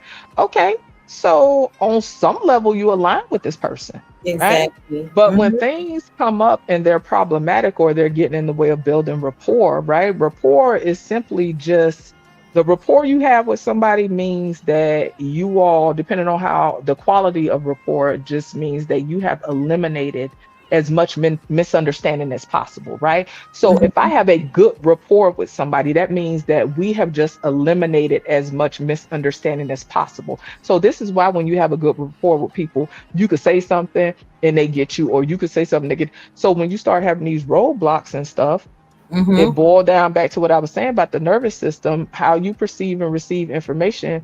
I kind of rambled a bit, but back to when the response gets so big, right? That's how their nervous system is responding, and it may not be conventionally appropriate for that particular situation, but it definitely is an indicator, right? of something that they may want to address. I know when my response is wild and I look back and I be like, but damn, I kind of jumped out the window on that. To me, that's just telling me that that's something that I need to continue to work on. To me, triggers aren't about the other person. To me, my triggers give me information about me in areas I need to continue to develop on. Yeah, but I get what you're saying. Triggers I got a aren't question when y'all get a minute, but go ahead. they're not right, but we do have people who do have a provoking spirit about them. They will say and do things to try to trigger you. You know, That's true. But do you have to go? So if you go out your way to try to trigger me, Mo, right on this panel, you go out your way to start trying to trigger me or attempt to trigger me. Like esoterically speaking, you can't make me do nothing, right? Now, I'm not saying that this is not to dismiss what you're doing, right? Because that is still, in my opinion, some level of dysfunction. If you have to go out your way to try to provoke me or get a response, a negative response out of me, to me, that's dysfunctional and it's toxic, right? And we all have toxic ways. But if I decide to go down that road with you, if I want to continue to grow as a person and work on myself as a person, I'm gonna have to hold the L and I'm gonna have to look at how I contributed. Okay, it's obvious that Mo was trying to trigger me. It's obvious she was doing that shit on purpose. But Jay, you still went. Okay, so how did you contribute? Okay, well, I responded to her. Okay, but what else you did? Okay, well, I started, breathing hard and saying child and whatever, and start doing little whatever. Okay, Jay, how you contribute? Okay, you exacerbated it. Okay, so what can you do next time? Let's be clear. It's people out there that do that. It's people that we deal with in our personal lives that do that. I mean, that happens. But for me, I ain't gonna hold you, despite me going off and I ain't gonna hold you. I'm gonna get my shit off, but by the time I finish, I'd be like, okay, Jay, hold the L. What could you have done different? Right. I always bring it back to myself. And the main reason I do that is because I personally believe if I don't look at how I contribute to a situation, I am putting myself in a position where I will be stagnant. I personally feel like I cannot grow if I cannot see how I contribute to a situation. It doesn't matter if it's me being too passive, me being too aggressive, me possibly needing to have communicated something in a different way or whatever. It ain't about people pleasing or trying to just trying to please the other person. For me, is more about the reflection. But you're right, though. It is people that will go out their way. So how do you find the balance in that? Okay, I know you're trying to trigger me, but I'm gonna be the bigger person. I'm not going to respond to the spirit that's trying to provoke. And I'm talking about somebody that's just really, really antagonizing. So because there are moments where we need to speak up. So I'm still, to this day, I struggle with finding the balance in that. Like, okay, I need to just let this go, or no, it's time for me to speak up about this. Okay, so let me ask you right quick, like, and I'm just curious, right? Because y'all know I like to pick brains, right? You say you have to speak up. Why do you have to speak up? Because sometimes the narrative is when you walk a certain way that you're supposed to just let people walk over you. So sometimes I feel like, okay, let this person know you cannot keep playing in my face. I see what you're doing. I'm not naive to what's going on. So that's why I feel the need to speak up. And trust me, right? I totally get it. This is the conversation I have with myself, right? When I get in that space where I need to prove something, right? Because I don't, and I word it that way for a reason, because for me, when I truly stand on something without needing someone to co-sign, without letting somebody know you ain't gonna play with me like that, without all the stuff that come with that, when I really stand on something, I embody that shit. Yes. When I'm not completely sure or I'm conflicted, that's when I get in the position of me needing to let whatever. And for me, it requires it's a constant work for me, because I ain't gonna hold you. I like most of my life I would jump out the window. I'm jumping out the window before I assess how many stories up I am, what's down there below me. Is it water? Is it concrete? I'm jumping out the window. And so as I've gotten older and I've been constantly working on trying to dismantle this shit, I have to tell myself, okay, Jay, what you trying to prove? Okay, well, why you trying to prove it to them? Who the fuck is they? That's Okay, good. wait, hold on, but do they help you eat? Hold on. Is they putting food in your churn mouth? Okay, how do they add to your life? Okay, are these quality people That is so that you want in your life? How are they pouring back into you? Because what will happen, and I'm guilty of it, we will get trapped into situations where people will just drain you of your energy. Because let's be clear, it's still an exchange, but typically those type of exchanges will leave you depleted. A person who get off on intentionally provoking, baby, trust me, they eating. They eating. Yes. And I have to keep that in mind. A raggedy motherfucker who ain't nobody checking for, they eating. And you and I'm not, well, I ain't trying to get all in their bag, but listen, I have to have that conversation with myself. Yes. You sitting here trying to prove something to a motherfucker that don't add nothing to your life At all. and if you talking about social media or whatever, say for instance social media, right? When you log off this MFer, That's it. how they add to your life? But so to me, this go to show you that we be dealing with triggers, because we'll get into a tussle trying to prove something to a motherfucker that don't even matter. That's real. In the bigger scheme of things, right? And we all as humans get caught up in that. And I think that that's a part of human beings in general, just sometimes being self-centered, right? Like in the bigger scheme of things, right? With all the stuff that's going on in the world, with different things that we encounter in life, right? We'll get caught up with that. And then to the point of social media, I think that sometimes, and I've said this time and time again, it can be catharsis and escapism. You feel me? Like in real life offline, I can't go to work and get my shit off and just go ham on people and that. You got some people that be like they feel helpless in life offline. So let me log on and let me feel a sense of power. Yeah, maybe I cannot be in real life. Right. Yeah, because some people feel helpless as fuck in real life. Some people feel silenced in real life. Some people feel muted in real life. You know what I'm saying? Offline. And so they will come to pop their rocks. And some people just want to whoop on some people. You feel me? Like you know what I'm saying? So anyway, to your point, for me, that's when I have to make a conscious decision. And don't get me wrong, like I said, I could get wrapped up in that. But that's why I have to make a conscious decision to tap out. Like, okay, Jay, how much you finna give? I didn't say online. Listen, girl, the people that know, I get missing. I get missing, you know, and I do that for me. And I ain't gonna hold you. Sometimes I get fed up with the space. And it ain't necessarily the people, it's just the level of toxicity. Sometimes it's just too much. And I'm like, nah. And I cut it off and I'd be like, man, I ain't going back to that shit. Whatever. Regardless of me having that back and forth amongst myself, I know that on some level, it still has its place. I'm not saying that it serves a great purpose for me in the bigger scheme of things. It simply has its place. Right. And that varies from person to person. You feel me?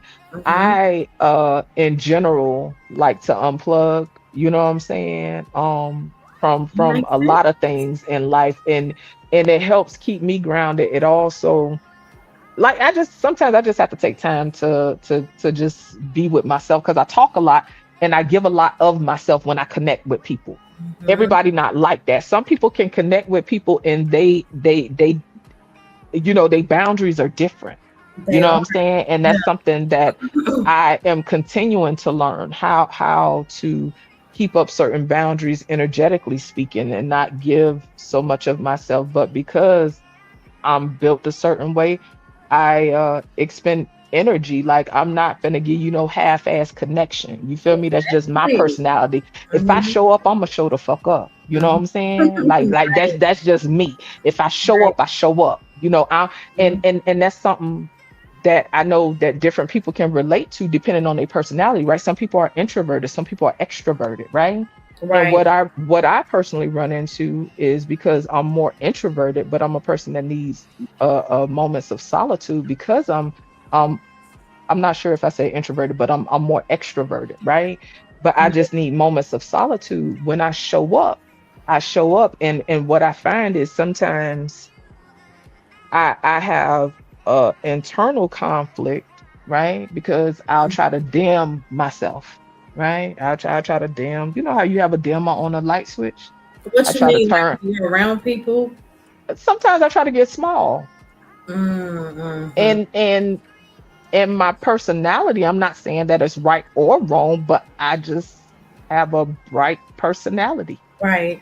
Even when I'm outside, I try to hide. It's just sometimes when I don't want to be bothered, I try to hide. Even in real life offline, I can't fucking hide. Right. And so sometimes because I don't always know how to hold it, and sometimes I just don't completely own it, I'll turn the switch down. You know what I'm saying? And then you have some motherfuckers that will try to damn you. Mm-hmm. You got some people that will try to damn you on purpose, like, oh, this bitch thinks she all. Let me bring this hoe down a notch. They'll put you down to lift themselves up. It's weird. Like I say, they eat. You know, so in that case, that's why sometimes when like certain people, I just check out. I don't care if it's online, offline. Mm-hmm. Offline, as soon as I see certain people come at child, I'm going the other way, and I don't really encounter that much. But like, say for instance, in an environment I can't control, you know what I'm saying? I see certain people come at, oh, okay, yeah, all right, I'll holler at y'all later. Y'all have a good day. Just bye.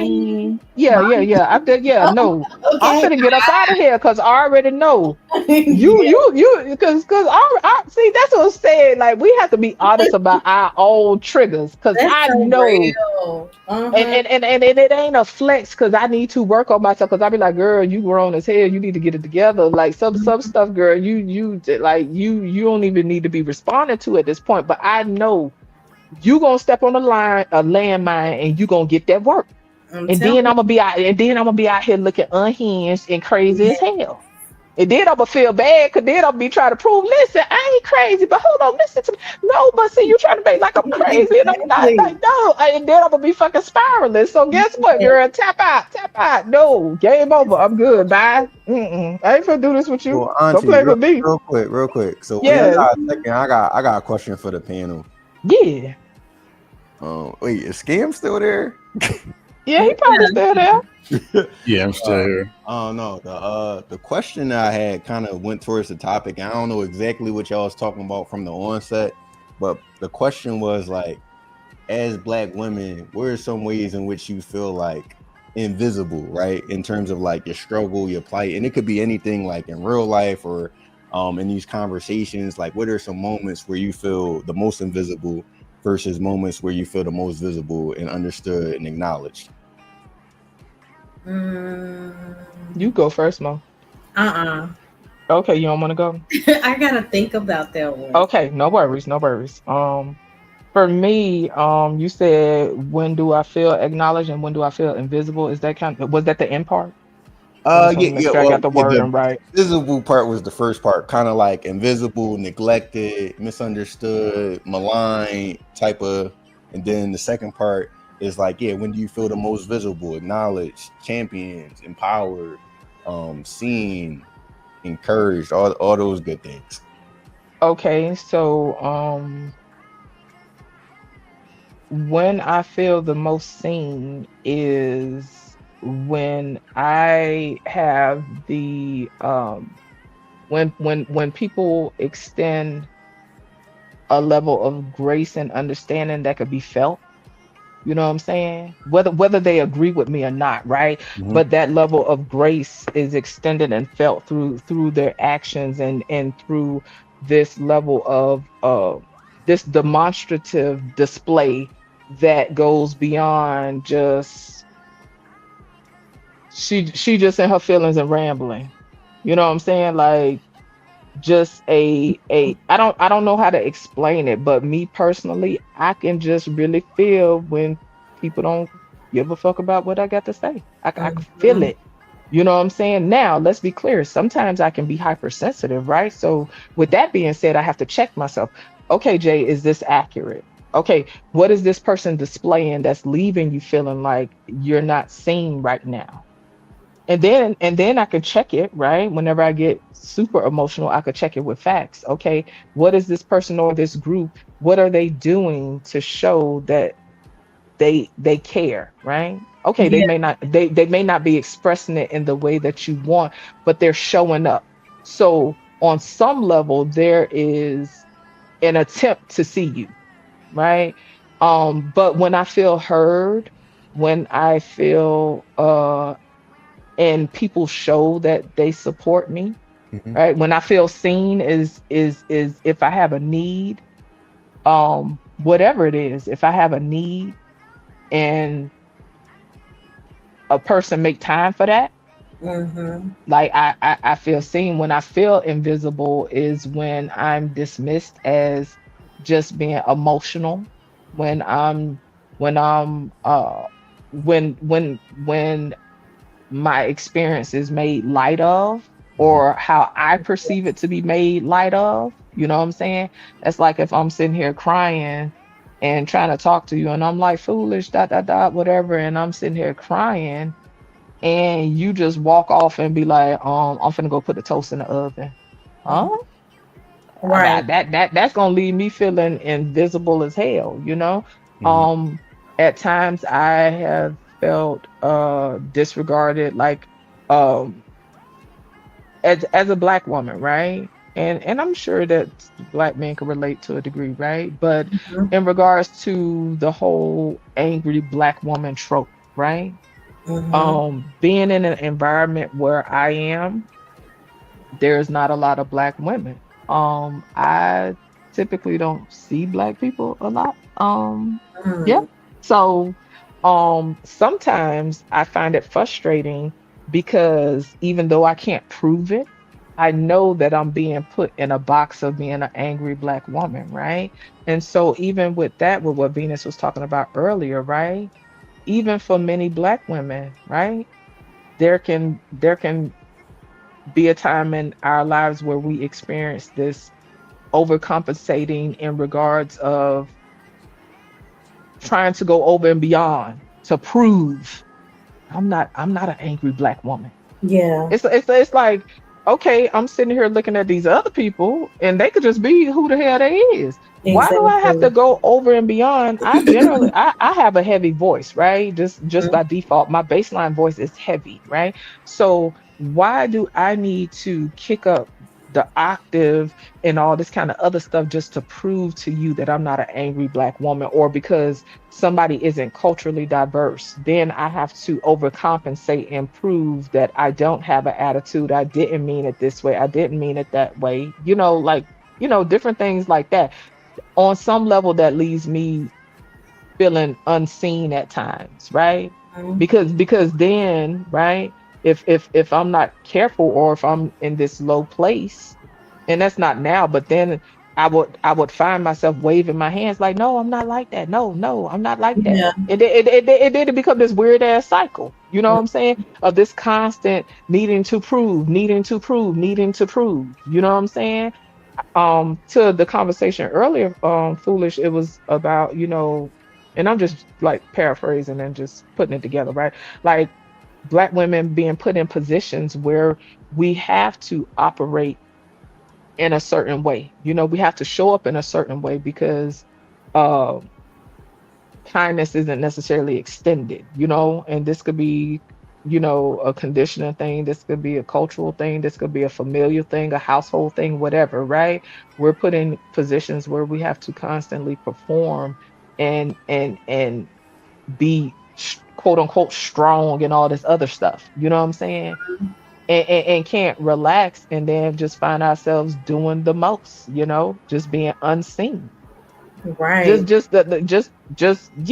like, yeah, I don't necessarily want to go there, but another thing I had to learn, and I'm gonna let Mo take it. Another thing I had to learn was to allow people to do stuff for me, and Mm. sometimes I have to still catch myself now. I'm so Yeah. quick to say, nah, I got it. Nah, I got it. And I ain't gonna hold you. Some of that comes from life experiences. Mhm. You know what I'm saying? It comes from um disappointments, and not that I'm trying to carry everything, but people to me would be dishonest if they acted as if their life experiences didn't shape who they are. It Exactly. does. It's a You know what fact. I'm saying? And so Uh, I remember this was years ago one time, y'all. I was carrying a nightstand. Mm-hmm. And my neighbor, I had a neighbor upstairs in the apartment I was in.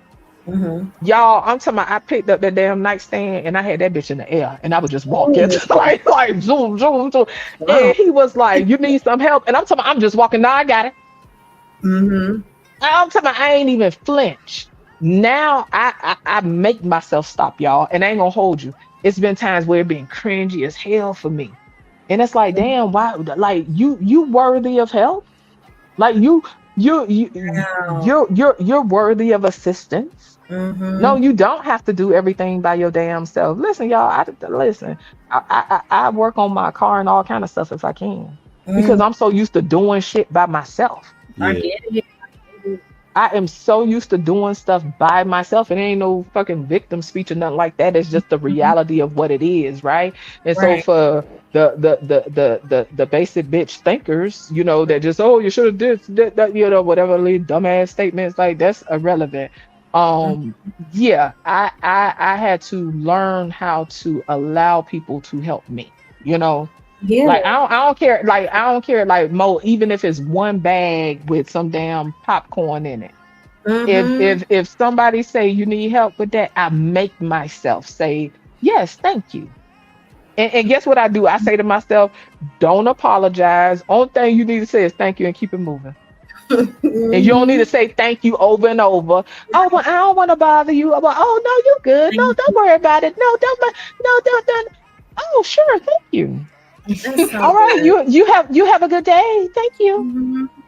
I was getting some oil for my car or something a couple Mm-hmm. months back, and I think I was carrying something, man. He was like, "You need help with that," and it was something real light, and I Mm-hmm. made myself say, "Yes, thank you," and he took my stuff to my car, Mm-hmm. and I didn't overcompensate. I said, "Thank you," and you have a good day, and kept it moving. Um, And shout out to DLR. I'm gonna just say DLR. Shout out to DLR with the $10 super chat. Thank you for supporting the channel. And while y'all in the building, y'all be sure to hit the like, subscribe, hit the notification bell. Y'all be sure to hit the cash app. Is $ one rule by Venus. Wait, yeah, yeah. DLR this person says, from Mo's channel, I think. do Mm-hmm. what now? Oh, okay. Well, shout out to whomever. But it's What you Venus, y'all. mean? What you hold on, do what now? What you mean, Mo channel? Mo Love, the one in the middle right here. He's, It's from he's, Mo's What he's you the mean is channel. from her, but how is it from her channel? Oh, because she's because I'm simulcasting. simultaneously. Oh, it's from Mo Love. No, this Mo Love. Okay, girl. Yeah, yeah, yeah. Okay. Hold on. Oh, Let me what? Let me gather myself. Hold on. Wait a minute. That I was gonna Yeah. start fussing at Venus. Wait a minute. Hold on. There are a lot of problems with this conversation, Mo. But just here to Mm, support you because I got love for your channel. Haha, bless. Child. Shout out to Shady Cakes. But do we have anything else in the building? I think was it? I don't know. I I think thought it was that's the only something. one I see. Shout out to the problematic conversations. Right. Amen. I think it's so good. Amen. It's Praise always a God. problematic conversation when they're not included. Nah, nah, nah, blah, blah. Child, listen, some people just don't want to understand that. Guess what? That's where you when people prove over and over, and not even whoever that person is, I right? want to When hear what he people has to prove say, but he ain't when even in. people prove over and over that they're not interested in understanding you, if they don't make attempts to understand you, child, you leave the people where the fuck they at. And who got time? Child, please, who? You gonna be trying to get a hug from a wall? I think it's a great conversation. I I got really a do. panel question. Um, Go ahead. I'm sorry, I I'm don't gonna even be think I allowed Mo to answer the last question. I'm sorry. Let me go. Definitely did, but you was talking good that's, though. I'm that's sorry, good y'all though. gotta stop me. I'm telling y'all, I be on go. I'm sorry. I'm a listener for real. That's really what I do in real life. I'm trying to embody that aspect and the other half of my life. I'm trying to, yeah. Praise God. Go ahead. I don't really know. I think you said majority of it. I agree with what you said. Let me ask you this, Mo. When do you feel like people are not listening to you? When do I feel like people are not listening Like, to like me? what's a trigger for you? Like, if me and you having a conversation, like, what might trigger you if you're trying to explain something to me? Like, what might trigger you and leave you thinking or perceiving that I'm not listening to you, or like I don't see you? Like, say for instance, you wanted to come to and talk to me about something, and you was feeling vulnerable, and you wanted to share something with me. What type of response would I give you that would leave you feeling like I don't care or I don't see you? So when I open up and I'm vulnerable and the person just dismisses it like it shouldn't hurt me the way that it does, and they don't acknowledge the fact that our personality types are completely different. So the way that things affect me are going to be different. I realize that I'm more sensitive than a lot of people. So when people try to dismiss something as if it's not that serious, like my feelings don't matter, that really triggers me. So that's probably the biggest one. Hey, Mo Love, hmm that very issue, Huh? that very thing. I was a supervisor in 2018 to 2020. Remember, I was in 20. I took an emotional intelligence class in 2019. That was an eye opener. Yes. And this particular training was 5 days, and we did this exercise, split up into pairs, explain the problem, and then they just listen. Then they explain, then switch. They explain the problem, and you just listen. And afterwards, I raised my hand. I'm like, hey, I don't get it. This person's complaining about this and this and that and this, but why this? Older lady said, hey, do you like apples or do you like oranges? Which one do you like better? I'm like, I don't really like apples. I like oranges. Cool, because I like apples. If you open the refrigerator and there's no apples in there, do you care? No, not really. If you open it and there's oranges, you just eat the last thing a person who wants apples wants to hear is just eat the oranges because they asked for apples. Yeah. That's what clicked for me to like really just get it. Yeah. Part of people being taught, or either they weren't taught, we see it how we see it. Why are you complaining? You just open up the fridge because it ain't no apples. Just eat the oranges. Ain't a big deal. My God. And I paid for these apples and the oranges, and you complain. Right. What you crying for? They just oranges. What you crying for? The thing I get also, coming from that and now becoming the one who understands both sides. I understand that there are people who don't understand both sides. Yeah. They don't know that they're saying or doing the wrong thing. Then they think that you're bad because you're blowing up about it. Yeah. You're right. You're right. You don't appreciate no fruit. It can be, now some people just don't care. They'll starve you to death. Those dust them off. You don't care about them. But I always say this. People were not taught how to be in relationships, but it can show in different ways. Sometimes it could be that thing. And I know after the third and fourth time, now you're just ready to flip the whole damn refrigerator over. I get it. Yeah. Sometimes it can be they thought they were doing the right thing and they thought that you were wrong. Or they thought, hey, what did I do wrong? I thought there's oranges in there. I'm dead serious. Grown with business suits on and everything. 6'5", can't get the apples and the oranges. Can't get them. Very true. Then here's the thing: when they call their boy, a Tyrone, he been married 7 years. He's traditional. What is Tyrone? Man, you better. She should eat them apples. Be a man. Tyrone be just as dumb. Yeah. Wait, not just colonized his wife. She in a corner, colonized or whatever. Frustrated, losing her she in the head. corner just so over him, like just rolling her eyes. Yeah, or her arms are folded. She's like, look, man. She's just like, look, I'll eat the freaking apples because I want to still be here with the kids. Last time we didn't even have food, so I'm just gonna take the apples. Yeah. Right. Then 5 years later, the His wife divorce. has got it so much worse that she'd be happy anything in the fridge. Okay. Yeah, but another thing people are taught: listen to people who got the results. They got the results. Got the results. So you go to the dude who is married, and he tells you some mega dust.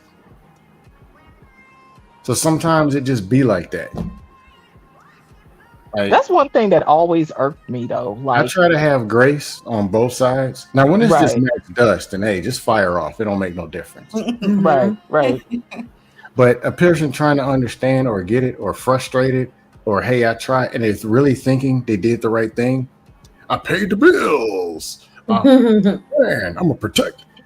Their caveman uncle told them that everything else don't matter. And if it don't fall under here, she's wrong because you know how them women are. And these people that come from 6-parent households. 6-parent households is hilarious. That's crazy. Oh my god. But And even then the when they idea burn that out, you they just burn all the way I'm out. sorry, go ahead. Yeah. The idea that like people should just listen to people who got quote unquote results, like how people define results vary. What people determine to be successful varies. You know what I'm saying? And I've never been a person that just, well, especially when it comes to relationships, I ain't never been one of them, oh, relationship goals and all that shit.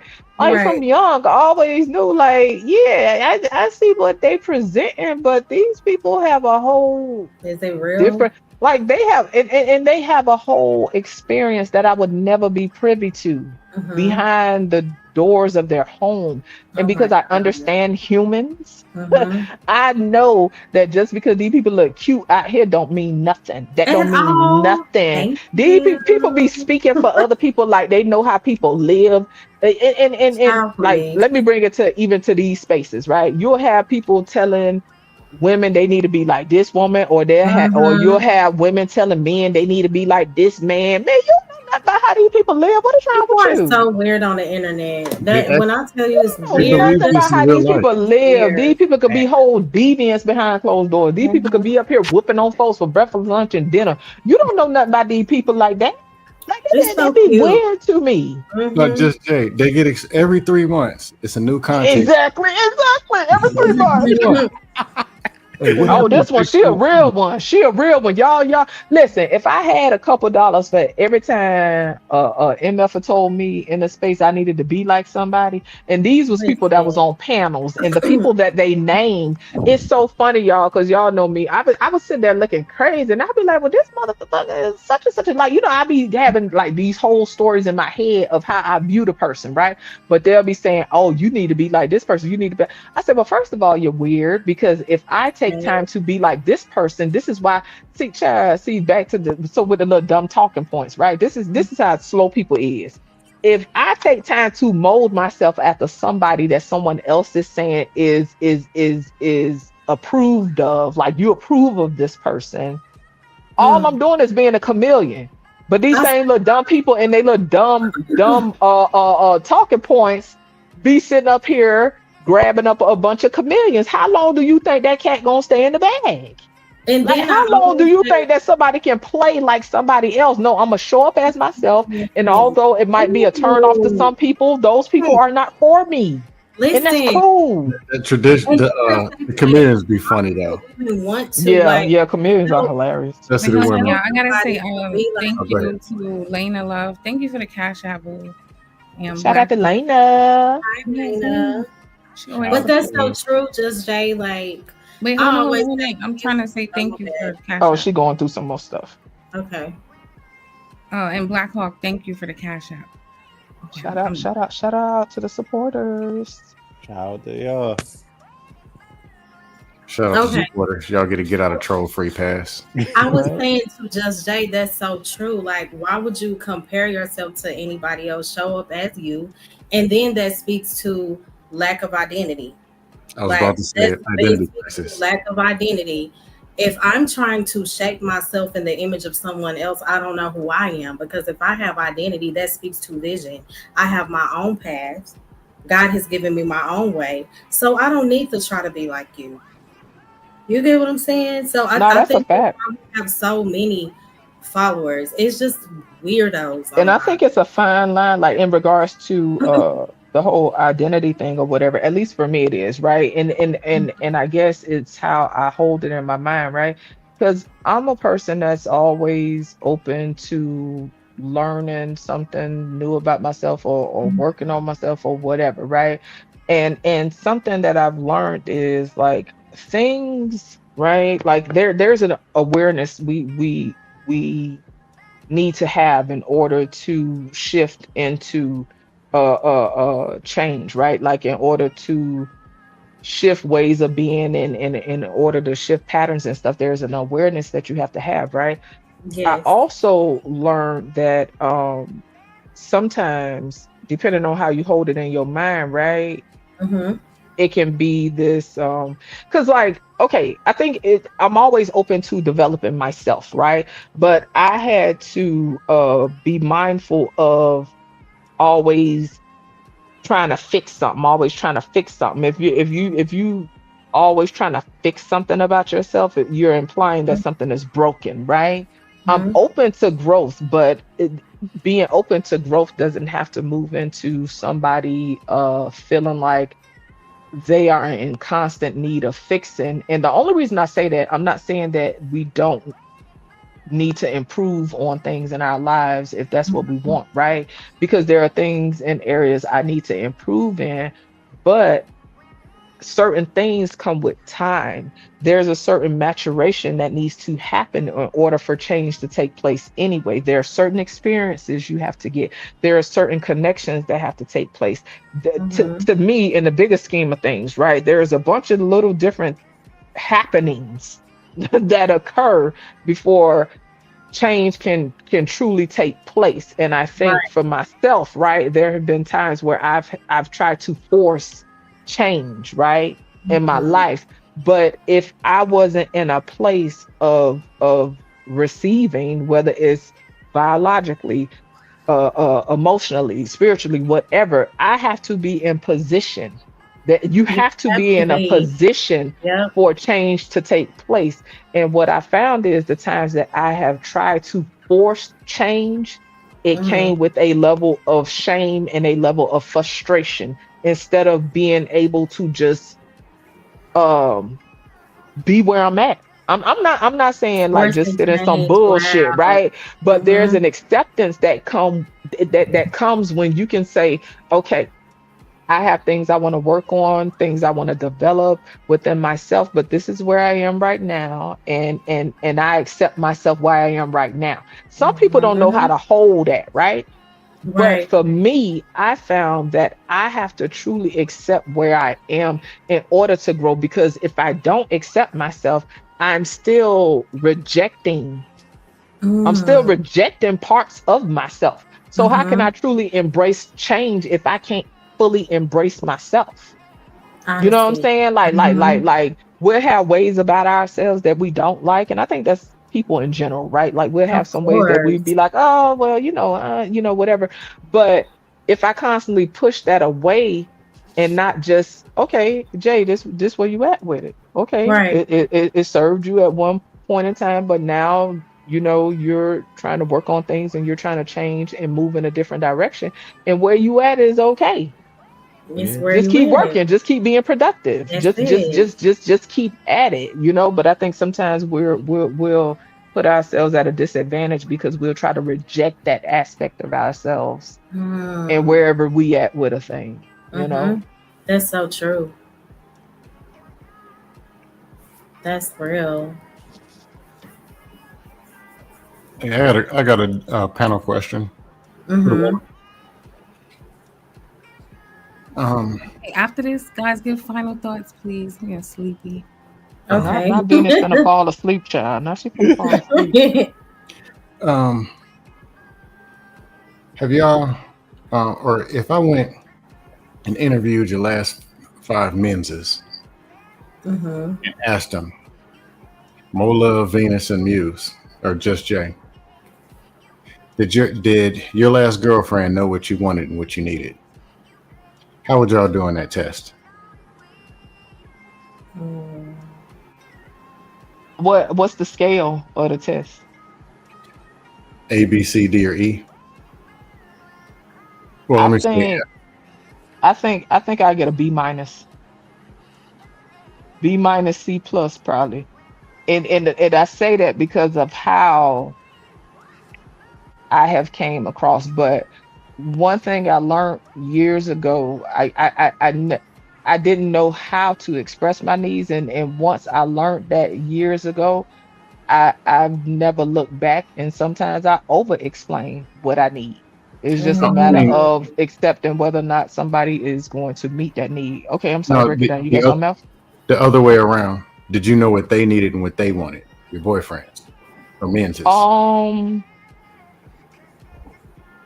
If they expressed it, yes. And also, for the most part, I think that I pay attention enough to pick up on some things, but in that regard, I would want them to express it to me, because in the past I had a habit of speaking for people. I used to do that a lot when I was younger, right? I would speak for people. And so now I have a habit of not speaking for people. And so I want them to tell me, and I will ask questions because I want to know what they think versus me just speaking for them. So to answer the question, yes, I will say for the most part, if they have expressed it to me, in some things I feel I could just pick up on, but I can't necessarily prove that. But it's some things I could just peep and just be kind of like, I could just assess the situation and be like, okay, I can imagine this is what they need from me now. Like if somebody tell me that I need this XYZ, whatever. Now, depending on my habits and depending on if it's reasonable, I try to meet that need. If I'm connected with somebody, I really do. And that's just my personality. I will, if I'm connected with somebody, if it's something reasonable and sensible, I will try to meet that need. Now, if that is conflicting with a habit I have, right? That's a whole different beast. But I won't say but. There still has to be effort. I won't put excuse me, Scam. What does that mean? I'm just saying. We talk about people being triggered and everything else. Okay, and break it down when you saying what they need. Give me an example. You know, I need specifics because my ADHD going wild right now. And Venus about to start snoozing. Yes, she is. Concise, just listen, I be trying. Listen, that ramble spirit be going ham. But give me an example. The example's got to be from them. We talk about they need, right? Yeah. Like I don't know. What they say, yeah, she gave me exactly what I needed, but man, I dusted. Or man, she'd do this on Tuesday and Saturday only. Then she get to quacking. Or would they just say, man, she's about herself. Or some no. But overall, what they say, when I needed something, just Jay's gonna give me what it is that I need. Or when I wanted something, just Jay gonna be there. Oh yeah, listen. Anybody I ever rock with will tell you, like, listen, I show the fuck up. Nah, they probably be like, yeah, she get triggered, she won't shut the hell up. But yeah, if they need me to show up, I'm reliable in that sense. Nobody I rock with will ever tell you I left them hanging. Listen, yeah, I stand on that.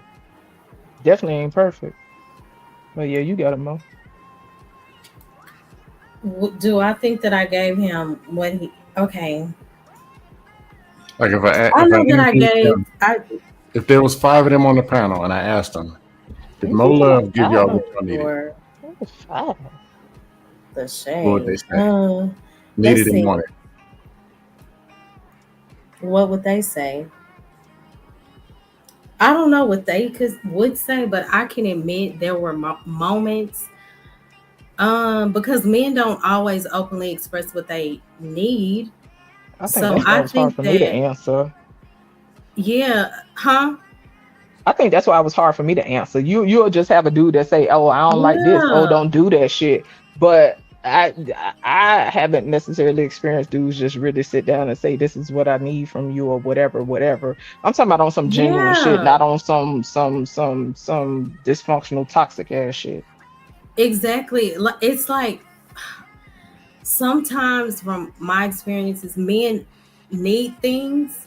They don't always know how to ask for it. So I think honestly, there were moments I was trying to maybe fix things in him instead of just, I guess, understanding him. And I Hmm. know it came from like a genuine good place. Like I would just wanted him to be okay, and to know that I was there. But sometimes, and now that I've grown a bit, I knew that he needed space to just, I guess, feel capable and not feel like I was trying to rescue. So maybe I didn't always know exactly what he needed, but I gave Hmm. the best I had with what I knew at the time, with whatever he shared. And now looking back, I understand that, I guess, love isn't just about what we give, it's about learning how the other person may receive what we're Hmm. giving, you know?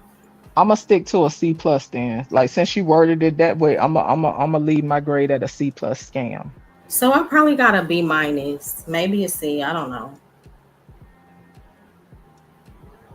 I'm gonna add a plus on the mine. It's a C plus.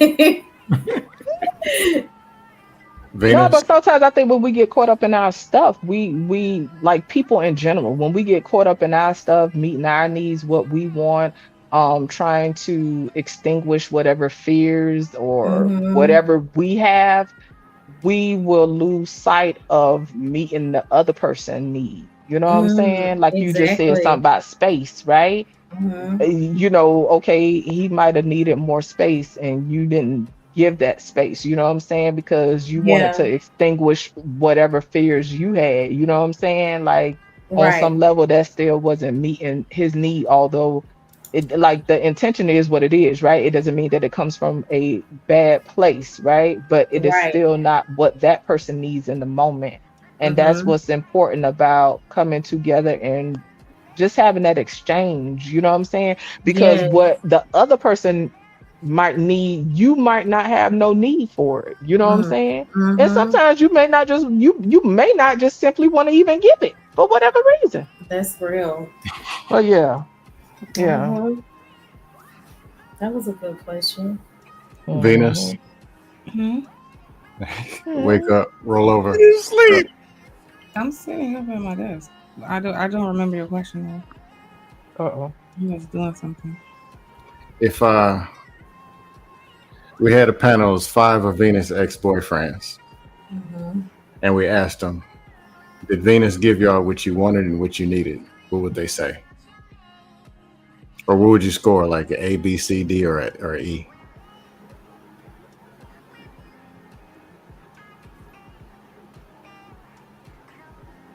Mm-mm.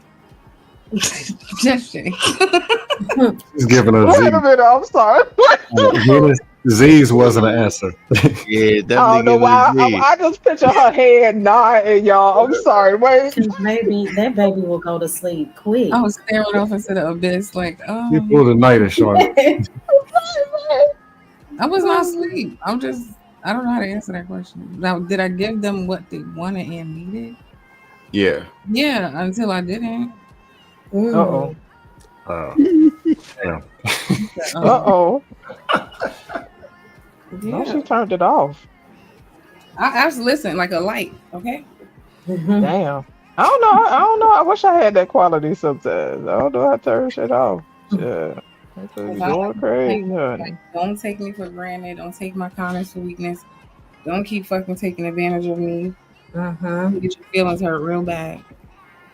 Because the worst thing with that type of person, they don't ever think it's going to stop. So when Yeah, that's true. they stop abruptly, they be confused and distraught and shit. Like, all right, since you don't want to, I'm saying you almost took me back somewhere. I'm getting tricked. And on some level though, isn't that a pattern, right? And so even if the person is whatever they are, right, it's still a pattern. And so that's why I said earlier, always bring it back to me because I have allowed whatever this is, right? Like for whatever reason, right? Because and I guess that because it's interesting that you had this conversation today, Venus, because I was actually journaling about some of this today. And so for me, I be trying to hold in my mind like a healthy balance, right? Because I think in general, right? And connections, and to your point earlier about women overperforming in general, right? Black women overperforming and just doing too much and being depleted. I question and I inquire within myself, like, where is the balance and what makes sense for me, right? Because I feel like when you are connecting with others, right, there are challenges that will come up, especially in intimate relationships. And I think that just come with the territory because of the nature of the relationship, right?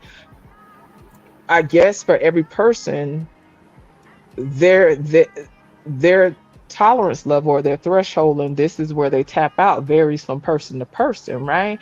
But I wonder in the world that we live in nowadays, because everybody is like, oh, don't tolerate this, don't do this, don't do that, whatever. To me, it's like it creates this idea that people show up good to go, no issues, no dysfunction, no toxicity. And don't get me wrong, there's different levels, because there's some levels of toxicity I don't want no parts of, right? But there are some, because I have some toxic ways by myself. By definition, I have some ways about me that are toxic or that are unproductive, right? But I be trying to figure out for myself, where's the balance? Because I think that you have to put forth concerted effort. You have to put forth effort when connecting with others. But where's the point where you tap out and just say no? That varies from person to person. But anyway, the whole point is nowadays, I feel like people create this idea that people are going to connect and not have misunderstandings or issues. No, and to me, that's unrealistic. Anytime I got like that with somebody, trust me, I repeated myself a million times. Okay. Yeah. That's why it gets to the point where it's like, all right, well, words are not working for you, so now I have to take an action for you to understand. You have to, yeah. And sometimes the best thing you can do is just completely remove your presence. In what way? All the ways. Silence. Oh, you talking about just cutting somebody off, period? Period. But dude, sometimes that's necessary. To protect your peace. Yeah. That's a fact. Like or take a break. Right. Yes. Sometimes you have to take a break. And if it's meant for a reunion, it will happen. But sometimes breaks are necessary and just complete cutoff. We go through seasons, and some people are in your life for just that season. I thank God for what I learned in that space. Now it's time for me to move forward. And that can be very difficult. It's hard to let go. Oh my gosh. It's very hard. It's so hard. I know one thing, I don't do good with all that space shit. And I see, and that's why I have to work on balance. I don't either. You know what I'm saying? I don't either. I'm one of them people. I either rock with you or I don't. Like I don't. And I think though, for me, it's because once, and I think maybe part of that is anxiety or something. I don't know. I would have to explore that more within myself, right? But the way my mind worked, like, okay, like the way I guess my life experience is okay, space equal is done, it's over, whatever. And on some level, I don't trust that that's gonna come back or be the same, or I'm side-eyeing it, or it looks suspicious, or it looks like. So I'm one of them people. Yeah, you talk about space. Oh, okay, so yeah, this ain't gonna work, and I'm already checking out. Right. So it's just a soft launch breakup. It's a soft launch into the full breakup. Oh, that's what it is. Yeah. See, that's what I'm saying. See, that's why I'm fool with all that. Like, man, go no. We either rocking or we ain't. So was y'all answering Spock 22? He said, what are y'all thoughts on betrayal? Do you give second or third or fourth chances, or is it a one and done thing? That depends on the person. Betrayal is one of the worst things I've ever felt. Me too. Oh my I felt God. like my heart was pulled out my chest in Right, like people don't even 2017. understand how horrible Ooh, this shit is. I just, Betrayal trauma is very real.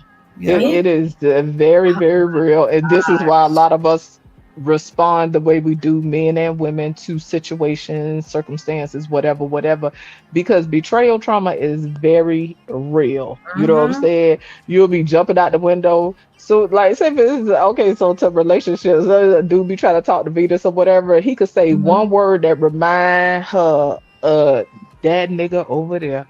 She'd be like, And oh so hell my no, fuck heart this is just nigga. so Yeah, low. I'm good. Mm-hmm. Nah, her body, she already getting hot, she getting annoyed, whatever. Like, listen, Mm-hmm. that shit is real. And betrayal trauma, if like it's not effectively like chiseled and worked on like that, it Mm-hmm. can it can really follow you and yeah, it could be fucked up. Like, yeah, betrayal is really tough. You know what I'm It is. saying? Like, yeah, it's tough. I really empathize with men and women because betrayal trauma is tough. And that's why you have some of these people child on the ID channel and stuff wrapping their hands around people's throat and all that stuff. Cause Oh, child, listen, baby, honey, listen, telling you. But it's you're right. real. It does depend on the person. Like if it's somebody that pretended like they was Team Mo and they switch up, bye. It may Mhm. bother me for a minute, but bye. But if you're somebody that really has poured into my life and there's a connection there, um, and it depends on the severity of the offense too, you know. But majority of the time, probably no. I'm Yeah. gonna be done with you. Like Yeah, because it's some people don't have problems with lying or different stuff, or even in relationships, cheating and all yeah. this different. Like some, like people capacity to move through those different things vary. Mhm. I don't do well with people lying to me. I don't either. Like I some see, cause my thing is once you get the line, or if I don't really feel like, yeah, I'm just side eyeing everything really. Or Exactly. or Like if I peep that you dishonest or on some bullshit, I'm side eyeing please, everything. So yeah. really, it's a wrap. All of it is a wrap because you a goddamn lie. Hmm. And even if I say like because I've tried to, okay, well we can move forward. There's gonna always be something in the back of my mind. Yeah, So, I don't know. That's difficult. yeah, that's tough. It is. It is. And yeah. I don't know. It's different levels of betrayal. You know. It Um. is. Yeah, I don't want to go too far because I know Venus getting tired. But yeah, it's different levels. But Mm, yeah, it's definitely something And hard to it's get trigger through. 'cause, yeah, like that shit is horrible, and it takes a very long time to get past that shit. Like mm, Spock say, right? Once trust is gone, you can't get it back. And I've said this from young, right? You mhm, can lose somebody's trust in seconds. And that's even me, right? So it's times where I want to jump out the window on people, or I want to handle something a certain way. And I know if I take it there, we're mm. not gonna be able to come back. I'm Okay, telling you. Jay, are you in a place where you okay with not being able to come back? And Mhm, this is why with people in my real life, I mhm, try to exercise restraint and not say certain things. Now, I ain't gonna lie, I will go off and just be talking and talking, right? But when it comes to saying certain stuff, and that's a limit for me though, since we mhm. own that. Is certain stuff you can't say to me and think we're gonna be able to come back. I You don't give a said I don't give a F nothing about what people talking about. Oh, words don't matter, all that. Yeah, you can kiss my ass, baby. It's certain stuff you say to me we ain't coming back from. mhm. I Yeah, don't play when it comes to saying certain things out your mouth. When you exactly. listen, it's somebody I used to be cool with and I ain't talked to in almost 5 years because of something Yeah, they said to me, baby. We we was cool for over 20 years. It's yeah. certain things you not gonna say to me. Or Not create not lies. for Yeah, yes. create So lies so about stuff like that. Yeah. I can where yeah. people But can get yeah, very weird. it's certain things I will refrain from saying to people I care about. Now, I'm not gonna say I haven't fell short in other areas, but Right. there are certain things that I just, yeah. If I say I care about you, if I say I care about you, I got love for you. It's gonna be certain things that I will never do or say to Ever. you. Ever. Listen, That's what it's y'all some don't people I Ever. don't talk to in listen, it's some people I was cool with that I don't talk to in life no more. I'm For talking about people years. I was friends with for years. Mhm. Baby, you still won't see me dragging them. That's what You I'm got some people soon as they mad with you, they finna tell all your business, all that. Listen, I don't play them kind of games. And they throw There's certain stuff I'm still not gonna do. It's just Right. stupid. Like, leave me the hell alone, please. Yeah, it's certain things I'm not gonna do. Yeah, people are so weird. Like, we got it understood. My brother, my sister, we don't rock. Can we move on? Can you stop being a monitoring weird spirit? Can we move on? The boss. Girl, is that a troll or something? You know that person? You know you're on a woman's channel, right? Don't bring that He-Man Woman Haters Club. I want to You- sword fight with other niggers. You wait. Like a But match do with you them. know them? Do you know them? Yeah. I want to go to Brokeback Mountain ass shit over here. Like, it's just. Girl, listen. Brokeback Mountain was actually a really good movie, y'all. But okay, hold on. I don't want to get too sidetracked. It was a great. I love that. That was actually a very good movie. I ain't gonna hold y'all. I'm always wondering though when the them type of men get in them situations, why they always got to whoop on each other first. Because they mad at each other for being Girl, gay. wait, girl, listen. And it never You know fails. why? Because they uncomfortable with just being their true bussy selves. Like they don't like they really just want to like slowly gaze into each other's eyes. That should be so crazy to me, honey. Like they be like, listen, we They finna gotta fight. beat each other's ass and then act like they. You know what the fight is? It's a decoy. The fight is like accidentally I slipped and landed on a whole nother man in my ass.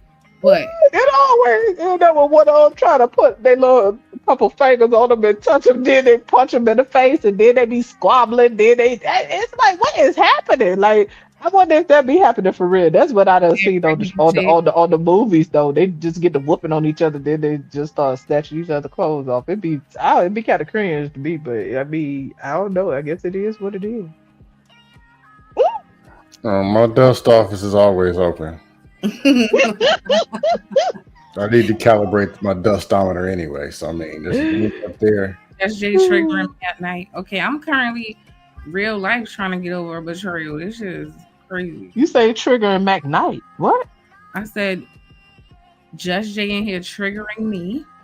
Oh shit! I'm shit, real I'm sorry. life trying to work my way through a betrayal. It's not easy. Okay. Betrayal trauma real though, for real. Like no, I ain't trying to make light of that for nobody. Trauma. It is very real. It fucks up your nervous system. It jacks up your mind. It's so draining. Like, Mhm. oh my gosh, you go through so many different emotions. Like, oh, I'm good, bump that, I'm over that. Then before you know it, you crying again. Something could trigger those emotions. Then you're angry. It just takes time. It's a lot. And you feel confused because it's like, Yes. people who be saying they All care about that. you, how the fuck you out? Like what? Mhm. It's So so let me painful. type in betrayal trauma. That's the betrayal So I- trauma theory suggests that that's to children. It says it's a type of trauma that occurs when someone we deeply trust violates that trust, causing emotional vulnerability and wounds. It can result from deception, infidelity, financial betrayal, emotional manipulation. The trauma is different from others because it comes from those we expect to protect and care for us, like a parent, spouse, or close friend. I got Mhm. So that's what people don't be understanding. See, me, I'm one of them people. I don't give a f about no random person doing Mhm. certain stuff. It's when the people that's in my circle do it. I expect that behavior from somebody else. I Exactly. anticipate it. I could care less. It's an afterthought. It's when it comes from people that I guess how I hold them in my mind, like people who I value or who I think values me, whatever, whatever. But even in that lesson, right, I've learned that just because I hold something a certain way or hold something special in my mind, don't mean that the other person hold it in their mind that way, you Mm-hmm. know? Yeah. But it's tough though when it comes from people that you, yeah, because like what it That's said, hard. it Yeah. it say the trauma is different from others because it comes from those we expect to protect and care for us. Mm. So when people holler about they ain't got no expectations, Mhm. baby, That's true. And Spock said yeah, he said it's a physical pain in the pit of your stomach. yeah. Tell you, it Listen, really broken heart syndrome is a real thing. Listen, is. it's in the middle of my chest, it's in my stomach, it's in every fucking Yep, where. It's no joke. Mm, yep. It is man, very real. that's so true. Look, this says, hold on. So as y'all know, betrayal trauma jacks up your like it give you a bunch of issues with trust. It make it hard to trust. You know what I'm saying?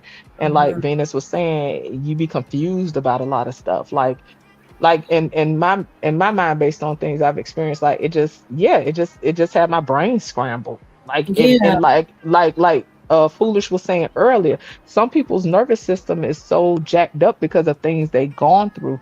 It takes time. It takes time to sort through all that stuff. And if we're looking at a nervous system like electrical system, Mhm. it could almost be like wires all jacked up and routed the wrong way. The green ain't matching with the green and the red, and you got sparks flying and all kind of shit going on. So it Mhm. takes time. It say betrayal trauma can feel like disengaged and numb, brain Mhm. fog and insomnia, overwhelming emotions, intrusive thoughts and difficulty concentrating, self-doubt, low worth. Um, let's see, tips for betrayal trauma recovery. Acknowledge the trauma, take care of your body, focus on your healthy relationships, learn to set boundaries, try activities that calm your nervous system, tell your Mhm. story, find your passion or rediscover an old one, talk to a trauma informed therapist, commit to your own personal growth. And so yeah, to that point, betrayal trauma also fucks with if you ain't careful, it'll fuck with your self-worth, you know? Absolutely. Mhm. Yeah, yeah. This is good stuff. And then the initial response, I think, is you're in a state of shock. Mm, It's like your body is still present, but everything else is standing still. mm. Like I know for me, when I went through my betrayal, it was like I'm here, but my mind is somewhere completely different. Oh, look, I just It's looked it up. It does say mhm. that. It says the first one is shock. Yeah. It's It like your says heart is, shock. is just trying to catch up with what your mind already knows. You know, So it's look, just it says shock. Then the second one is denial. The third is obsession. The fourth is anger and sadness. The fifth is bargaining. The sixth is mourning. And the seventh is acceptance and recovery. bargain. So, yeah, that's interesting. What is that when you try to make peace with the person or go back? So the Or bargaining on based on this thing that I'm looking up, and this is by Dr. Michelle Gatzman or something. It mhm. says people try to make a deal with a higher power or even themselves to fix things. Mm, So I mhm, don't have full details. That's just something. And for people who might be well versed or whatever about it in the chat can say something or whatever. But that was just something that I was reading right mhm, quick. It says signs and symptoms. Signs is difficulty trusting, constantly checking your partner's actions. So I guess this is about relationships. It says avoiding situations that remind you of the betrayal, mhm. becoming overly suspicious or paranoid, pulling away emotionally or shutting down completely, overthinking or replaying the betrayal, having a strong need for reassurance or validation, struggling to set boundaries, and staying in the relationship. Symptoms is intense anxiety or panic attacks, feeling depressed, hopeless, or unmotivated, difficulty focusing or memory problems, trouble sleeping, nightmares, insomnia, headaches, stomach issues, fatigue, mood swings, irritability, feeling emotionally numb, flashbacks or intrusive thoughts about the betrayal, low self-esteem or questioning your self-worth, feeling isolated or like no one understands your pain. Well, it looks like I've experienced that. Shout out to that list. too. It's tough out here, y'all. It Listen, y'all is. be encouraged, Venus. I know It you're is. tired. Thank you so much for having me. I'ma get ready to drop down so that way you can start wrapping up. Cause you know if I stay up here and be What do rambling and we need rambling, to figure out the women's topic for next week? is it gonna stay on topic? No, I'm joking. Shit, I mean, it be like that. We get to rambling and stuff, but I still think it was a good conversation. It really was. I found it good. You know what I'm saying? I It think so helped me too. bring some things back into perspective concerning myself. So We yeah, got a week. it I has want its to try to place. do one show a week for women. I'm gonna be better. I really mean it. That's No, so good. no men on the panel next time. I'm up for real. I gotta stick to that. I don't know. Did you cover self-care or anything like that yet? No, girl. You know we got a lot of stuff we could cover. No, I didn't. That's Well, so maybe good somebody will get too. up here and get to talking about the software era or something. It was way off. Well, listen, girl. I was like, what are you talking about, ma'am?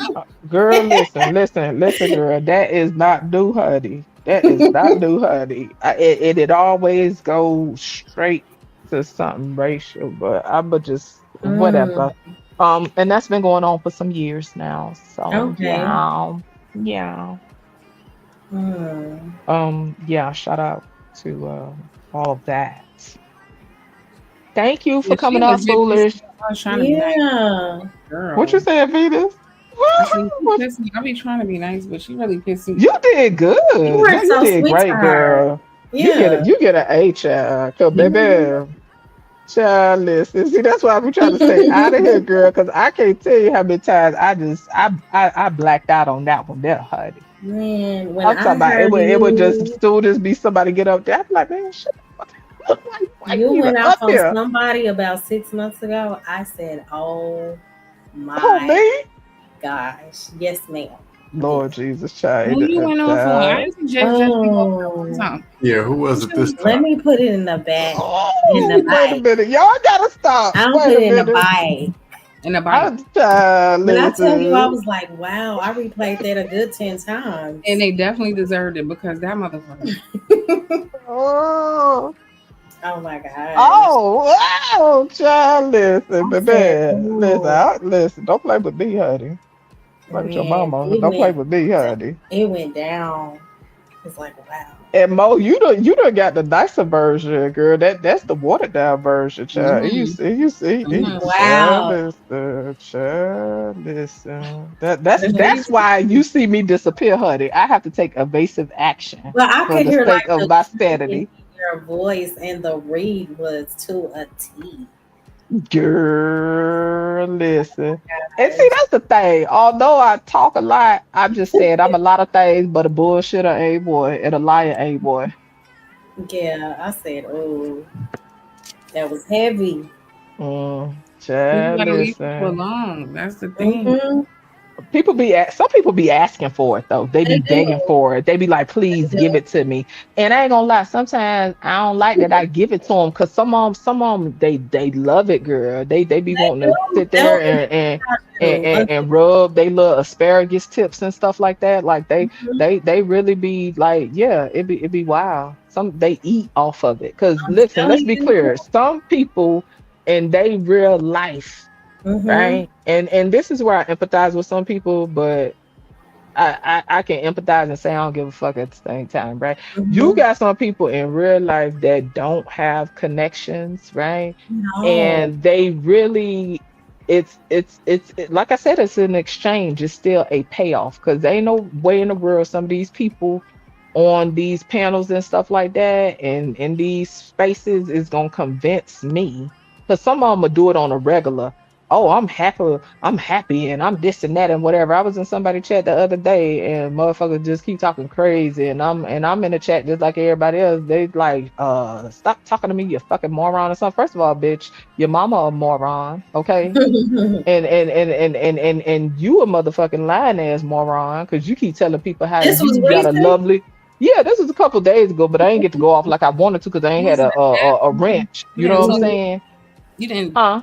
You didn't go on the show. You were just in the chat. You saying? Yeah, but to the point though, it's crazy because these the people that'll be like they happily married and they 4-bedroom house and this and this. Well, shouldn't you be busy blowing her back out? I'm just saying.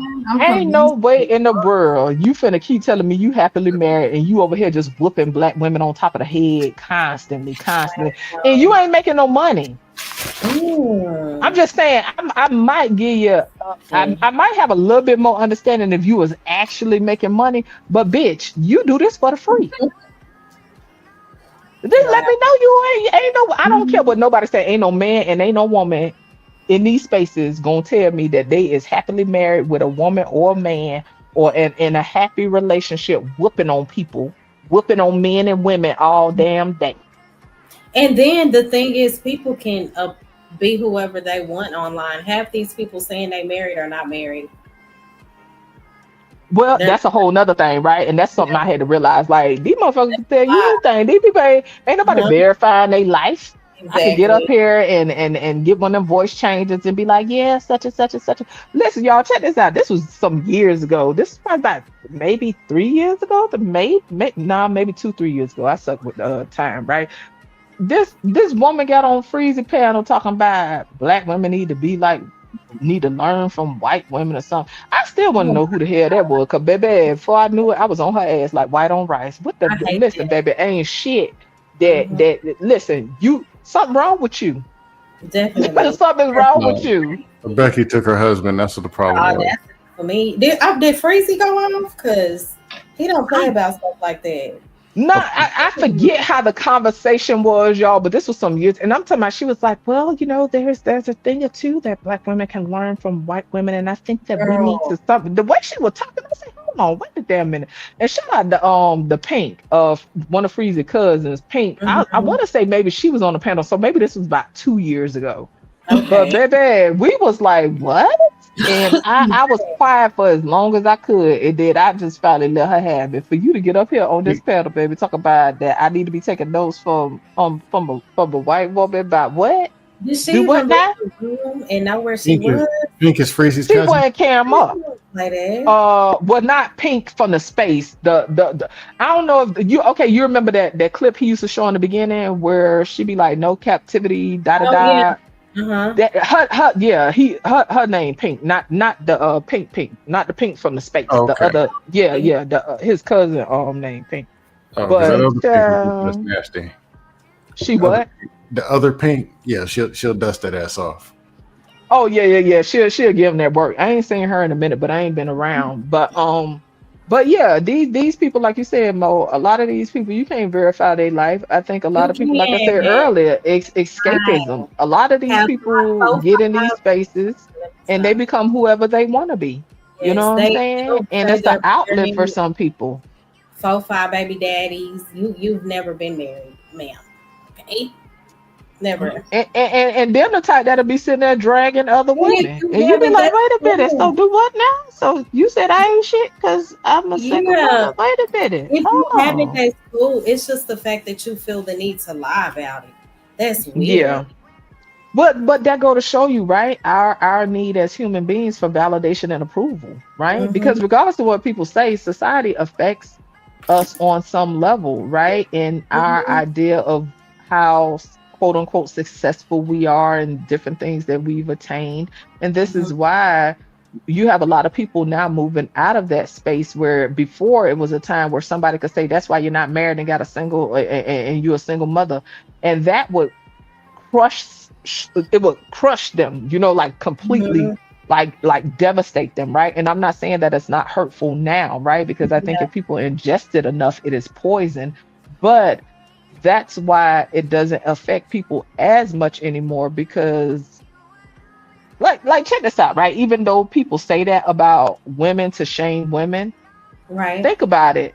Yeah, men usually get cut slack for not being married, but men judge other men based on their success and if they are married or if they have a family, men are judged in society by how well they are able to take care of their family.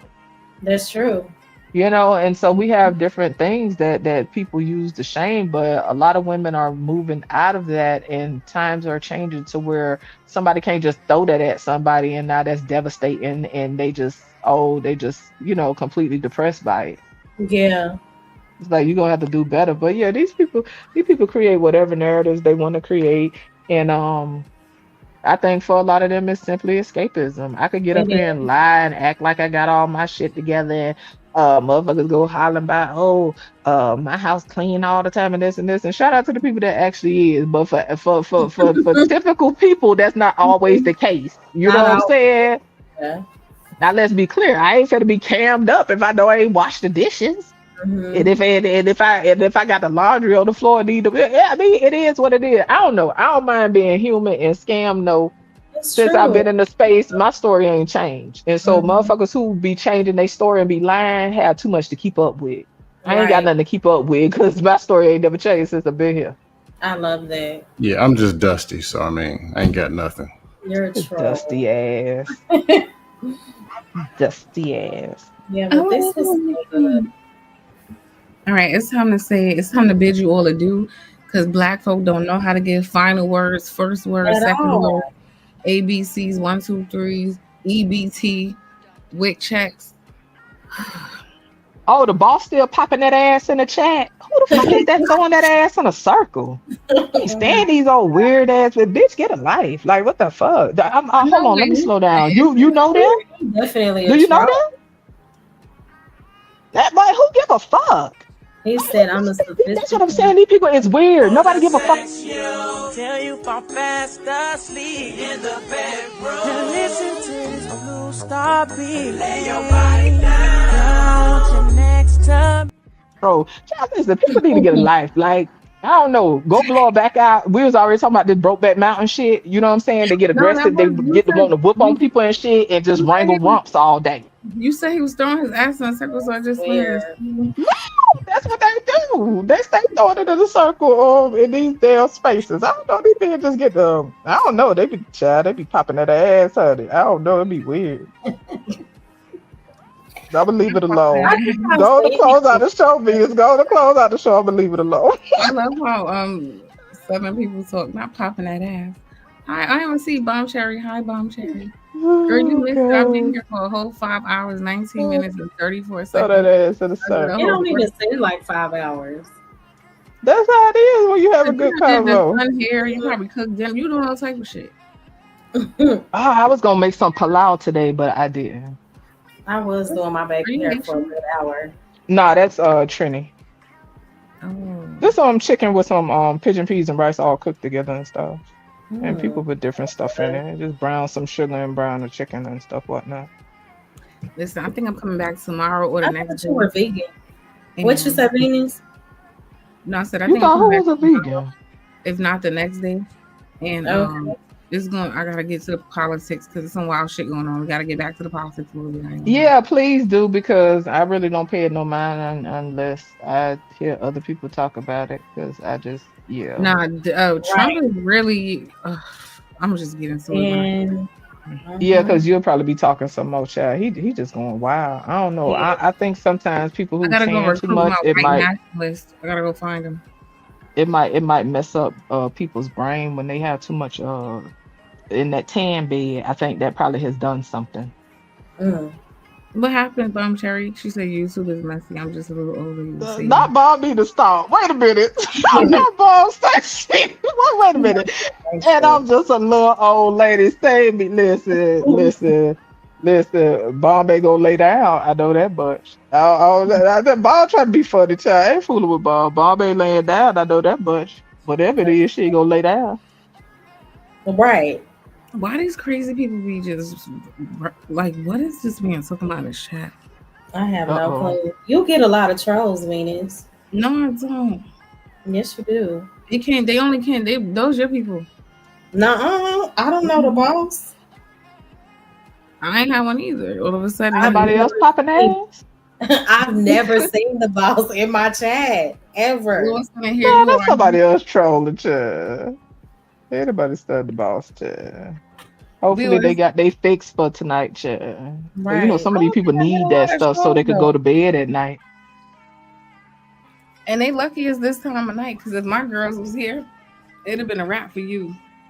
Since Yeah, you already know certain women in the chat would have drugged him by all hell. Whoever it is, they would have got drugged by their edges. if They my would have girls got drugged all over the and ground. DB was here, be over for y'all.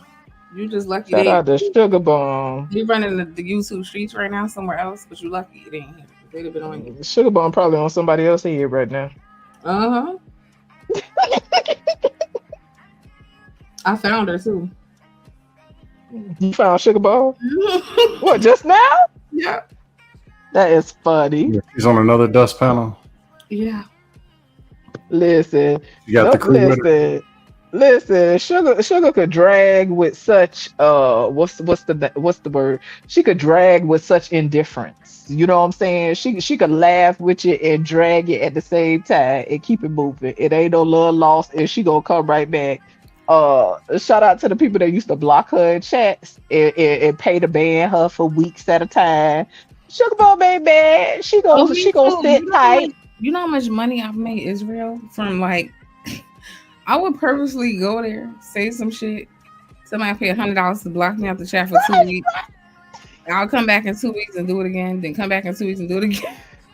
Yeah, that's what I'm saying. She let it happen and she ain't pressed about it. She ain't finna log on no other account. See, by impulse control, I'll be on another account like your bitch, fuck yeah, but then I'll be doing some dumb shit like that, right? Sugar she ain't worried. She just gonna go somewhere else, go on and troll and have a good time. She gonna wait till them 2-3 weeks up and she gonna come back. What's tea? Who y'all talking about? Sugar Ball. Well, this time I know she was diabolical, JJ. Look, because me and her both used to get kicked out of Izzy chat a lot, right? Oh, you used to get kicked out too? They used to pay to ban me, and I would come back in 2 weeks, make them pay again, make them pay again. Like I'll just come right back. Yeah, that is hilarious. So like I'll come back in 2 weeks, but Sugar Bomb was cold. That's when she had Shiesty Bump. Like she'll just switch. You pay to block her in the chat. She'll make them waste the money. Then boom, she come back on the other account. I'm like, yo. That's what used to crack me up with some people because I've seen that at other places where they'll ban somebody. And I'm like, that's dumb. All I got to do is get on another account. Like, what? Right. I don't know. I never had that much ego where I'm finna pay to ban. Like, I don't feel that strong by nobody on this app. Right. And I mean, some people just do it for shits and giggles, but I mean, it is what it is. I may have like 1 or 2 people blocked, but that's it. Nah, The boss going in, child. Girl, I'm hollering. SJ, is he the only person that he followed through? Like once he blocked that one thing they paid for, if he know it's her, he'll block the next one. Oh, okay. So he would actually do what was expected of him. He ain't playing with you. Mm-hmm. But other people, she made it hot. You got to come back under a burner and just, Right. They be paying big money. I know, child. Let me hush. But yeah, some of them be paying big money. They really be pressed. Like, okay, so did you sleep better that night after you did that? Did you lay down and be like, I banned Venus ass. I sure showed her. Now I'm just curious. If a person is blood vessels popping out their forehead over trolling a chat, right? How they gonna raise a 3-year-old kid? Well, they definitely gonna be. Give him his tablet and send him in the room and don't come back out until that bitch dies. So I got a good 4-hour battery. Go watch Pokemon, whatever the hell y'all do. Not go watch Pokemon. I don't know what they watch. Roblox. Gotta catch them all. Well, let me get it. They have to get on certain dust panels, and man, be crazy as hell you too. can't take one troll in the chat. How that makes sense? Back to them triggers. But they still got to go back on that dust panel every hour and hour. Well. They can't turn it off, but they got to go and borrow money for their mom to go send $150 to ban somebody out of a chat. Not even a person cammed up, yelling at them, over talking them, but somebody in the chat. That's dusty. Yeah, you're right. You was right. Not the boss still going in. What he said? What is Bomb Cherry? I'm interested in that because he or she or whatever. They going wild. Damn, Bomb Cherry said. Wait, what happened? Those men love kicking us just to have to take a loan to pay their child. Listen. Wait, what are you guys talking about? She's talking about. Well, you was talking about paying to get people kicked off. So she was saying that the men like kicking women off panels. So just to have to take a loan out to pay their rent. So basically they kicking you off the panel, but they still need to take out a loan to pay rent. At least that's what I got from that interpretation. I read. You're too deep in it now. That's like you so concerned about like impressing people who gonna forget about the shit in 5 minutes. Right. Like it's crazy. Yeah, just like Mo Love told me I trolled her like 2 years ago. You did. I don't even remember. I'm crying. You know why you don't remember, Sam? Because who didn't you troll? Okay. They were like, no, don't talk to him. He's a troll. People know the story. I used to couldn't stand scam. That's funny. Black Hawk, you do not have to change your name. I see it. What you talking about? Just like Freezy said, I came into space in 2021. It didn't take me long to realize it's a joke. So, since it's the circus, let me be one of the zoo animals. Cage rider. Nightish, I want you to make me a song. Hey, Nightish.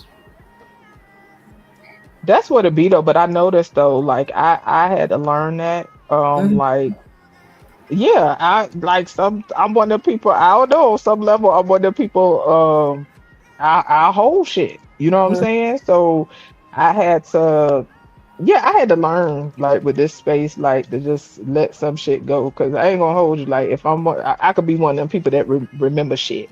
Oh, okay, this person did this or this person said that. But to your point though, Scam, people been forgot about their shit, went on. And for some people it's just, and I mean, despite how we look at it morally or ethically or whatever the word is, right? To some people it's really just entertainment and it's just a moment to release some shit.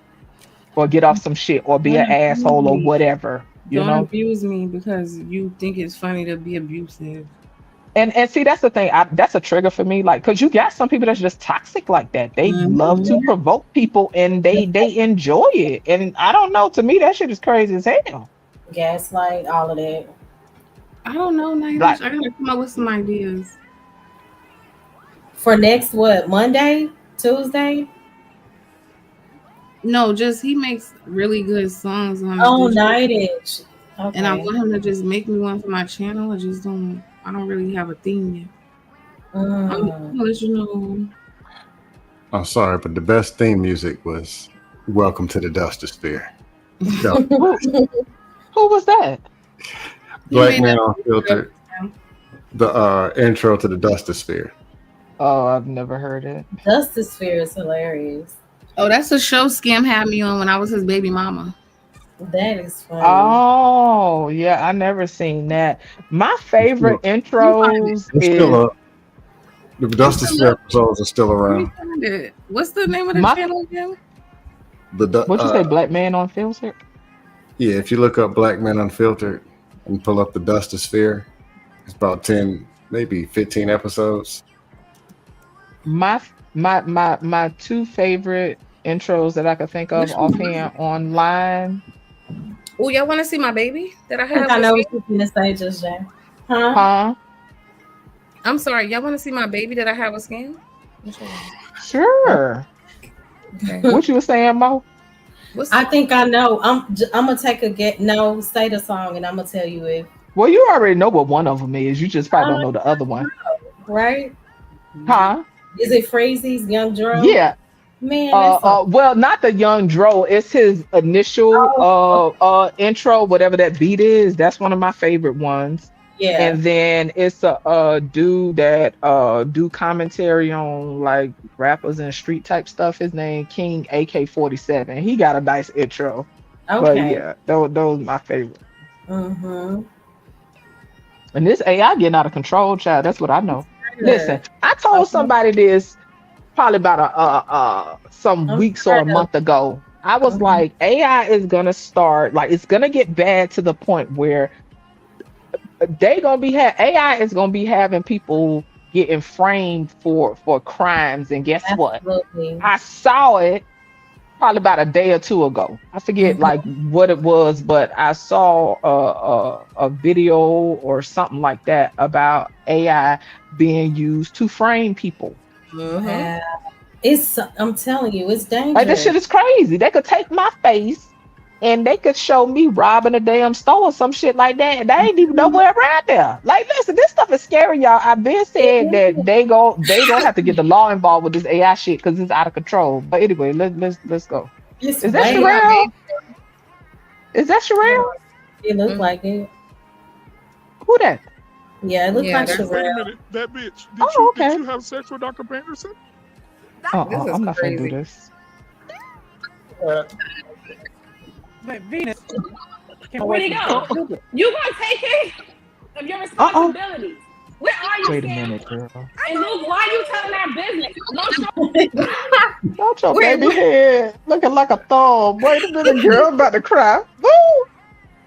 Okay, and also Wait till I shout turn out. the baby around. No, That's I what I'm have a trying to man, get and to. he is not a No, yes he man. got dressed for Oh, court. Sherelle, Wait, y'all you in really love court? those simps. Oh, okay. Yeah, feel free. Skin was cheating. Feel on free me. to The come shit up was and crazy. explain yourself, Sherelle. Because I'm trying to teach these men how to be strong, productive gentlemen out here and be alphas just like me and get that 100% cooperation. Oh, He you was love on the it. internet line. I have to come expose my husband. Venus. I forgot to Where'd he say. go? You gonna take care of your responsibilities. Where are you, Sam? And Luke, why are you telling our business? No stroke, Luke, you told me whatever happens, girl, I'm this is what's staying crying. between us. So why you up here telling my husband my business? Because you sneezed, baby. When I put it in, you sneezed a little. Come on now, Listen, baby. I don't want to keep on. I don't have time for that right now. Sam, you need to come take care of your baby. Baby, not in here. I'm talking to you. And did you pick up my tampon? Baby, come on. Wait a minute, this nigga's picking up tampons? Where's my son? Where's my son? Come on now, Did you baby. tell him you was a step parent? You got a whole show. You got a whole show. Since you like to Baby. show people stuff, show them who paid your cell phone bill last month with your broke ass. Huh? Baby, not in here. But baby. Matter of fact, But there it is. listen, My goddamn credit card bill came, and I got a $3,672 charge from WeLoveSnowBunnies.com. What is this shit? Hell no. Hell no. It's all listen, coming I got out. another revelation. My parents and wife, Baby. parents and wife. That's my man. What is this? We parents and wife. Backdoorbecky. Closet. Backdoorbecky.org. Hell no. Not org, Venus. Right. That's an organization. Wait a minute. What? I was just saying anything. It was nothing on that paper, by the way. Put that link in the chat, girl. I am hollering. And then the way Freezer was just sitting up there looking. Okay, so y'all used to be out of control over there. Oh, you never seen a Justice Fair? No, I've never seen it. No, but Oh, Freezy wasn't yeah, there. That was like a clip of Freezy, right? He was. Oh, that was a clip. Girl, that joke was funny as hell, but he was just sitting up there. And now she's looking up at the way she looking at the camera like, okay, and Sister Peterson, you gotta stop talking to him like, no, Sister Peterson, you gotta stop talking. No, Sister Peterson. Come on. It's a white child from the island of Caucasus.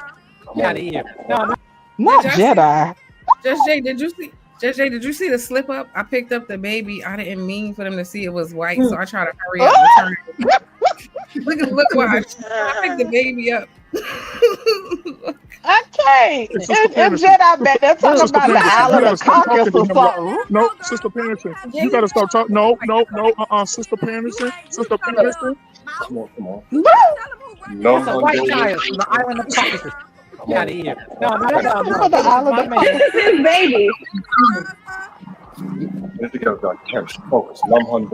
is Luke? This is why you can't do nothing with these fools. Skim, you was down there saying young girl they didn't get killed. What the fuck was you saying down there? Y'all out of control. Down there This saying- is Channel He told Venus. us we met at the club that night, and that was one time. And he wasn't going to tell nobody. But hey, Miss Look at this shit. Hey, Miss Panderson, do you You remember gonna pull that? into my husband's show? Out of all the places you could be?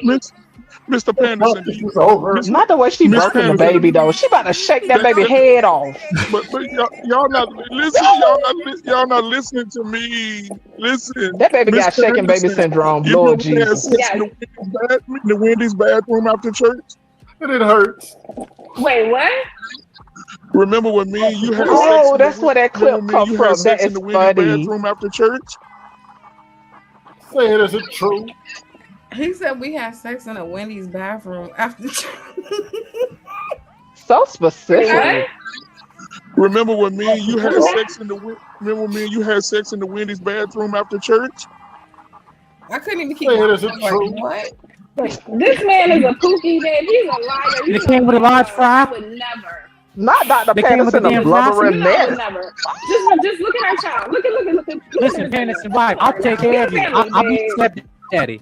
I'll be your stepdaddy. Come on. Team stepdaddies. You gonna listen to this pookie? I'll take it He off. work I'll at take it Wendy's. off. See your birthday. Come on now. What's happening? It's somebody in. It's King Stepdaddy. King Stepdaddy. Did you pick up my son? I Did you get pick up it. my son? Hey! Come here. Run! You! Run! No, not you! Not you! 22! This is some chicken head shit. Like, oh Is my he at a sports event or something? I think so. Yeah, this is all improv. This is freestyling. No, but I hear him hollering, telling somebody run or something. Not you, the other one. Run. This is hilarious. Okay, so that's where that clip comes from, Venus. That what you say? Excuse me, what or something like that. I've seen that somewhere else. Oh snap! How you ended up DJ Witch Doctor? What you doing? The wrong This button. little piece, and he uses it when Can I y'all go hear wait. Venus? Because I don't hear her. Yeah, I hear. I can hear Venus. We can hear you. That was my white baby. I just Why my is it white so baby, silly? huh? He said this live was directed and produced by Tyler Perry. Listen, look at my baby. Stepdaddies. You gonna listen to this pookie? I'll take it He off. work I'll at take it Wendy's. off. See your birthday. Come on now. King Stepdaddy in. It's King Stepdaddy. King Stepdaddy. Did you pick up my son? I Did you get pick up it. my son? Hey! Come here! Run! You! Run! No, not you! Not you! 22! Yeah. I got your son right here. Come here. How no? How you end up with my child, Pookie? Because remember when me and you That question. remember when you paid for that trip for us to go to Switzerland and then you stayed for Baby, a year and a lying. half and you had the baby. He right here. Come here. You lying on this woman? You lying This on is this He listen, is listen. crazy. These cookies are out of Listen. control. This is our son And where's the Kabuku. food stamp card? Where are the Look, food look. stamps? This is my son Kabuku.